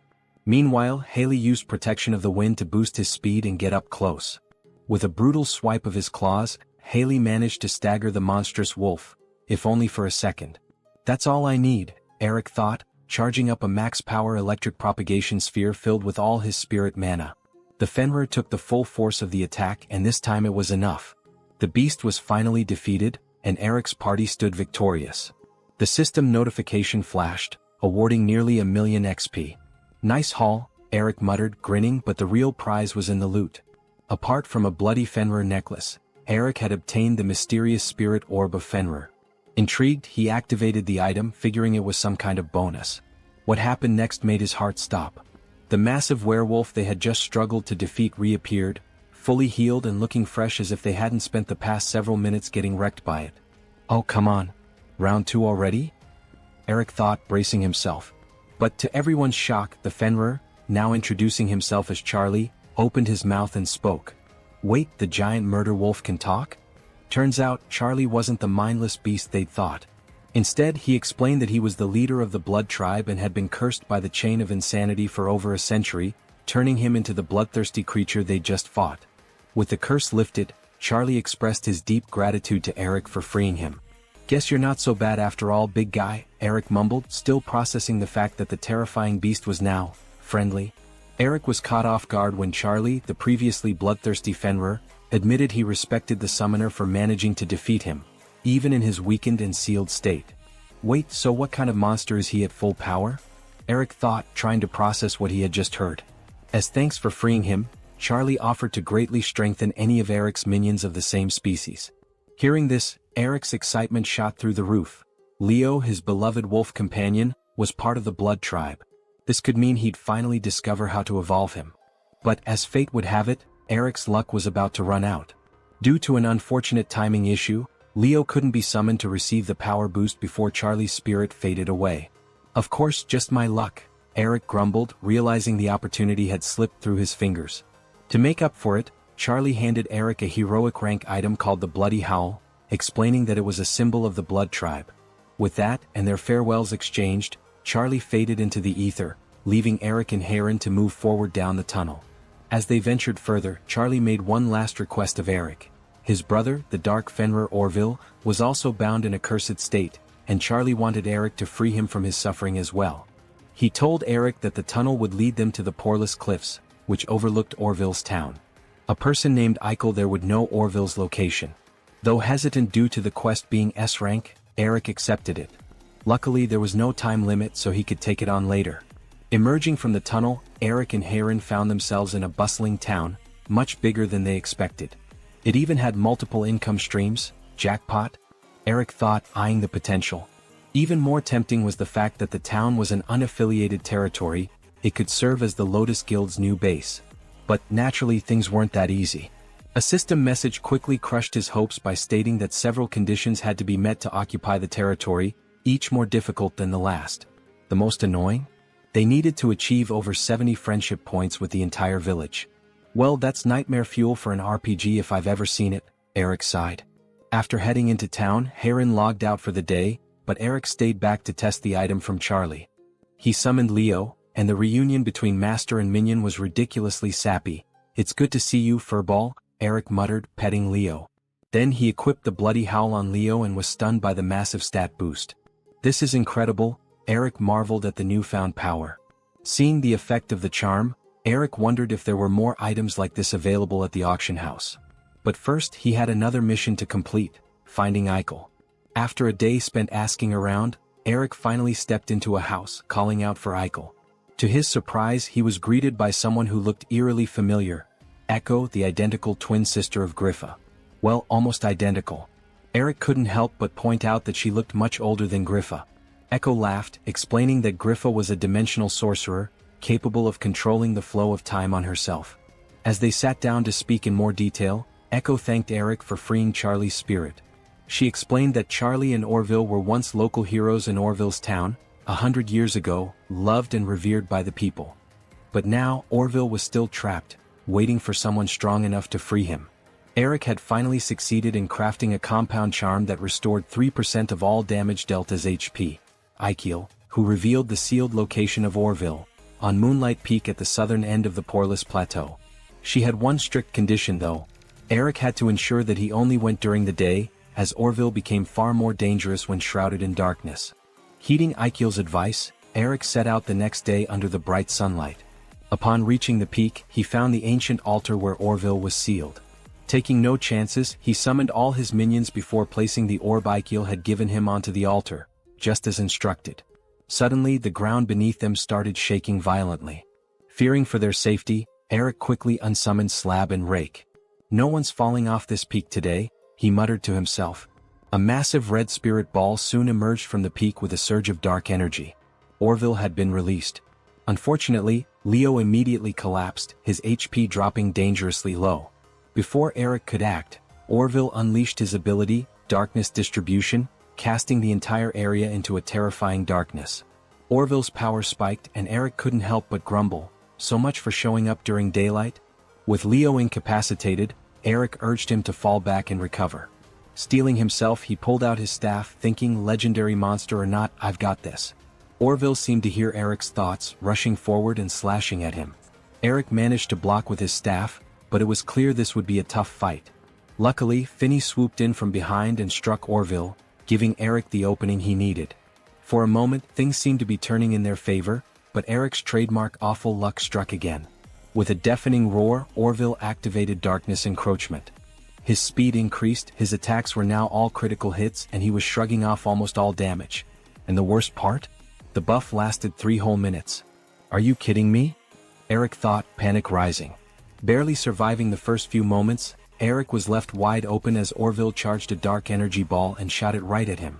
Though Eric dodged, Orville immediately followed up, delivering a gut-wrenching kick that sent Eric crashing into the rocks. Gasping for air, Eric slumped against the boulders, knowing he was at Orville's mercy. Seeing another energy ball charging up, Eric accepted that his time had come. He could live with the 24-hour lockout penalty, but he still needed to evolve Leo. Just as the energy blast was about to connect, Leo lunged in and bit into Orville's arm, saving Eric from certain doom. Shocked to see his companion risk everything, Eric desperately tried to unsummon Leo, but for some reason the summoning was now locked. Frozen in place, Eric had to watch in horror as Orville effortlessly swatted Leo aside, nearly killing him. But something strange was happening. Leo wasn't dead. No death message appeared. Instead, a system notification popped up, stating, Bloody Hole's hidden ability has been unlocked. Leo hadn't died from the attack but had instead triggered his long-awaited evolution. Orville, curious about the sudden turn of events, backed off, watching as Leo began to transform.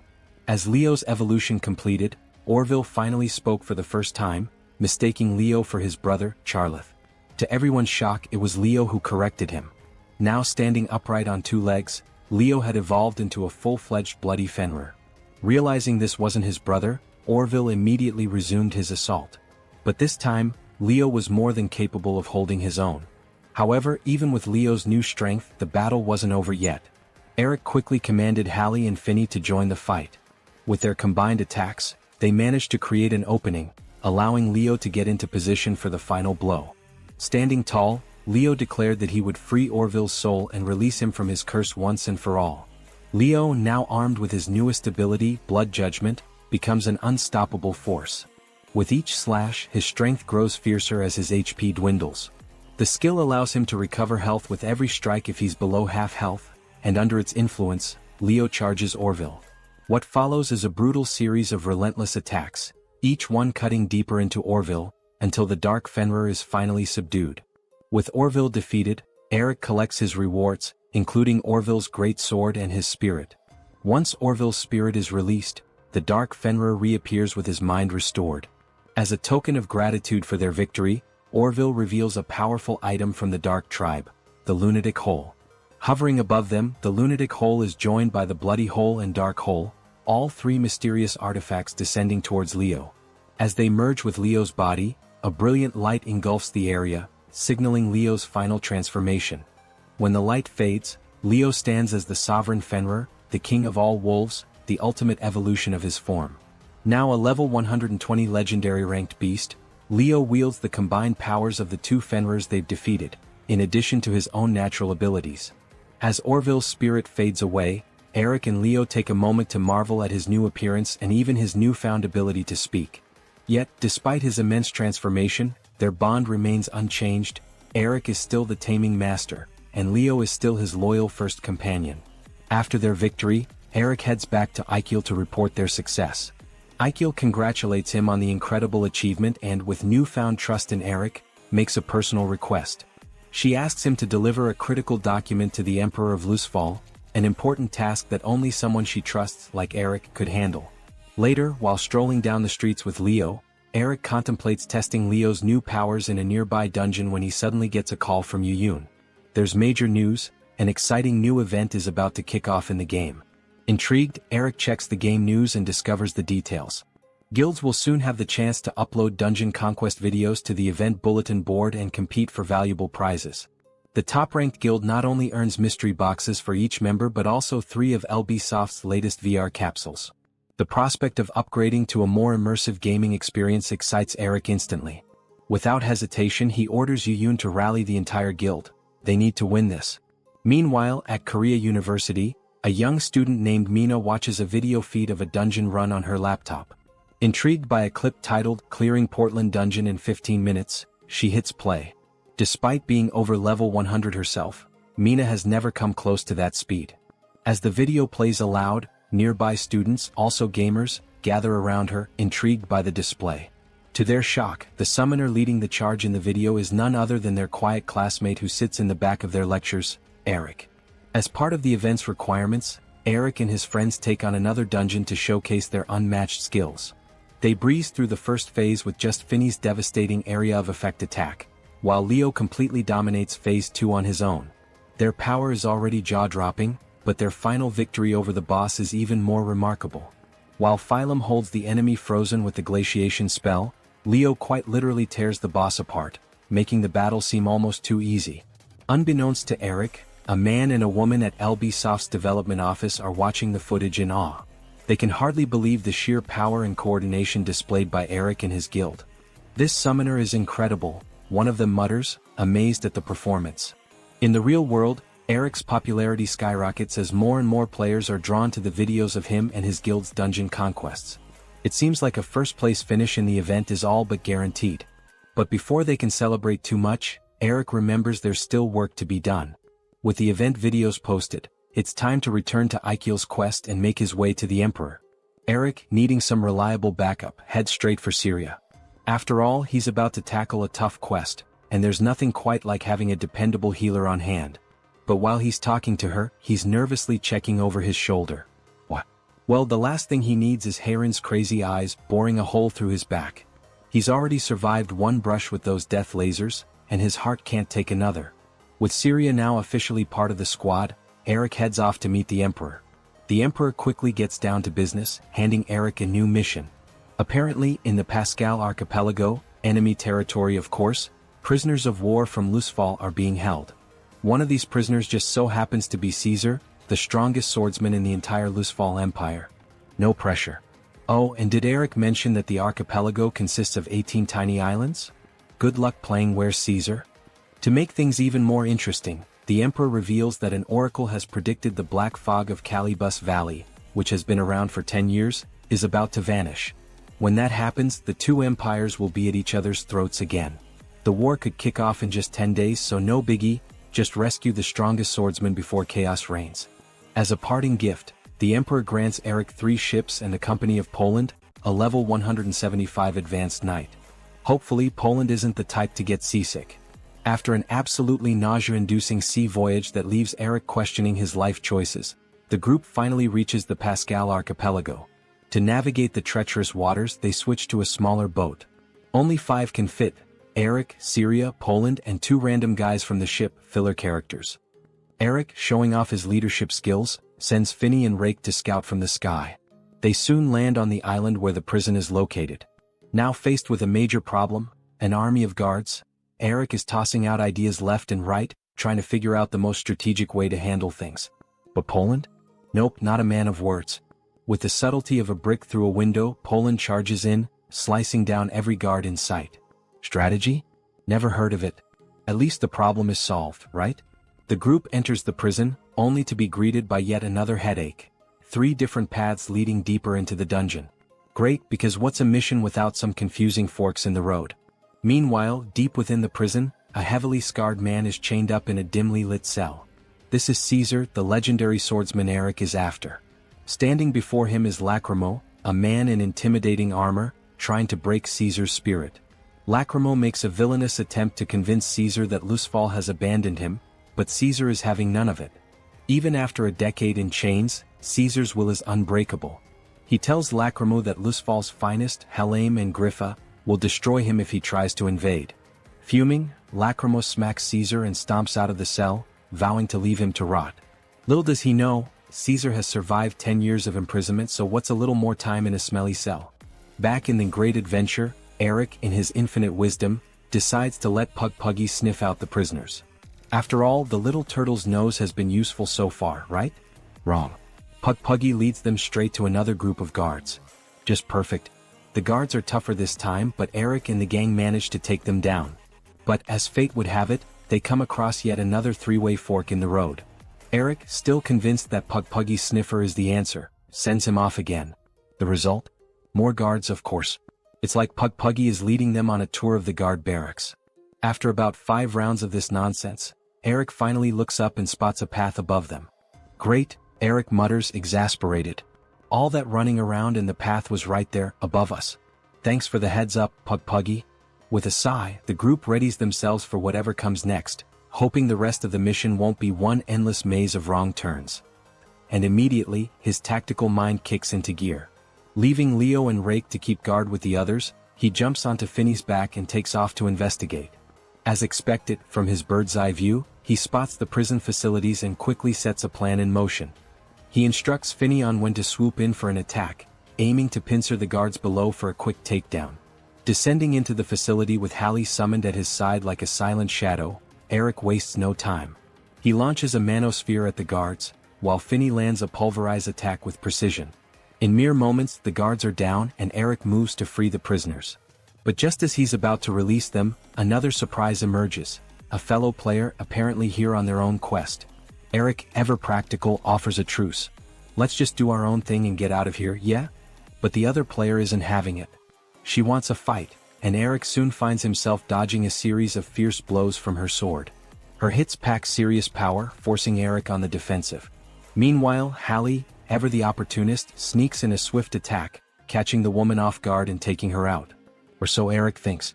Turns out, she was just a phantom void, a clone, and before he knows it, 4 more of her appear, each with swords drawn. Of course, because one wasn't annoying enough, Eric mutters. With a quick dodge, he manages to surprise the clones with a powerful mana sphere, obliterating them. But the main body of the woman dematerializes with a smug smile, cryptically noting that her quest is already complete. Well, that's not unsettling at all, Eric grumbles. With that strange encounter behind him, Eric finally frees the prisoner, none other than the legendary swordsman Caesar. As Caesar asks for a blade, Eric is confused. You just got freed. What are you planning to do with it? Before Caesar can answer, a group of guards enters the facility. Caesar's eyes narrow and he glares coldly at their leader, Lacrimo. The tension is thick, and even Eric can sense there's some unfinished business between these two. As the system notifies Eric that he's rescued one of the 77 prisoners, the plot thickens. On the forums and social media of the game, a new event has just been announced, the Cayman vs. Lusfall Mabel battle broadcast. While Caesar and Lacrimo engage in a fierce one-on-one duel, Eric busies himself with freeing the rest of the prisoners, ticking them off one by one. With nearly all of them on board his ship, a new system pop-up takes him by surprise, a countdown for reinforcements from the Cayman Empire. Great. I swear I just can't catch a break today, Eric mutters. Back in the prison, Caesar and Lacrimo continue their duel, their swords clashing with deadly precision. Despite Caesar's sword being worn down from the relentless combat, he's determined to finish this with one final strike. Lacrimo mocks him, but Caesar imbues his sword with one last surge of power, ready for a finishing blow. With a speed that even Lacrimo can't react to, Caesar lands the strike, sending his enemy crashing to the ground. Lacrimo's helmet is gone, his armor cracked, and with a defeated sigh, he admits that Caesar truly is the greatest swordsman of all time. Just as Eric rushes back to check on Caesar, he finds the battle already won. But with the countdown ticking for the surprise event, Eric has to think fast. In a stroke of cunning, he uses Orville's great sword as bait, convincing Caesar to join his ranks as a subordinate NPC. Welcome to the team, big guy, Eric grins, studying Caesar's impressive stat window with satisfaction. Eric could hardly believe it, he had seized a mythical rank. The joy was nearly overwhelming, but there was no time to celebrate. Shortly after, Eric and his formidable NPC comrades faced off against the Cayman reinforcement fleet. While the enemy had numbers on their side, Eric's party was vastly superior in power and skill. Caesar, brandishing his new blade, slammed it down with such force that the ground trembled. Offended by the refusal to surrender, the Cayman naval chief ordered his men to attack. But let's be real, these guys never stood a chance. As the enemy forces rushed in, Eric's strategy unfolded. Slab's abyss hole and Caesar's energy-infused sword slashes tore through the opposition with ease. In no time the battlefield was littered with defeated foes. Quest complete. The reward? 2,000 distinguished service points, a new currency Eric hadn't seen before, and a mountain of XP that pushed him to level 124. Exhausted and ready to log out for the day, Eric was just about to take a breather when, bam! Another quest popped up. Linked quest for the Prisoners of War, Part 1. With a time limit of just 1 day, he had to fend off the Cayman Empire's naval fleet pursuing the prisoners on his ships. It was a total pain in the butt, but Eric being Eric, he managed to smash through the mission with style. His exploits were being broadcast all over the Kaylan forums and social media. Between his impressive skills and Leo's power, Eric held the line long enough for the Loosefall Navy to show up as reinforcements. With Cayman forced to retreat, the quest was officially a success. The rewards? A whopping 5,000 distinguished service points and enough XP to hit level 126. Not too shabby for a day's work. After the quest, Eric found himself in a meeting with the Emperor when a game-wide notification went out. The latest Kaylan update maintenance was about to begin. All players were required to log out ASAP. Eric, feeling utterly drained, barely had the energy to move as he lay inside his VR capsule. Instead of getting out, he drifted off into dreamland, completely oblivious to the fact that he had a visitor at his door. Meanwhile, back in reality, Heron was making her way to Eric's apartment. Recently, she and Yu-Yun had visited to check out Eric's shiny new VR capsule, one of Kaylan's top models. During that visit, Heron had dropped the bomb that her father disapproved of her gaming hobby, which was why she didn't own a capsule herself. Without thinking twice, smooth as ever, Eric offered her his old capsule so she could come over and play anytime. Yu-Yun, envious beyond belief, half-seriously threatened to snitch to her dad, but Eric quickly bashed him into the wall. Lesson learned: never mess with the power of motivation. Now in the present, Heron was worried about Eric. Letting herself into his apartment with the PIN code he had given her, she started searching around, her heart racing as she couldn't find him. Panic set in, until she remembered who she was dealing with. Of course, Eric would be in the capsule. When she found him inside, sound asleep, concern for his comfort took over. She gently touched his shoulder, only for Eric to unconsciously grab her by the waist and pull her into the capsule with him. Holy balls, the guy has more game in his sleep than when he's awake. Unable to escape his grip, and truth be told, not really wanting to, Heron settled into the capsule with him, her face flushed. As she lay there, she couldn't help but enjoy the closeness, quietly waiting for Eric to wake from his impromptu nap. When he finally stirred and opened his eyes, the real-world tension was about to get interesting. Eric woke up cuddling a stuffed rabbit. Yeah, that was weird even for him. As he blinked himself awake and got over the oddness of the situation, he realized that Heron had stopped by his apartment while he was asleep and, oh wow, she had made him a meal. If only he knew the full story of what really went down. Along with the meal, she left a note that read, "You really should come to class sometimes, at least once in a while." Heron always keeping him on his toes. Later at the university, Eric barely had time to process Heron's gesture when Yu-Yun ambushed him, practically kidnapping him and dragging him into the campus esports competition. Yu-Yun, ever the thoughtful friend, had signed Eric up knowing how easily he could dominate and win some nice benefits. Seriously, everyone needs a Yu-Yun in their life. As expected, Eric destroyed the competition with minimal effort, winning his matches without breaking a sweat. But as he stepped down from the platform victorious, he came face to face with something far more terrifying than any digital enemy: his rabid fans. His exploits in Kaylan had earned him a massive following, and now it seemed like half the university was obsessed with him. Swarms of students were desperate for even the tiniest interaction. Fame, it turns out, is a double-edged sword.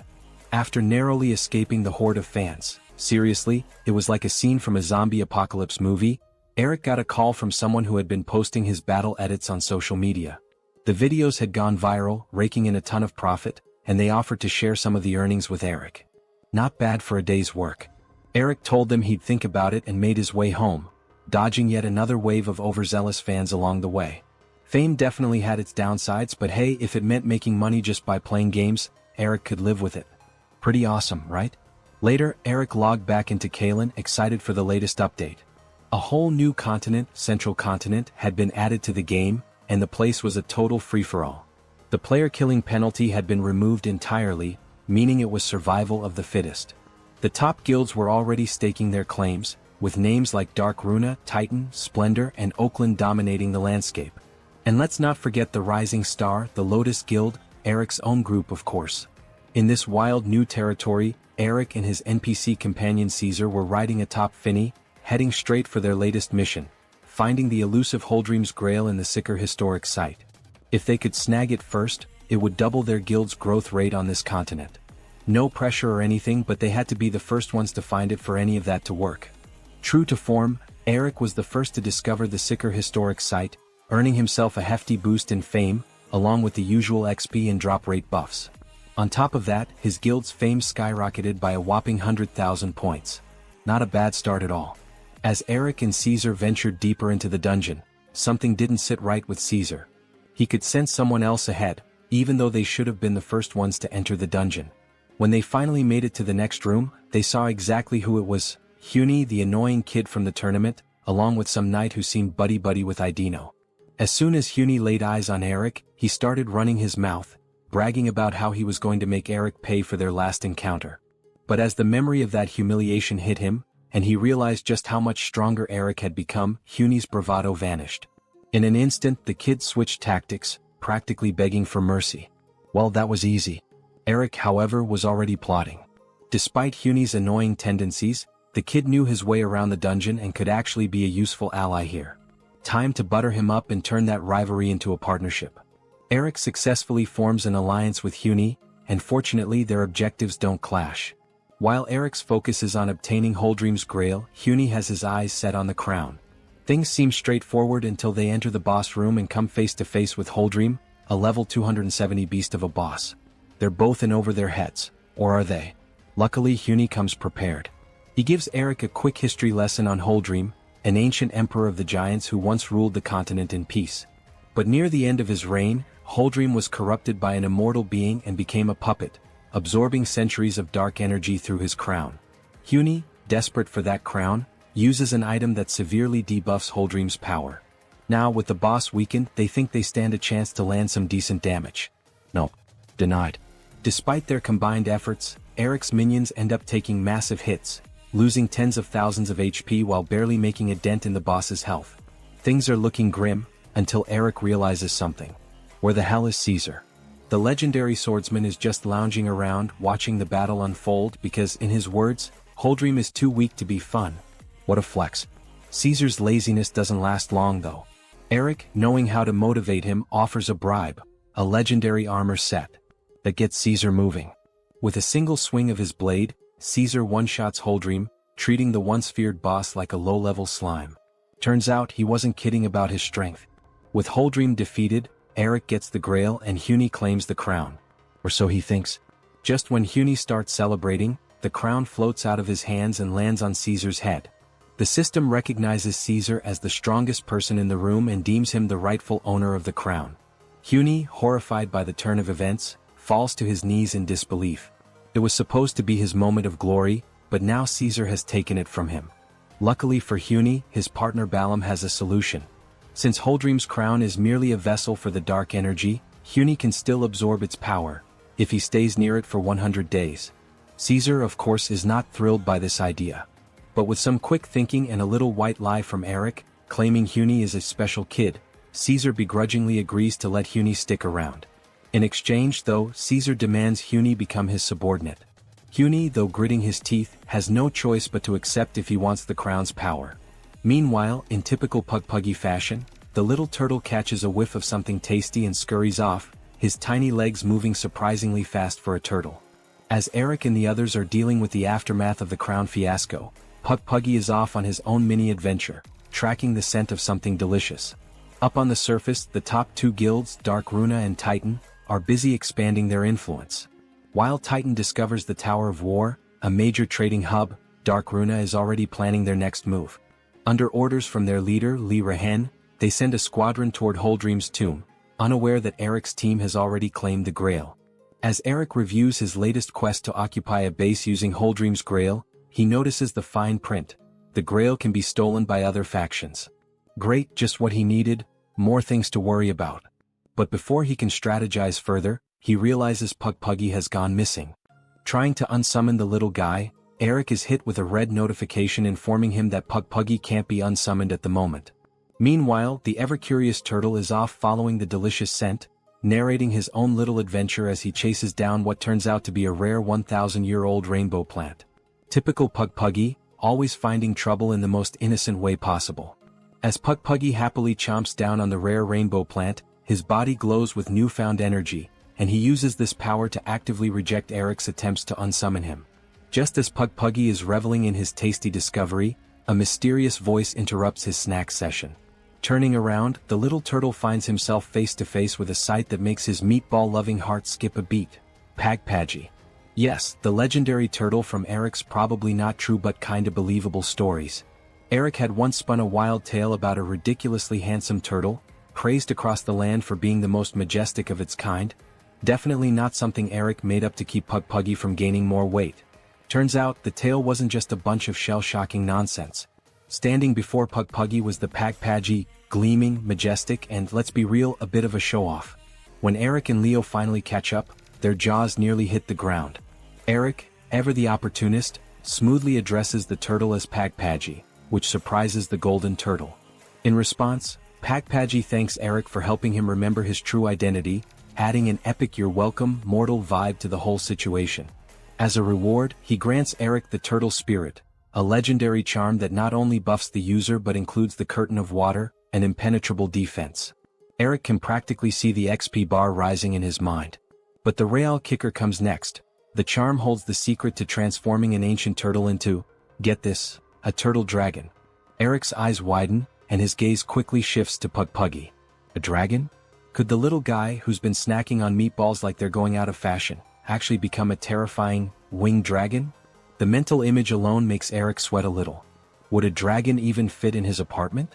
Before Eric can recover from the mental whiplash, Pagpaggy presents him with a quest.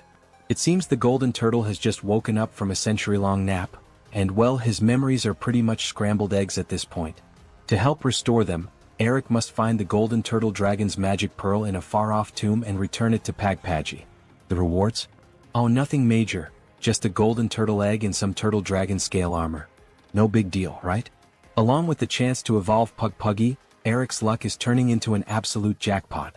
Meanwhile, back outside the tomb, Caesar emerges, stretching his muscles after what must feel like an eternity of inactivity. Clearly bored out of his mind, Caesar is about to go stir-crazy when a sudden ambush saves him from his boredom.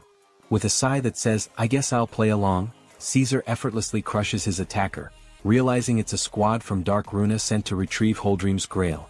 With a smirk, Caesar makes a move that reminds the world why he's one of the strongest swordsmen ever. In the blink of an eye, he's tearing through the Dark Runa squad like they're papier-mâché. His speed is unreal, his blade is unstoppable, and the poor Dark Runa soldiers are left wondering if they even stood a chance in the first place. Spoiler alert, they didn't. As the fight rages on, the leader of the squad, Solene, makes a desperate last-ditch effort to slow Caesar down. But Caesar, with the finesse of someone who doesn't even break a sweat during boss fights, sidesteps her attack and delivers a clean strike straight through her chest.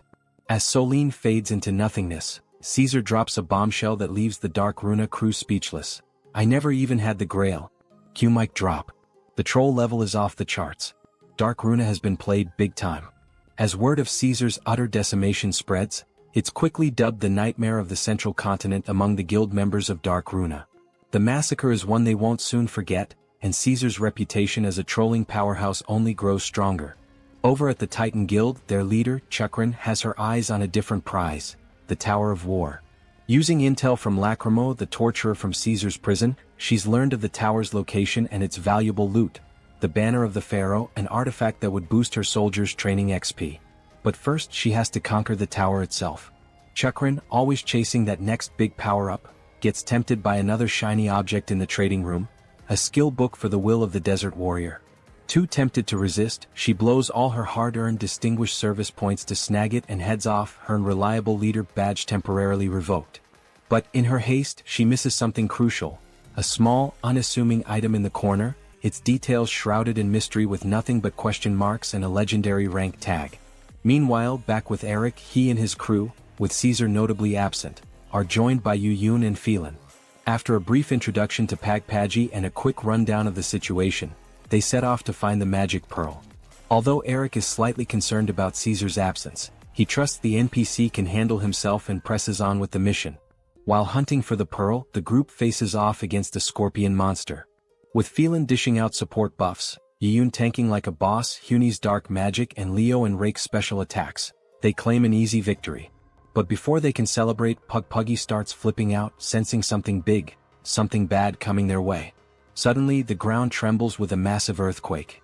Emerging from the earth is the towering figure of a level 200 hidden boss, the Sand Drake. And to make things worse, the magic pearl Eric needs is embedded right in its forehead. Seriously, did I tick off a luck god or something? Eric thinks as the drake roars. As the Sand Drake rears back to strike, Eric quickly commands Leo to dodge. The wind pressure from the drake's swipe alone is enough to knock him off balance. With Yun already struggling to block falling debris, Eric's mind races, scrambling for a plan, Caesar's absence looming large. Just then Huni shouts that the drake is now fully emerged, its colossal form towering over them. Before they can even react, the drake unleashes a breath attack that freezes Phelan, Huni and Eric in their tracks with its paralyzing effect. All seems lost until Puggy, equipped with the turtle spirit charm, makes his move. With a massive wave of water shooting from his mouth, he completely counters the drake's breath attack, causing the battlefield to rain with the aftermath of the clash. Just as Eric starts praising Puggy's quick thinking, the missing member of their party finally shows up. Caesar. Where have you been? Eric calls out, only for Caesar to casually reply, warming up? Seriously, could he be any cooler? Caesar takes one look at the Sand Drake and drops a bomb. The drake has partially absorbed the magic pearl's power, making it stronger. Then, in true Caesar fashion, he lays down, refusing to fight unless there's something in it for him. Not this again, Eric groans. Fed up with Caesar's greed, Eric turns back to the Sand Drake and declares that they'll handle it themselves. With a plan forming in his mind, he summons Finny and Slab, while unsummoning Rake to free up mana. His instructions are precise. Slab is to use Abyss Hole to absorb the debris scattered around them, clearing the battlefield for a proper tanking job. With the situation under control, Eric directs Yun to tank alongside Slab, getting ready for the big showdown with the Sand Drake. The fight's about to kick into high gear. In the meantime, Eric has Kumi and Balam distract the Sand Drake, working alongside Huni's skeleton soldiers. As this happens, he orders Leo to support the effort. For his own part in the plan, Eric asks Violin to buff him right before he takes off, mounting Finny and soaring toward the ceiling of the cave. From above, Eric watches as his team gradually chips away at the Sand Drake's health. Then, with precision, he summons Jagi and activates electrical manipulation. The combination of Phelan's buffs, Eric's own enhancements, and the rain still pouring from Puggy's earlier attack turns Eric's lightning-infused manosphere into a devastating surge of energy. The electrified blast hits with incredible force, sending shocks deep into the drake's open wounds, leaving the once menacing creature a smoldering husk of its former self. With the Sand Drake finally defeated, Eric receives the usual array of rewards, fame, XP, and a new title. But the real prize? The magic pearl of the golden turtle, an artifact capable of altering a creature's evolutionary potential. Despite Pagpagi's request for it, Eric is seriously tempted to use the pearl to evolve Puggy instead. And after all that talk about Caesar's greed too. As Eric contemplates what to do with the pearl, he suddenly realizes he's missed a meal in the real world. Without warning, he turns to Huni, tells him to wrap things up here, and logs out before the poor kid can even respond. Talk about dodging responsibilities in style. Back in the real world, Eric emerges from his VR capsule, only to be ambushed by a wild heron.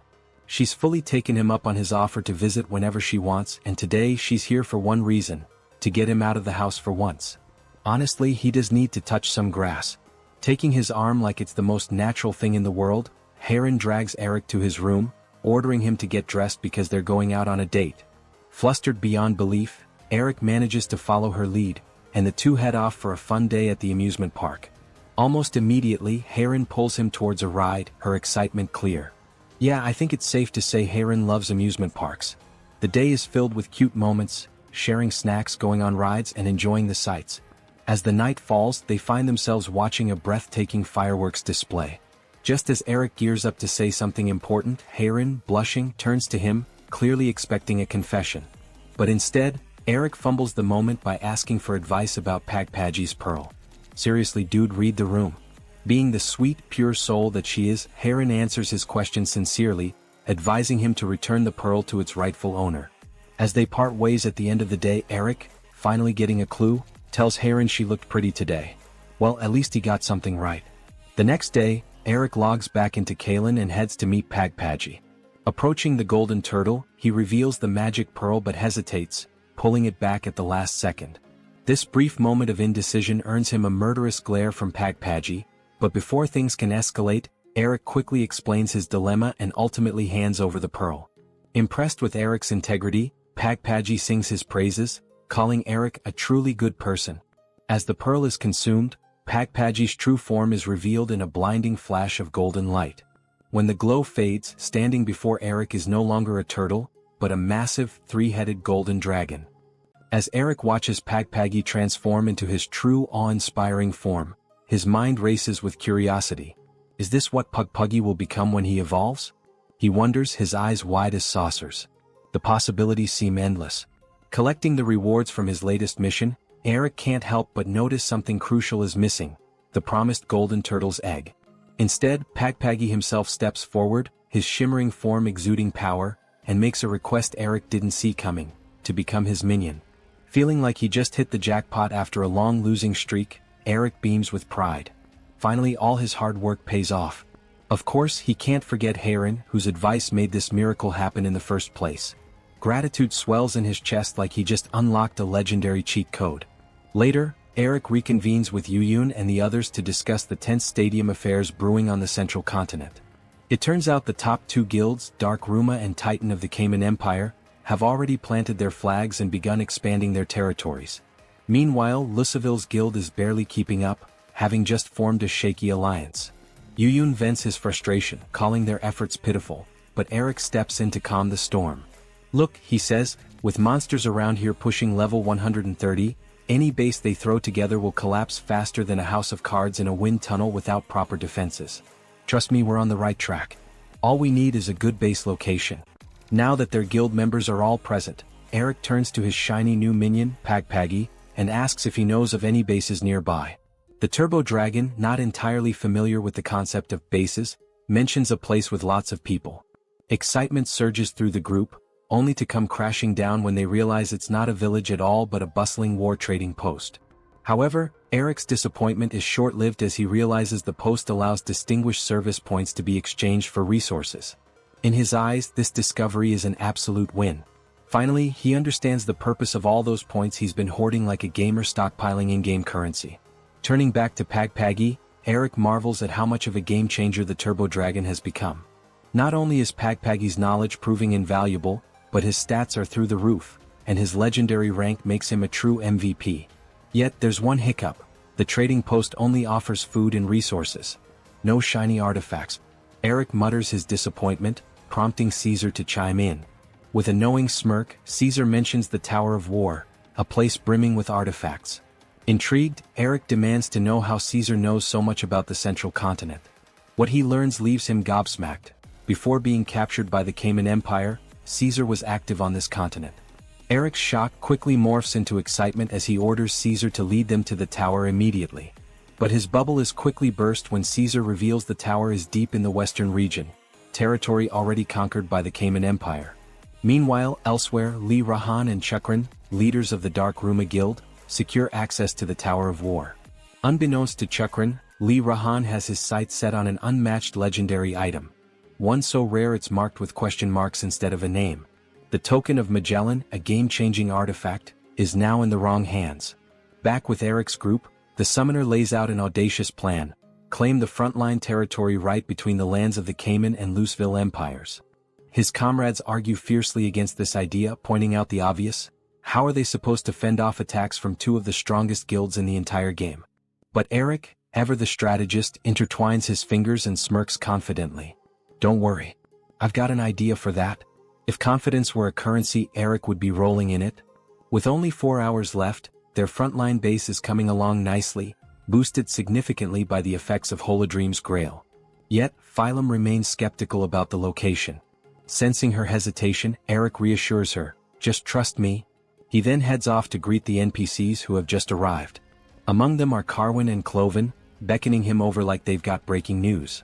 After exchanging pleasantries, Eric inquires about any spare leadership resources and makes an unusual request. He'd like to transfer Slab, one of his tank minions, to Syria temporarily. With Pagpagi now filling the hard tanker role, Eric figures Slab can handle a support role elsewhere. Before leaving, Eric makes sure to give Slab a firm behave yourself warning. Not long after, the base comes under siege. The attackers? None other than the feared desert warriors, led by their ferocious leader, Kathazin. Perched atop the base walls, Eric turns to Caesar, utterly baffled. Why are we being attacked by desert warriors? Aren't they supposed to be neutral? Caesar grimaces and drops a bombshell. There's an artifact known as the Token of Magellan, which grants its holder command over the desert warriors. Eric's jaw practically hits the floor. Of course he thinks, if someone has that token, this attack isn't random, it's a full-on power play. The most plausible explanation? The Token of Magellan had fallen into the hands of the Cayman Empire, straight out of the Tower of War. The implications hit Eric like a splash of cold water. Those level 120 NPC desert warriors weren't rampaging on their own. Someone was pulling the strings. Confused and mildly panicking, Eric turns to Caesar for help, but Caesar pulls the classic milk run excuse, refusing outright. I owe the desert warriors a lot, Caesar says solemnly. I'll be back, eventually. Eric rolls his eyes. Yeah, sure, buddy. Classic milk run vibes. Left with no choice, Eric steels himself. Fine, I'll handle this myself, he mutters. Standing at the front of the base like he's auditioning for an epic movie poster, he summons his power squad, Leo, Hallie, and Pagpagi. The desert warriors, led by the fearsome Kathazin, close in. Kathazin's jaw practically drops when he sees Pagpagi, the famed golden turtle dragon, in all his glimmering glory. For a moment, the warrior looks like he's considering asking for an autograph. As the attackers approach, Eric reveals a combo he's been brainstorming for ages. It's a perfect storm of strategy. First, he activates Pagpagi's Protection of the Golden Turtle skill, redirecting damage aimed at Leo to the turtle, where it's reduced to practically a tickle. Next, when Kathazin's sword clashes with Leo Hallie's Unshakable Guard, Eric boosts the team's agility with his wind skill, making everyone move like they just chugged 10 espressos. And then comes the piece de resistance. Leo unleashes Wrath of the Fenrir, ramping up his stats by a ridiculous 50%. Now, Leo isn't just a fighter, he's a death machine on steroids. With this ultimate combo, Leo charges forward, blows Kathazin back like he's swatting away a fly, and lands a devastating slash on the already injured warrior. Realizing he can't touch Leo, Kathazin switches targets and hurls an attack straight at Eric. But before the attack can land, Pollen steps in, spear at the ready, and sends Kathazin flying like a poorly aimed dart. It's over before it even began. Turns out Eric had anticipated this exact move all along. Big brain energy, as they say. Wait, wrong series, Eric quips, breaking the tension with a smirk. Meanwhile, over in the dark room of Guild, Lee Rahan is boiling with rage. Her carefully orchestrated plan to wipe out Eric's group with the Desert Warriors? Completely obliterated. Eric's latest victory isn't just a win, it's a masterclass in making an entire NPC army look like amateurs. To top it off, Eric absorbs the battle essence from the fallen Desert Warriors, fueling the hatching progress of Karsus's egg. It's now sitting at a tantalizing 91%. He's so close he can practically hear the egg cracking. After the battle, Eric can't help but feel uneasy. If he hadn't been there to fend off the Desert Warriors, their base would have been toast. Turning to his guildmates, he lays it out bluntly. Those Desert Warriors were way stronger than anything I'd accounted for. Even with all my tricks, we would have been done for if Pollen hadn't stepped in at the last second. Realizing they need a better plan, Eric puts Yuyun in charge of base management while he heads off to find a solution. Back in Morin's capital city, Eric joins a queue of adventurers headed to the central continent. The line stretches so far it might as well be a quest in itself. Lucky for Eric, he gets to skip the whole ordeal when a guard from his Griffin Egg quest days recognizes him. Hey you, the guard says, grinning. Come with me. I'll take you straight to Halim. Behind Eric, a wave of murmurs rises as players recognize him. They speculate about his hidden stats, some even calling him a living cheat code. Among the crowd is Lauren, the official first-ranked summoner. With a fangirl gleam in her eyes, she gushes, Eric might not have the title, but he's the strongest summoner. His stats are insane, he's practically a myth. If this isn't foreshadowing, it sure feels like it. Soon, Eric is granted an audience with Halim, where he lays out his request. He wants to join the frontline battles. Time passes and the Cayman-Luceful conflict rages on. Unfortunately, Luceful suffers defeat after defeat, forcing Eric to return to his guild's base to defend it. Despite the setbacks, Eric achieves a major milestone with his distinguished service points. He constructs a fortress like no other. Complete with 3 layers of barricades and a war trading post, the base looks like something out of an anime featuring man-eating giants. Not gonna lie, Eric jokes, this feels epic. While everyone celebrates, Yuda can't help but raise an eyebrow. How did you even get the money and labor for this? He asks, his tone dripping with suspicion. With a sly grin, Eric breaks it down. The guild's funds were practically non-existent, but the profits from Professor Lee's breeding centers skyrocketed after news of minion evolution spread like wildfire. On top of that, Eric's guides and manuals for summoner players brought a surge of wealth to their lands. As for the labor? Lauren herself steps in to explain, her voice dripping with admiration. My group handled it, she says, her starry-eyed gaze fixed on Eric. Yuyun, watching this exchange, looks like he's about to combust from second-hand awkwardness. Oh boy, Eric thinks, this subplot's gonna be trouble. The Golden Summoners, an elite group of 20 high-ranking summoners boasting some of the most jaw-dropping minions in existence. The twist? They're not just summoners, they're Eric's unofficial fan club. God damn. Eric had a gut feeling and of course he was right. Again. Union confirms the logistics behind Eric's latest success. With Lauren's help, he secured the labor and manpower needed for their growing operations, even bringing the village of Olivia into the fold as part of their estate. Oh, and the cherry on top? They're building a second breeding center for even more cash flow. As Eric listens, nodding along, he finds himself in a totally different kind of battle, fending off Lauren's over-the-top fangirl antics. She's relentless, and Eric's about one more comment away from pretending he has to get some milk like Caesar. Things take a sharp turn when Hayron walks into the room, carrying a meal she prepared for him, only to freeze mid-step at the sight of Lauren practically orbiting Eric. The tray slips from her hands, and the sound of plates shattering on the floor is nothing compared to the tension in the room. Hayron's glare could pierce steel as she mutters, "Have a good time," before storming off. Eric scrambles after her, frantically trying to explain, but she cuts him off with a cold, condescending look that says it all. "You're on your own, buddy." Furious, Eric rounds on Yuyun for not giving him a heads up and then glares at Lauren, who looks like she couldn't care less. The next day, reporters Hines and Lucia deliver breaking news. The Cayman Empire has officially issued an invasion notice. The Dark Ruma Guild is already marching toward the Lotus Guild base, and Hines is quick to point out the sheer size of the Ruma forces. With the addition of the Desert Warriors, and confirmation that they possess the Token of Magellan, the Lotus Guild is in for a world of pain. Lucia, ever the optimist, counters by highlighting Lotus's recent rise to 95th in the rankings, a massive leap from the hundreds just weeks ago. Hines wonders aloud whether the 3rd and 4th ranked Luceful guilds, Oakland and Splendor, will step in to help. Spoiler alert, they won't. In a separate meeting, Oakland's guild master, Samuel, and Splendor's Martin dismiss the idea outright. To them, the Lotus Guild is a no-name destined for defeat. However, their third ally, Roy Chin of the Valiant Guild, can't hide his unease at abandoning a fellow Luceful guild. Back at the Lotus Guild base, Eric and Yuyun are strategizing. Eric predicts the lack of support from their supposed allies and reassures his friend with a calm smile. "It's fine," he says, patting Yuyun on the back. "Just remember, this is all a game. Win or lose, enjoy the ride." When the battle begins, the Dark Ruma forces charge forward, only to meet a hailstorm of cannon fire from Lotus's defense towers. Every shot is precise, calculated, and devastating. Li Rahan, unwilling to stand by, leaps from her mount with enough force to launch herself directly at one of the towers. Mid-air, she activates her sorcerer technique, Phantom Technique, destroying the tower in a spectacular explosion. Standing atop the rubble, she readies her forces to press the advantage, until she looks ahead and sees it. 3 layers of defensive walls, each with progressively deadlier defense towers. Rahan's confident smirk falters, but only for a moment. She's not one to waste time. With unwavering determination, she moves to take out the next set of defenses. From a distance, Eric watches it all unfold. Mounted on Finney, staff in hand, he takes to the air with a mischievous grin. It's go time. Meanwhile, at the rear gates, Hines reports on the mounting losses on both sides. As the carnage unfolds, another force approaches, this one led by none other than Celine.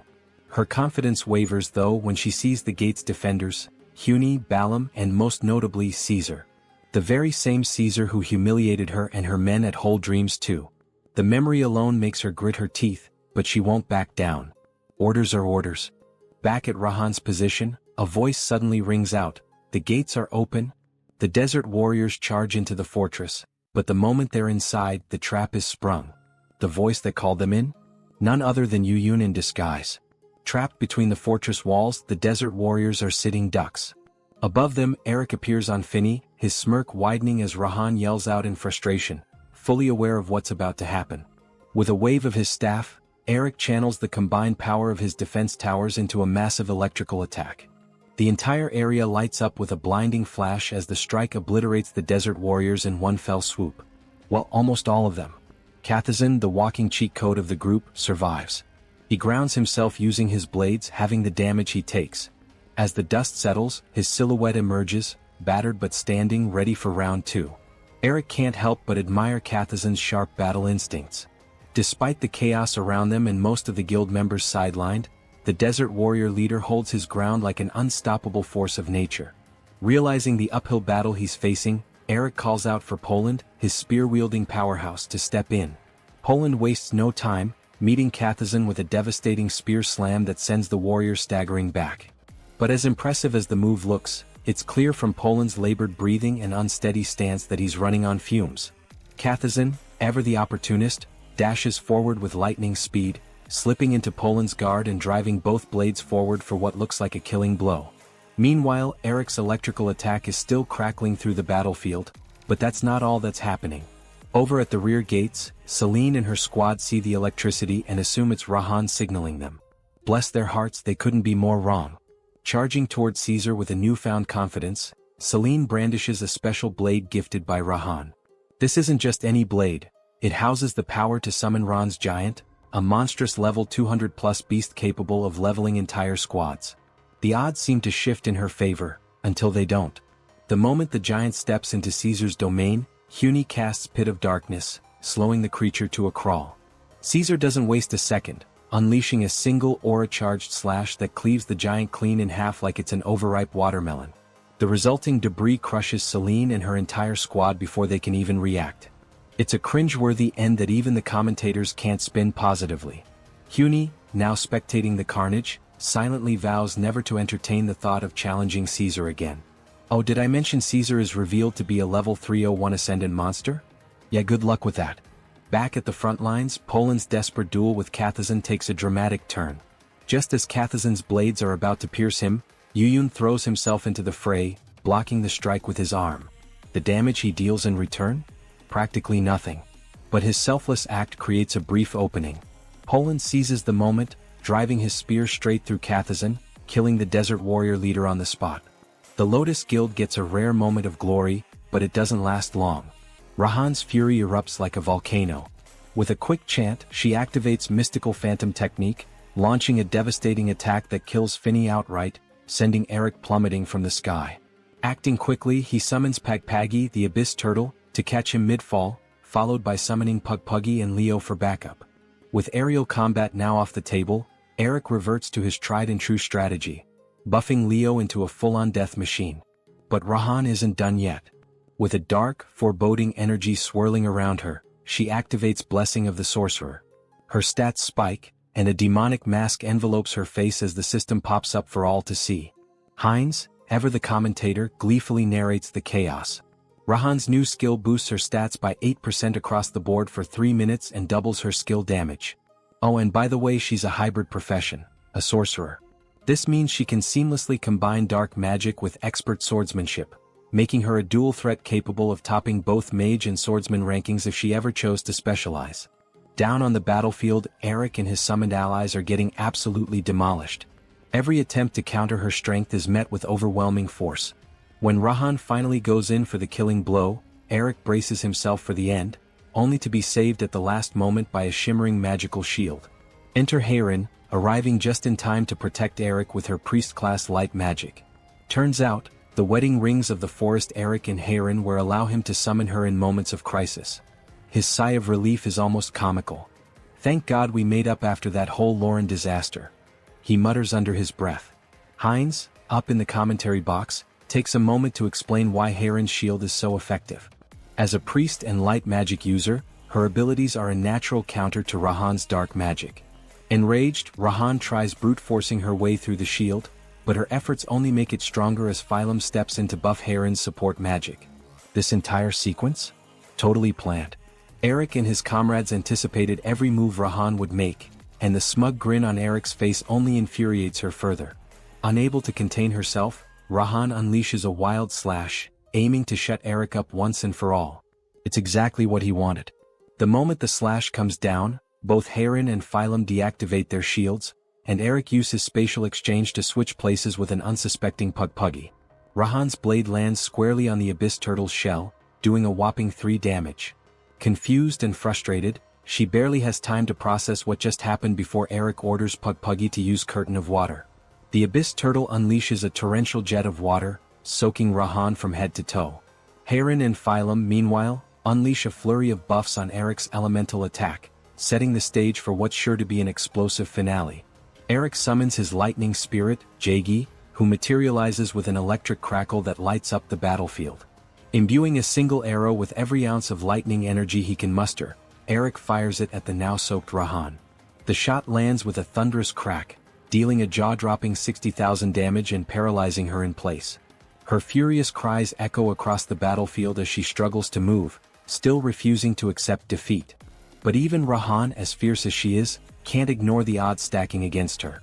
One by one, Eric's allies regroup around him like pieces falling perfectly into place. Caesar and his squad appear from the rear gates, signaling the total annihilation of Soling's forces. Heirin's healing magic revitalizes Poland and Yuyun, who both stand tall after their exhausting victory against Kathazan. Together, the united forces of the Lotus Guild stare down the formidable Rahan. Realizing the hopelessness of her situation, Rahan snaps. Her anger morphs into maniacal laughter, echoing with a dangerous edge. Despite her overwhelming rage, she knows there's no winning this battle. With a twisted grin, she declares her humiliation will be repaid one day, activating a powerful item, the Total Guild Letter of Return. In an instant, all the remaining Dark Runa members are teleported back to their base, leaving the battlefield eerily silent. Eric collapses to the ground, his body giving out as blood drips from his face. Still, he manages a weak smile. The battle is finally over. The commentators can't stop praising Eric for his brilliance in securing the Lotus Guild's victory, but he feels far from satisfied. Victory came too close to slipping away, and his survival feels more like a stroke of luck than a testament to his skill. "I've got a long way to go," he mutters. As he catches his breath, Pugpuggy waddles up to him. Eric, grateful for the turtle's role in saving his life, offers heartfelt praise, only to be met with a slap right across the face. For a creature with stubby legs, Pugpuggy sure knows how to pack a punch. The turtle stomps off, his anger practically radiating from his shell. "When are you finally going to grow up?" Eric grumbles, rubbing his stinging cheek. Hearing this, Pugpuggy approaches with a knowing look. "You really don't know much about him, do you?" Pugpuggy begins to explain Pugpuggy's origins, revealing that he's part of an abyss species that dates back to ancient times. Abyss species like Pugpuggy can strengthen themselves with a magic pearl, as Pugpuggy himself has done, but there's another, far more legendary method. If a turtle dragon ascends using this method, they become the god of turtle dragons, a true divine being. Eric's eyes widen as Pugpuggy continues. To ascend, Pugpuggy must collect 3 turtle spirits, like the one housed in Pugpuggy's body, and bring them to the altar of water. The process sounds ridiculously complex, and Eric sighs at the thought of yet another monumental task. "One thing at a time," he mutters, shelving the idea for later. For now, he needs to focus on strengthening someone else, himself. It's become painfully clear through these battles that Eric is the weakest link on his team. His summoner class, while versatile, is too underpowered for PvP battles. His one glimmer of hope lies in Carson's egg, now at 93.7% hatching progress, but it's still not enough. Until then, there's no choice but to work harder. Meanwhile, back at the Dark Runa base, a heated exchange erupts between Rahan and Shakran. The guild leader reveals he has a spy planted in Luceful's forces, a revelation that shifts the balance of power dramatically. With this intel, their guild could crush Lotus, if they align with Luceful. At the same time, Luceful's guild alliance holds its own meeting to discuss Lotus Guild's shocking victory. Roy Chin, ever the honorable one, suggests offering their support now that Lotus has proven their worth. The other guild masters, however, have far more self-serving ideas. You can practically smell the backstabbing from here. A week later, Eric finishes repairing the base and finally gets a moment to breathe. Looking at their newfound distinguished service points from the battle, he remarks that they're now in a position to climb the rankings. "All that's left is for me to level up and get stronger," he says with renewed determination. As if on cue, Caesar strolls by looking like he just crawled out of a sewer. His hair is a mess, his face is smudged with dirt, and his clothes are tattered. Eric does a double take, barely recognizing him. "What the hell happened to you?" he asks. Caesar, unfazed by his state, smirks and replies, "Huni challenged me to a fight for his freedom." While Caesar narrated his tale of Huni's dramatic exit, Eric couldn't help but feel a pang of sympathy for the kid. Apparently, Caesar, the walking tank of sass and muscles, had been holding back during their sparring session.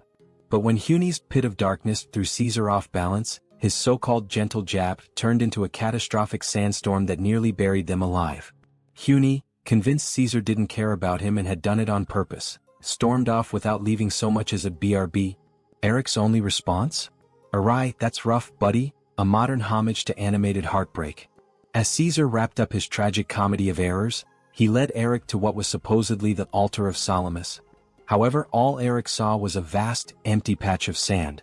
Skepticism practically oozed from Eric's expression. Puggy, perched indignantly on his shoulder, chimed in with a disapproving grunt. Just as Eric was about to unleash a tirade of colorful insults, the ground beneath them gave way like the world's worst trapdoor gag, sending both Summoner and Turtle plummeting into the abyss below.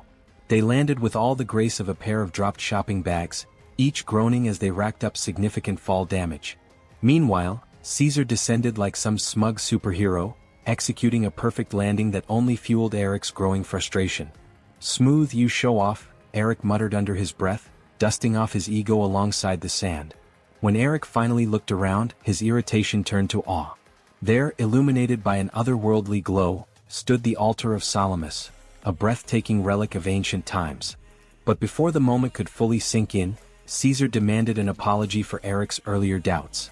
Begrudgingly, Eric muttered something that might have sounded like "sorry," though Puggy's snickering suggested otherwise. Caesar then approached the altar and, with sheer brute strength, cracked it open like it was nothing. A flash of blinding light burst forth, and when Eric's vision cleared, he found himself face to face with a spectral old man. This wasn't just any ghost. This was Eclipse, a member of the legendary Salamis tribe and, according to Caesar, the only person to ever fight him and live to tell the tale. Though Eclipse humorously clarified that living was a stretch since he'd ended up a ghost after tangling with the Titans. Eric couldn't help but cringe at the reminder of the guild called the Titans, now significantly less intimidating in comparison. Eclipse greeted Caesar like an old rival, though the banter quickly turned into bragging rights. Eclipse revealed he was both a summoner and a warrior, a hybrid class that made Eric suspiciously eye him like he was a show-off Twitch streamer mid-flex. Thankfully, Caesar cut through the theatrics, urging Eclipse to start the trials of Salamis. After a dramatic pause that suggested Eclipse enjoyed building suspense, he finally agreed. A pop-up appeared, signaling Eric's next big quest: restore the glory of the Salamis tribe by completing their trials and earning rewards like the arcane skillbook of the tribe and a ramen weapon of the Spirit King. The promise of a ramen-related artifact alone was enough to hook Eric. Eclipse then led them through a secret passageway, where the trials would take place. But just as they entered, a system notification hit Eric like a betrayal. All his equipment and minions were sealed. "What kind of budget Elden Ring boss fight is this?" he groaned, panic setting in. The only thing he was allowed was a single weapon provided by the trials. Eclipse then presented 5 mystery boxes, leaving Eric to pick one at random. Praying for something sensible like a bow and arrow, he went with Box 3. Instead of the sleek precision of archery, Box 3 blessed or cursed Eric with the Spirit King's greatsword, a weapon almost as tall as him and probably heavier than his ego. Though its legendary effects were sealed, its insane strength stat made Eric decide to roll with it. "Go big or go home," he muttered, hoisting the oversized weapon like he was auditioning for a live-action anime. Eclipse explained that Eric would face trials against representations of the Salamist hierarchy, starting with the craftsmen, then progressing to soldiers, priests, viziers, and finally the pharaoh. Before Eric could fully process the difficulty spike, the first trial began. A spirit craftsman emerged, wielding the same enormous sword. Knowing he couldn't rely on any fancy tricks, Eric channeled his inner speedrunner and lunged at the craftsman with a surprise attack. One clean strike later, the craftsman disintegrated into pixels. Eric stood over the glowing remnants with a cocky grin, muttering, "First strike guarantees victory," like a gamer quoting patch notes. Eric found himself skipping the soldier class trial entirely and advancing straight to the priest class challenge. Before diving into battle, Eclipse granted him a rare opportunity. This time, Eric could choose his weapon freely. A privilege like this felt suspiciously generous, like getting an open-book test from a notoriously strict professor. Naturally, Eric questioned if choosing a weapon now might screw him over for future trials, but Eclipse brushed off his concern with a vague, "It depends on my mood." Eric couldn't help but mutter under his breath, "Sounds just like my teachers when they grade my essays." With nothing to lose, Eric opted for the Spirit King's longbow, a choice that had him practically drooling over its stats, until the cruel reality set in that all its epic abilities were still locked for the trial. Resigned to his fate, he readied himself as Eclipse summoned his next opponent, a priest-class warrior. This opponent was leagues faster than the craftsman Eric had previously defeated, dodging his every move with a grace that felt almost supernatural. Mid-battle, Eric accidentally blurted, "Pretty cute too," to which Puggy smacked the back of his head from his perch, leaving Eric to stammer, "Who said that?" As magical arrows rained down in a fierce exchange, the camera panned, metaphorically of course, to Eclipse grilling Caesar on why someone as overpowered as him would be following a newbie like Eric. With his power and status, Caesar should already have a stockpile of legendary items and not need to buddy up with a summoner still figuring out his potential. Finally, Caesar broke his silence and revealed the truth. His memories were almost entirely erased after the torture he suffered at Cayman's hands. When Eric had shown up to rescue him, Caesar had felt an inexplicable sense of familiarity, as if Eric was connected to a part of his forgotten past. Unable to pinpoint the exact reason, Caesar had decided to stick with Eric in hopes of uncovering the truth. Eclipse burst out laughing. "Now that sounds like the Caesar I remember," he bellowed before narrowing his spectral eyes. "But if your memories are that scrambled, how'd you even find this altar?" Caesar admitted that since stepping foot on the central continent, fragments of his memories had started returning. "How convenient," Eclipse quipped with a smirk. Meanwhile, Eric's battle against the priest ended with a decisive victory. Using a combination of clever tactics and relentless determination, Eric overwhelmed the priest, earning the right to skip yet another trial. With only one challenge left, the Pharaoh-class trial, Eric popped a healing potion and turned to Eclipse. "Alright Grandpa, let's wrap this up. Summon the next one." But before Eclipse could respond, the answer presented itself. The final opponent wasn't some ancient warrior or mystical spirit, it was Eclipse himself. With an aura of pure menace, Eclipse took his battle stance, his eyes glowing a deep red. "Prove your strength," he barked, his voice echoing like a thunderclap. Eric's confidence faltered for a moment as he processed the fact that this was the same guy who had once fought Caesar and survived. "How the hell am I supposed to fight someone like that?" Eric shouted. Luckily, Eclipse reassured him that the goal wasn't to defeat him outright but to prove his mettle. Before Eric could muster a response, Eclipse launched himself forward with a speed that defied logic, swinging a massive sword down at him. Eric yelped and just barely dodged, shouting mid-evade, "Hey! What about my weapon? Wasn't I supposed to get a new one for this fight?" Eclipse halted mid-swing, blinking in confusion before sheepishly admitting he'd forgotten in his excitement. "Makes sense for someone his age," Eric muttered under his breath, earning a warning glare. Smiling at the prospect of a proper fight, Eclipse decided to sweeten the deal. Eric could now use all the Spirit King's weapons with their special abilities fully unlocked. Hearing this, Eric's fear was replaced by a wave of adrenaline-fueled excitement. "Now we're talking," he shouted, summoning the Spirit King's greatsword with the command phrase, "Switch." The clash of blades began. Eric used the greatsword's immense size to block Eclipse's devastating attacks, but instead of staying on the defensive, he quickly switched to the Spirit King's spear and thrust it at Eclipse while he was off balance. Eclipse narrowly dodged and retaliated by summoning a powerful sandstorm. Eric, channeling his inner parkour pro, darted through the storm with surprising agility before summoning the Spirit King's staff. Activating its special ability, Shadow of the Spirit King, Eric managed to restrain Eclipse for a split second. Not wasting the opportunity, Eric switched to the Spirit King's longbow, releasing a volley of magical arrows. Each arrow flew with explosive force, closing the gap between the present-day summoner and the ancient legend. The battle wasn't over, but Eric felt for the first time like he truly belonged on this battlefield. As Eric's arrows soared through the air toward Eclipse, he dashed forward with newfound determination. In a seamless motion, he switched to the Spirit King's daggers, embodying a terrifyingly swift and precise predator. Like an angel of death descending from the heavens, Eric brought the daggers down toward Eclipse.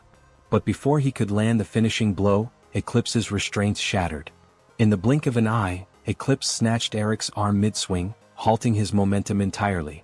"Not today," Eclipse growled, his grip like a vice. Luckily, Eric always kept a trick up his sleeve, or in this case on his fist. Switching to the Spirit King's gauntlets, Eric grabbed Eclipse's arm and delivered a devastating punch square to his face. The gauntlet's special ability activated, blinding Eclipse momentarily, just as Eric's earlier arrows struck their target. Not one to waste an opening, Eric switched back to the daggers and carved an X across Eclipse's chest, exuding confidence. "That's game," Eric declared, smirking. But his victory celebration was short-lived. Eclipse, in the middle of taking damage, reeled back and slammed his fist into Eric's face with such cataclysmic force that the younger summoner was catapulted across the chamber, crashing hard into the far wall. As dust settled, Eric staggered to his feet, his body aching and HP reduced to a heart-stopping 3 points. Through blurred vision, Eric looked up at Eclipse, who now glowed with an otherworldly red aura. His posture screamed untouchable. A system pop-up helpfully informed Eric that Eclipse had activated the Will of the Sealamist Warrior skill, which boosted all his battle stats by 40% for the next 20 minutes. Not only that, but his non-combat stats were pooled together to enhance one chosen stat, resulting in absurd glass cannon potential. Concrete pistol potential too, Eric muttered with a grim chuckle, clutching his ribs. Eclipse, grinning like he was fueled by pure chaos, explained, "I've enhanced my speed, gotta keep up with you." A compliment? Maybe, but Eric wasn't exactly in the mood to feel flattered. The old man moved so fast that Eric could barely track him, let alone keep up. "Great. I'm fighting the Flash," Eric groaned internally, trying to stay calm. Despite his grim situation, Eric clung to one hopeful thought. The bleed effect from the daggers and elemental damage from the spear were still eating away at Eclipse's HP. All he had to do was survive long enough for them to finish the job. Easier said than done, of course. As Eric formulated his strategy, Eclipse vanished, only for his fist to appear inches from Eric's face. Acting on sheer instinct, Eric twisted his body to narrowly dodge the blow, which smashed into the wall behind him, leaving a gaping crater. "Could you not?" Eric yelled, breaking into a desperate sprint to put distance between himself and Eclipse. Once at a safer distance, Eric summoned the Spirit King's staff and activated its restraining skill, Shadow of the Spirit King, hoping to trap Eclipse again. Cut to another subplot, Limlong's stealth mission. While Eric's trial raged on, the dark assassin Limlong infiltrated the Lotus Guild's base. His goal? To map out the fortress's defenses for Martin the Splendid, who had revealed himself as a traitor to Lusfal's alliance. Limlong moved through the shadows with an assassin's precision, jotting down the location of every guard post and trap. Impressed by their security, he muttered, "Guess I'll have to get creative on the way out." However, as he prepared to make his escape, Hallie, one of Eric's ferocious tiger minions, ambushed him. Barely deflecting Hallie's strike, Limlong stepped back, only to find a spear aimed at his throat. Holding the spear was none other than Eric, a smirk playing across his lips. "What kind of douchebag sneaks around someone else's house?" Eric quipped. Limlong froze. "Well, crap. Busted." Back to Eric's trial. Returning to the altar, Eric's last-ditch effort to restrain Eclipse failed spectacularly. Eclipse moved so fast that the skill couldn't catch him. His next punch came straight for Eric's face, and the young summoner braced himself for the end. "Guess this is it," he thought, closing his eyes. But the devastating blow never landed. Instead, Eclipse flicked Eric's forehead, sending him tumbling backward with all the grace of a bowling pin. Confused and disoriented, Eric stared at Eclipse, who now wore a broad, almost fatherly grin. "You've passed, kid," Eclipse declared. "What?" Eric blinked, dumbfounded. "You're now a Pharaoh-class warrior," Eclipse explained, his tone tinged with pride. At Eric's continued confusion, the ancient summoner reminded him, this was never about winning. You were only meant to prove your strength. For the first time in what felt like forever, Eric let out a relieved laugh. With a burst of golden light, Eclipse presented Eric with the reward for clearing the trials, a legendary weapon and an arcane skill book. Eric stared at the two items in his hands, his heart pounding like the bass drop of an EDM track. The first was a skill book titled The Will of the Salamis Warrior, the exact skill Eclipse had used in the final stage of their epic battle. Not only did it provide insane stat buffs, but it also boosted weapon handling abilities by a whopping 15 levels.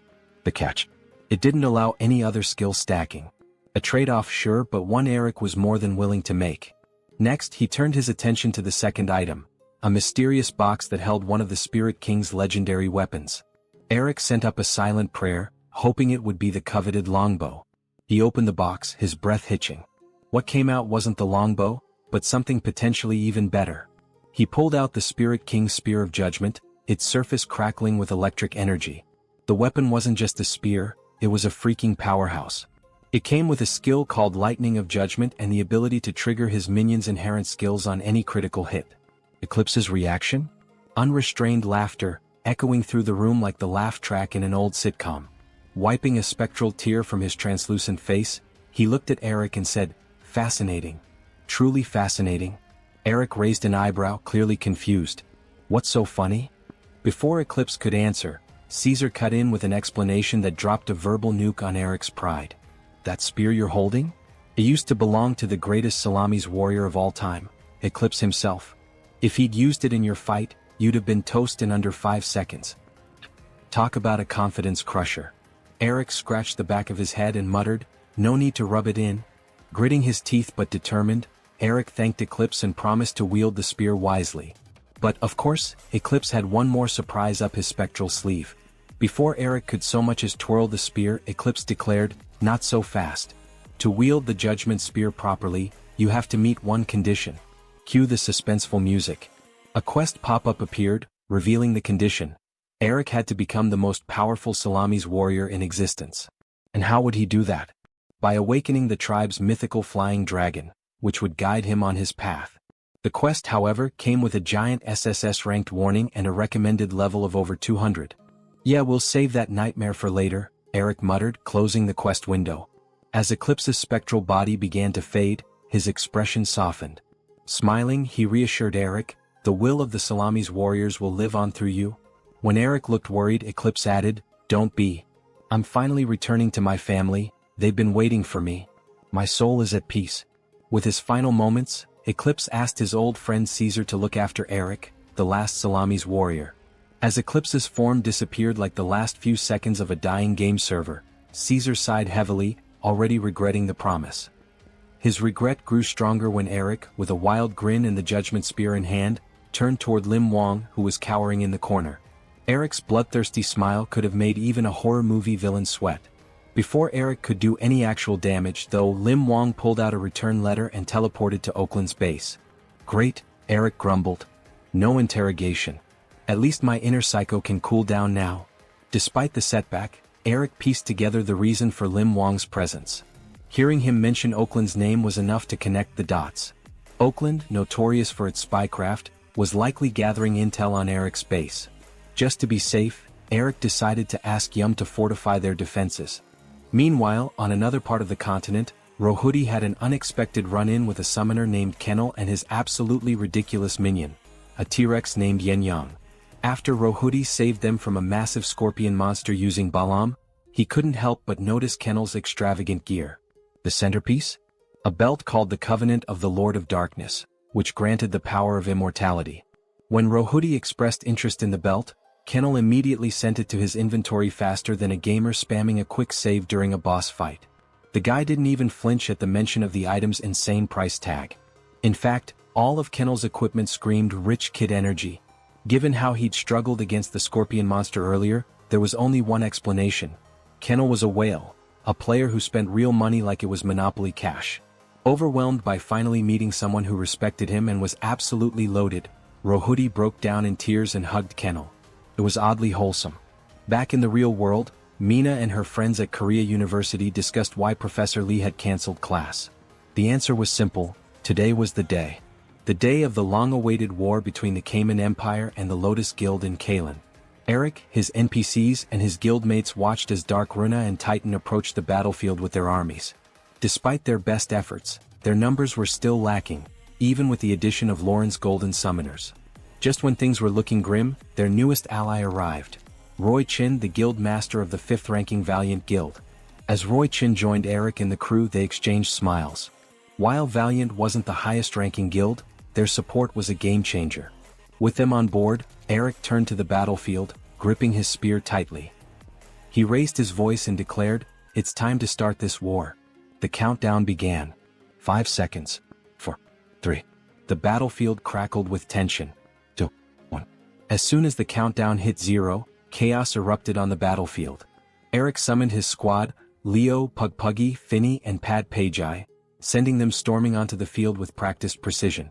At the same time, Rahen activated her Blessing of the Sorcerer, her aura flaring with power that lit up the battlefield like the opening act of a blockbuster battle scene. On the opposing side, the Cayman forces wasted no time. They charged toward the Lotus Fortress, their numbers forming a wave of steel and fury. Shekron led the offensive, unleashing a devastating sword skill that tore through the defensive towers like a buzzsaw through cardboard. Raya followed suit, her phantom blade slicing through the air, but her advance was stopped cold by a light shield, much like their last encounter. Before Raya could recover, Liv swooped down from above like an avenging angel, forcing Rahen into a high-stakes aerial clash.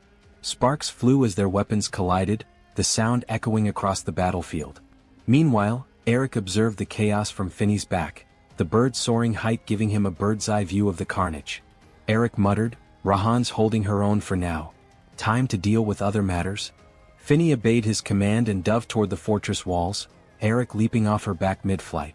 He landed with a heavy thud in front of Shakran, the impact cracking the ground beneath him. The two locked eyes, exchanging taunts like verbal swords, a sly smile curling on Eric's lips. Summoning the Spear of Judgment from his inventory, Eric twirled it with practiced flair. Turning slightly, he commanded Finny to assist the forces at the castle gates. As the griffin departed with a loud screech, Eric summoned Hal Leo, preparing for his inevitable duel with the Titan Guild leader. At the gates, Phylan approached Caesar with a sharp nod. "Preparations are complete," he informed the swordsman. With a simple order, Caesar commanded the gates to be opened. Confusion swept through the gathered Cayman forces as the massive gates creaked open. From within, Caesar emerged alongside a fearsome lineup. Poland, Syria, Phylan, Hiron, and Loren flanked by Pad Pagei and Slab. The imposing group advanced toward the Desert Warrior contingent, where they found Kathos frothing at the mouth with unhinged rage. Kathos's eyes locked on Poland, the man who had ended him once before. Ignoring every shred of logic, Kathos charged at him with a manic smile, his composure shattered like a dropped vase. The move was an obvious trap. With clinical precision, Lauren's serpent minion struck, binding Kathos and rendering him completely defenseless. Poland, his expression void of emotion, raised his spear, art of the looseful spear toss activating. Lightning crackled as the spear flew through the air with deadly precision, piercing Kathos and ending him again. 3 fronts, 3 battles, 3 intense scenarios. On one side, Leo crouched, his massive form slowly wearing down a fatigued Rahan. Above, Eric faced off against Shakran, their standoff crackling with unspoken tension. Below, Caesar stood like a wall of fury, taunting the Cayman forces to come at him. Shakran broke the silence. "What's the matter? Second thoughts?" Eric grinned. "Not at all. I was just wondering how you'd look when you lose." Meanwhile, Heinz criticized Lotus's strategies from the commentator's booth, but someone else saw it differently. In her apartment, Mina and her friend were glued to the war's broadcast. Something Mina had glimpsed in Eric's notebook during class flashed through her mind. "This is all part of Ginseng's bigger plan," she insisted. True to her words, the Lotus members performed with near-perfect synergy. Caesar bulldozed through the Cayman forces like a one-man demolition crew, while Phylan's freezing spells, Poland's precision strikes, and Lauren's serpent bindings worked flawlessly. With Hiron's food buffs boosting morale and their minions tanking hits, the victory was as complete as it was shocking. Back at Mina's apartment, her jaw dropped when the broadcast switched to Eric's fight. Shakran swung her sword with speed and ferocity, but Eric was already showing signs of wear. Blood trickled from his wounds as he pieced together her strategy. Seeing the name of her skill flash across the system, Illusion of the Void, he deduced her secret. "You're a hidden class," Eric muttered, more impressed than concerned. Shakran smirked. "That's right. An illusion warrior. My clone attacks simultaneously and there's no delay. Your confidence is misplaced." Despite her warning and the precarious situation, Eric's grin didn't falter. Confidence? Nah. I just like a good challenge. Speaking to Puggy now in her armored shell form on his back, Eric whispered, "Ready to fight back?"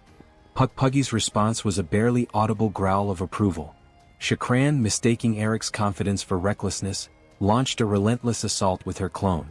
The twin attacks were relentless, leaving Eric with no chance to counter.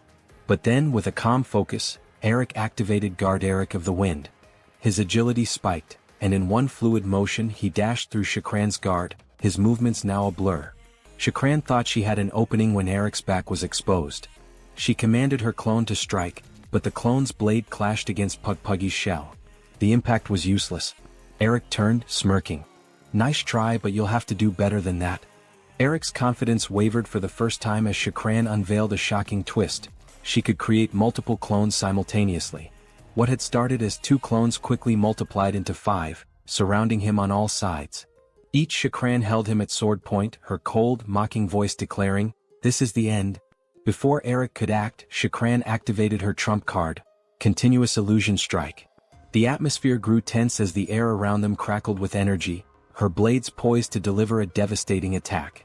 But luck, or perhaps fate, was on Eric's side.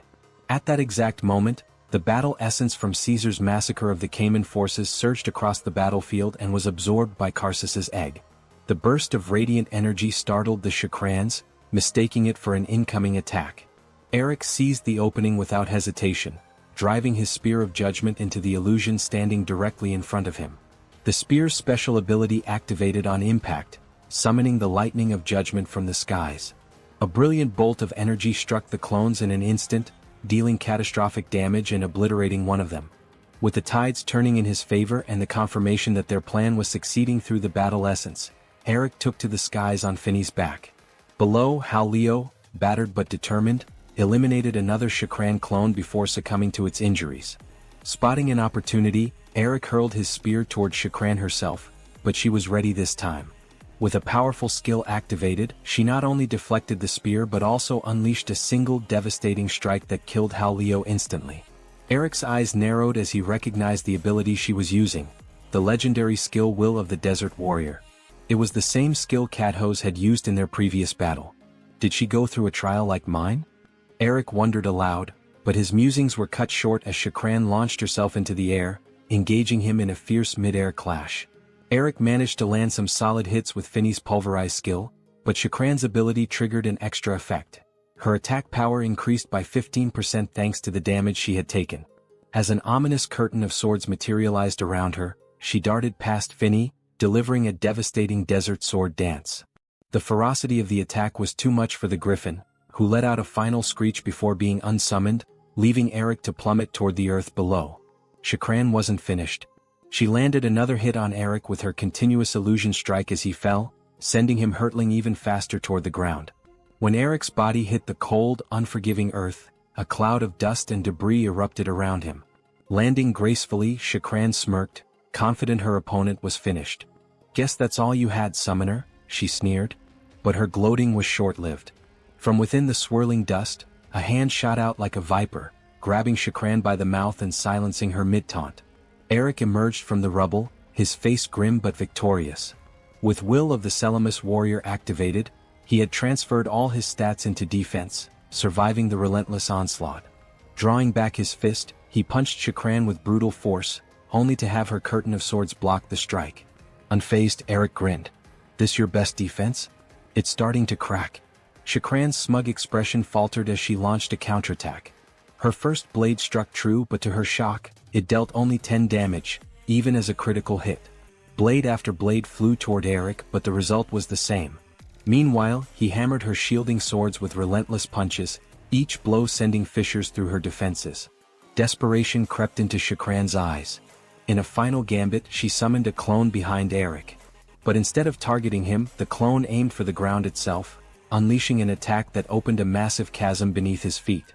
The ground crumbled away and Eric lost his balance, releasing his grip on Shakran as he fell into the pit. The battlefield fell silent. 2 hours into the war, the Lotus Guild's first wall and defensive towers had been obliterated. Amidst the destruction, Shakran strode further into the fortress, her victory marked by a chilling sight. Eric's unmoving hand protruding from the rubble, buried beneath the debris. Or so it seemed. The moment Shakran disappeared from view, Eric clawed his way out of the rubble, coughing up dust as Pugpuggy perched on his shoulder. Brushing himself off, he muttered, "That was close." He reflected on how his will of the Selamus warrior had saved him by maxing out his defense. Standing tall, Eric's first thought wasn't revenge or regrouping, it was regret.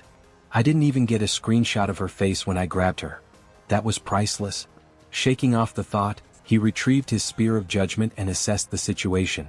The loss of the first wall was expected, but there was no time to dwell on it. "Not the worst thing that could have happened," he said to himself. "Now let's go help Leo." In an unknown location, Canola sat quietly watching the war broadcast. His expression remained unreadable as he turned to his companion. "Are you sure it's okay for me not to help Lotus?" he asked. Seated across from him, Huni gave a small shrug, the motion contrasting sharply with his intimidating new appearance. Decked out in an entire collection's worth of powerful dark mage equipment, he radiated an aura far more menacing than before. It wasn't hard to surpass his old look, but even so, the transformation was striking. Back on the battlefield, after being healed by Heron, Eric summoned Rake to carry him to the location of Leo's battle. Mounting the creature alongside Heron and with Pugpuggy perched on his shoulder, the group set off. The scene awaiting them upon arrival, however, was nothing short of horrifying. Blood soaked the earth, and among the countless fallen bodies, two stood out painfully, Huyun and Lang. Both of Eric's closest friends lay lifeless, their expressions frozen in anguish. Flashback, the battle. When their fight first began, Lang and Rayhan seemed evenly matched. Their exchanges of blows displayed equal skill, and for a moment, it even looked like Leo had the upper hand. But Rayhan, ever cunning, began taunting him. Frustrated and determined, Leo revealed a stunning transformation, his true powers as the Sovereign Fenrir. For years, Leo had suppressed his full strength. Witnessing the madness that overtook comrades like Charlef and Orville had left him terrified of harming his own guildmates. To avoid losing himself to that same insanity, he restrained his evolution, never fully embracing his apex form. But now, surrounded by enemies with no allies at risk, Leo unleashed the true power within him. His form radiated pure, primal energy, overwhelming Rayhan's forces with sheer might. The initial shock sent her troops into disarray, but Rayhan quickly adapted. Raising her guard, she retaliated with renewed ferocity, driving Leo into the ground. Then, with a triumphant smirk, she activated her most devastating skill, Ragnarok. Named after the Norse apocalypse, the skill summoned a cataclysmic barrage of phantom blades. The sheer size of the attack blotted out the battlefield. Just as the blades descended, two figures appeared, Huyun and Roy Chen. Standing firm, Huyun turned to Leo. "Protect Eric for me," he said before stepping forward. The two tankers poured every ounce of their remaining power into shielding Leo from the onslaught. Their efforts were heroic, but the unrelenting blades of Ragnarok proved too much. The pair succumbed to their injuries, their lives forfeit. Enraged by the loss of his comrades, Leo activated Darkness Encroachment. A black aura enveloped him, and his strength surged beyond normal limits. But even with this power-up, Leo was no longer a match for Rayhan. In their final clash, her blade shattered his defenses. As Leo fell to his knees, his life fading, Rayhan walked away, her voice cold and unfeeling. "Lotus will fall today," she declared. Leo could only kneel in defeat, tears streaming down his face.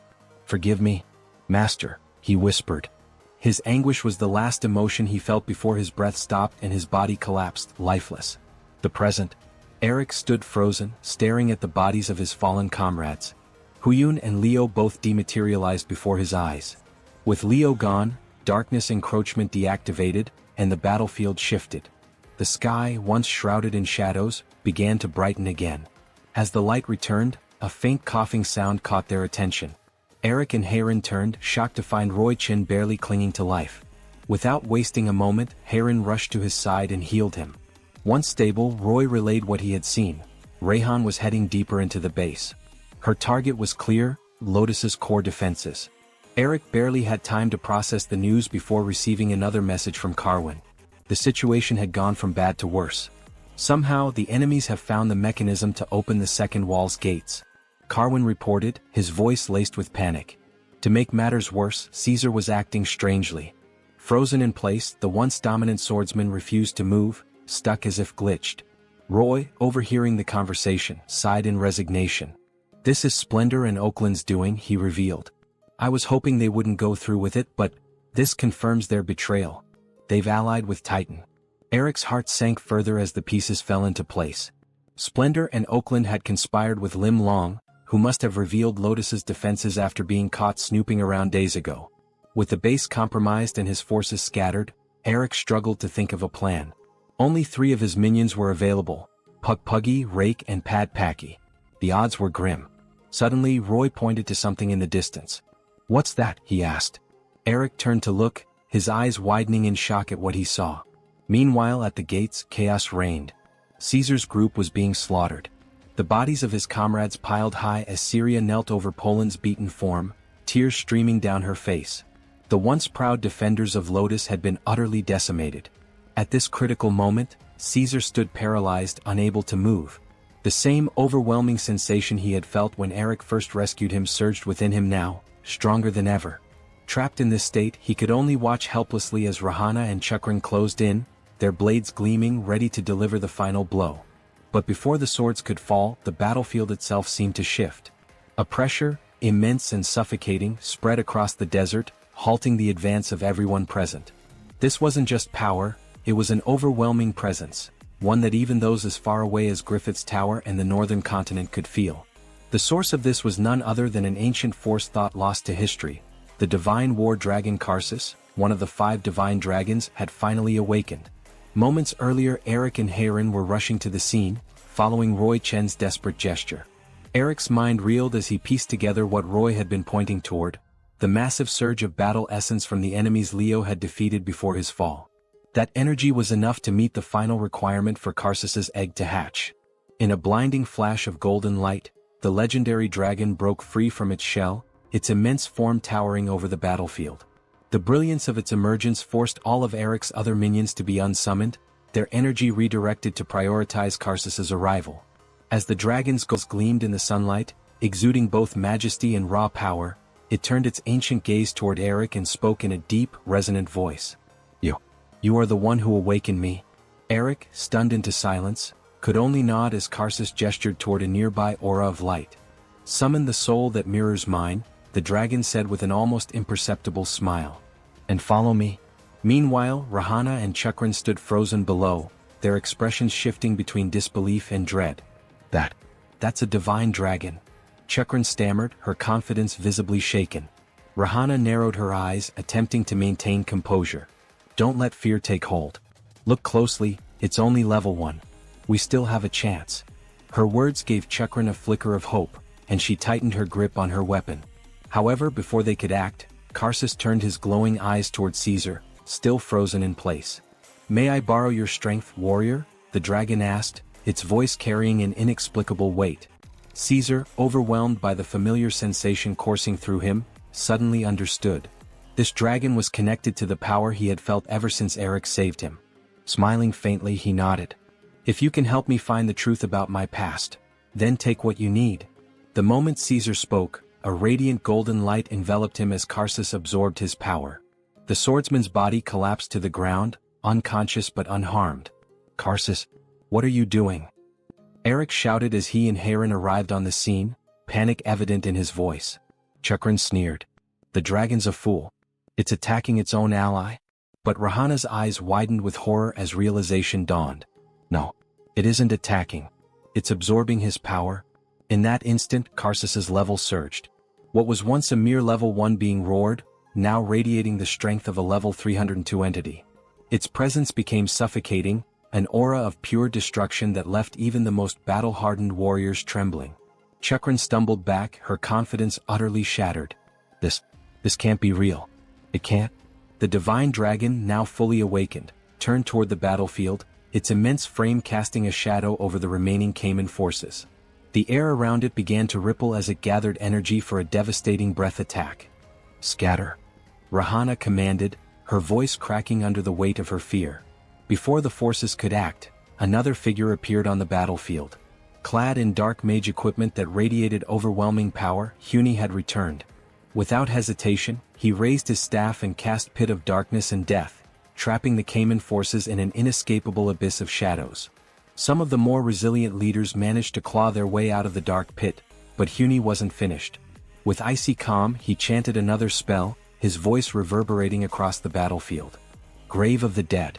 From the ground erupted an enormous prison of skeletal arms, clawing and writhing to form an unbreakable cage.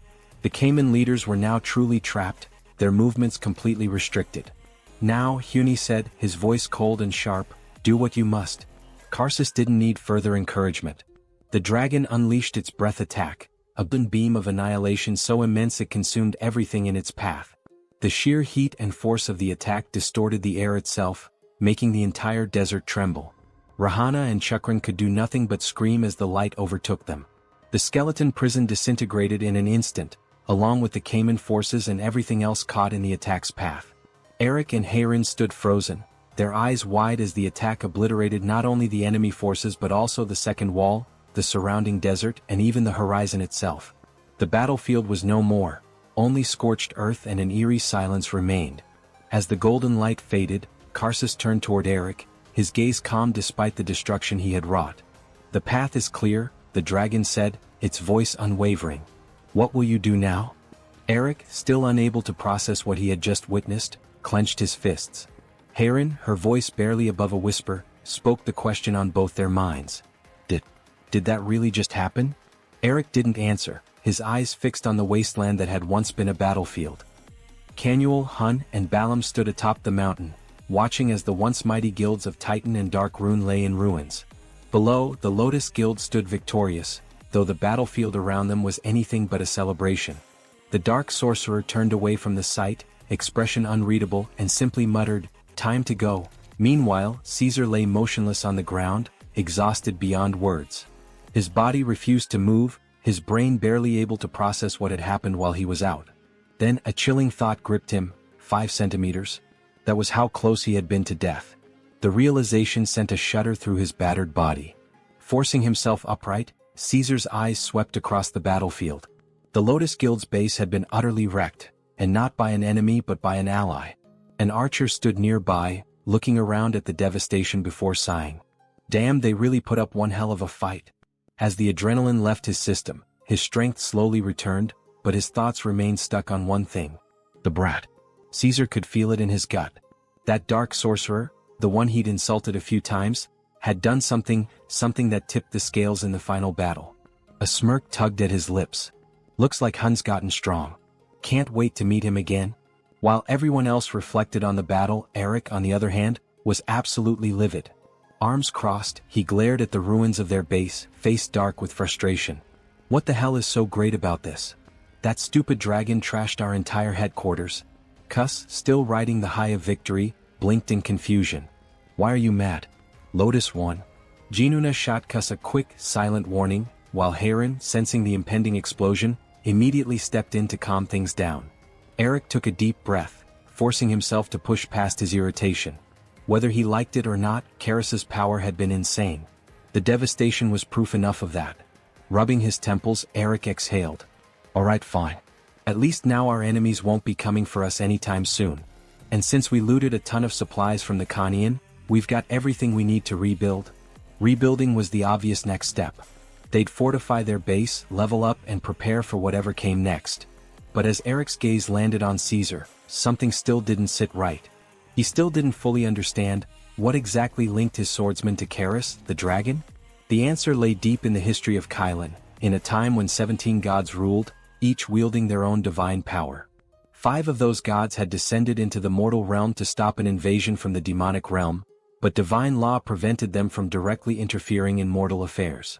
Thus, the battle of War Caesar unfolded, where the god of war Caesar divided his forces between Carcass, the divine dragon, and Lollies, the invincible knight. Carcass's destiny was sealed when he faced Kif, the demonic dragon whose master, Oakley of the northern continent, had rallied the forces of darkness. Carcass fell in battle. Fearing that the mortal Caesar would share the same fate, the god of war sealed his memories, forcing him into a wandering existence stripped of his past. But the moment Karus hatched, the seal shattered. Caesar's past came rushing back like a flood, and suddenly, everything clicked. Eric finally understood. This was the connection. This was why Karus and Caesar were bound together. And yet, for Eric, this explained absolutely nothing useful. His real problem was Karis's power gap. To regain his full strength, Karis needed to reach level 100 and unlock his latent potential. But because he had absorbed Caesar's power instead of growing naturally, he had stalled at 98% strength. This left Eric with a brutal choice. If he summoned Karis now, it would block the growth of his other familiars. If he didn't, it would be a massive hit to his leadership abilities. For now, there was no clear solution. He needed time to think. Until then, he turned to Karis and gave a simple command. Enough log carrying. We're rebuilding the base. Then, locking eyes with the dragon, Eric made a decision. Go to Caesar. Ask him for help. Meanwhile, Lahan had returned to what was left of the Titan Guild's base. She stared at the destruction, a single thought swirling in her mind. What the hell am I doing here? Her contemplation was cut short as Shakran approached. His face was grim, his tone even grimmer. What now? The girls of Titan had fought hard. Even with Kaiman backing them, they hadn't been able to take down the Lotus Guild. Lahan's expression darkened at his words. Shakran already thinking about surrendering? Her fists clenched, anger boiling to the surface.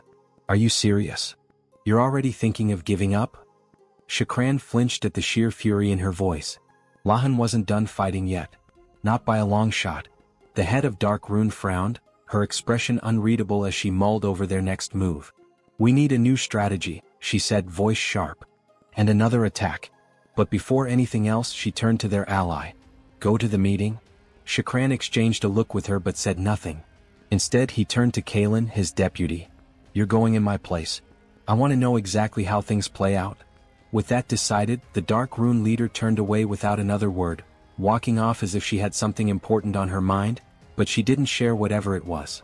Lahan watched her leave, confused but unwilling to press for answers. Elsewhere, Jinsung's eyes fluttered open to the mouth-watering aroma of freshly cooked food. Still groggy, he blinked at his surroundings. The familiar interior of his capsule greeted him, and with a satisfied grunt, he decided it was time to stretch his legs and grab a bite to eat. In the kitchen, Eric was already moving about, casually stirring a pot while lost in thought. At least with Caesar's help, Karis had finally reached level 100. The central continent had been the perfect place for leveling up. Just as he was about to sit down, his phone vibrated in his pocket. Frowning, Eric pulled it out and answered. Hello? On the other end of the line, a familiar voice greeted him. It was the co-host of a popular podcast. Hey Eric. Just calling about your video earnings from the second battle of the Gadflies. Jin-sung immediately perked up. He remembered her mentioning this before, how they planned to release the video either tonight or tomorrow. How much are we talking? He asked casually, trying not to sound too eager. Her response hit him like a truck. Full video revenue is projected at around 8 million. Wait, what? Yeah. The video's expected to rack up about 12 million views, and every cent of that will be yours. Eric nearly dropped the phone. 8 million. His mind went blank for a second before the sheer absurdity of it hit him. He wasn't just making good money, this was life-changing cash. The girl chuckled at his stunned silence. Not surprising, honestly. You're one of the top names in Kylan now. Thanks to you, I was even able to hire a full editing team. So really, thank you. With that, she bid him farewell, promising to contact him again when the video officially dropped. Still dazed, Eric stared at his phone, processing the sheer weight of the situation. 8 million. It wasn't long before his thoughts turned to how he'd spend it. His first instinct? Send it all to his parents. But then he hesitated. If he just dumped that much money into their bank account out of nowhere, they'd definitely think he had stolen it. That would be an entirely new problem. So instead, he decided on a compromise. He'd treat himself, maybe grab some incredible food with Heron, and then figure out the rest later. With that settled, Eric sat down at his computer. He hadn't checked the community forums in a while, and after winning the battle, he figured it'd be fun to see how people were reacting. As soon as he logged in, a flood of praise filled his screen. Eric is a god-tier strategist. His pet lineup is insane. Did you see the way he took down Kimmin? Absolute legend. Eric smirked at the endless stream of compliments, not even trying to be humble. But as he scrolled further, another trend emerged, one that pissed him off. The top guilds, Splendor, Oakland and Lucifel, had completely disappeared during the battle. While Lotus had been fighting tooth and nail against Kimmin, the strongest guilds in the game had been hiding like cowards. Even worse? They had set up Lotus to fail. Roy Chen's report made that painfully clear. If Karis hadn't evolved when he did, Lotus would have been wiped out. And those bastards knew it. Eric clenched his fists. An eye for an eye. A tooth for a tooth. They thought they could use him and get away with it? They were dead wrong. His expression darkened as a wicked idea formed in his mind. It was time for payback. And Eric had no intention of holding back. Thank you for watching. Don't forget to like and subscribe for more awesome recaps. If you enjoyed the content, feel free to click the thanks button to show your support. We'll be back soon with more thrilling episodes. Till then, cheers.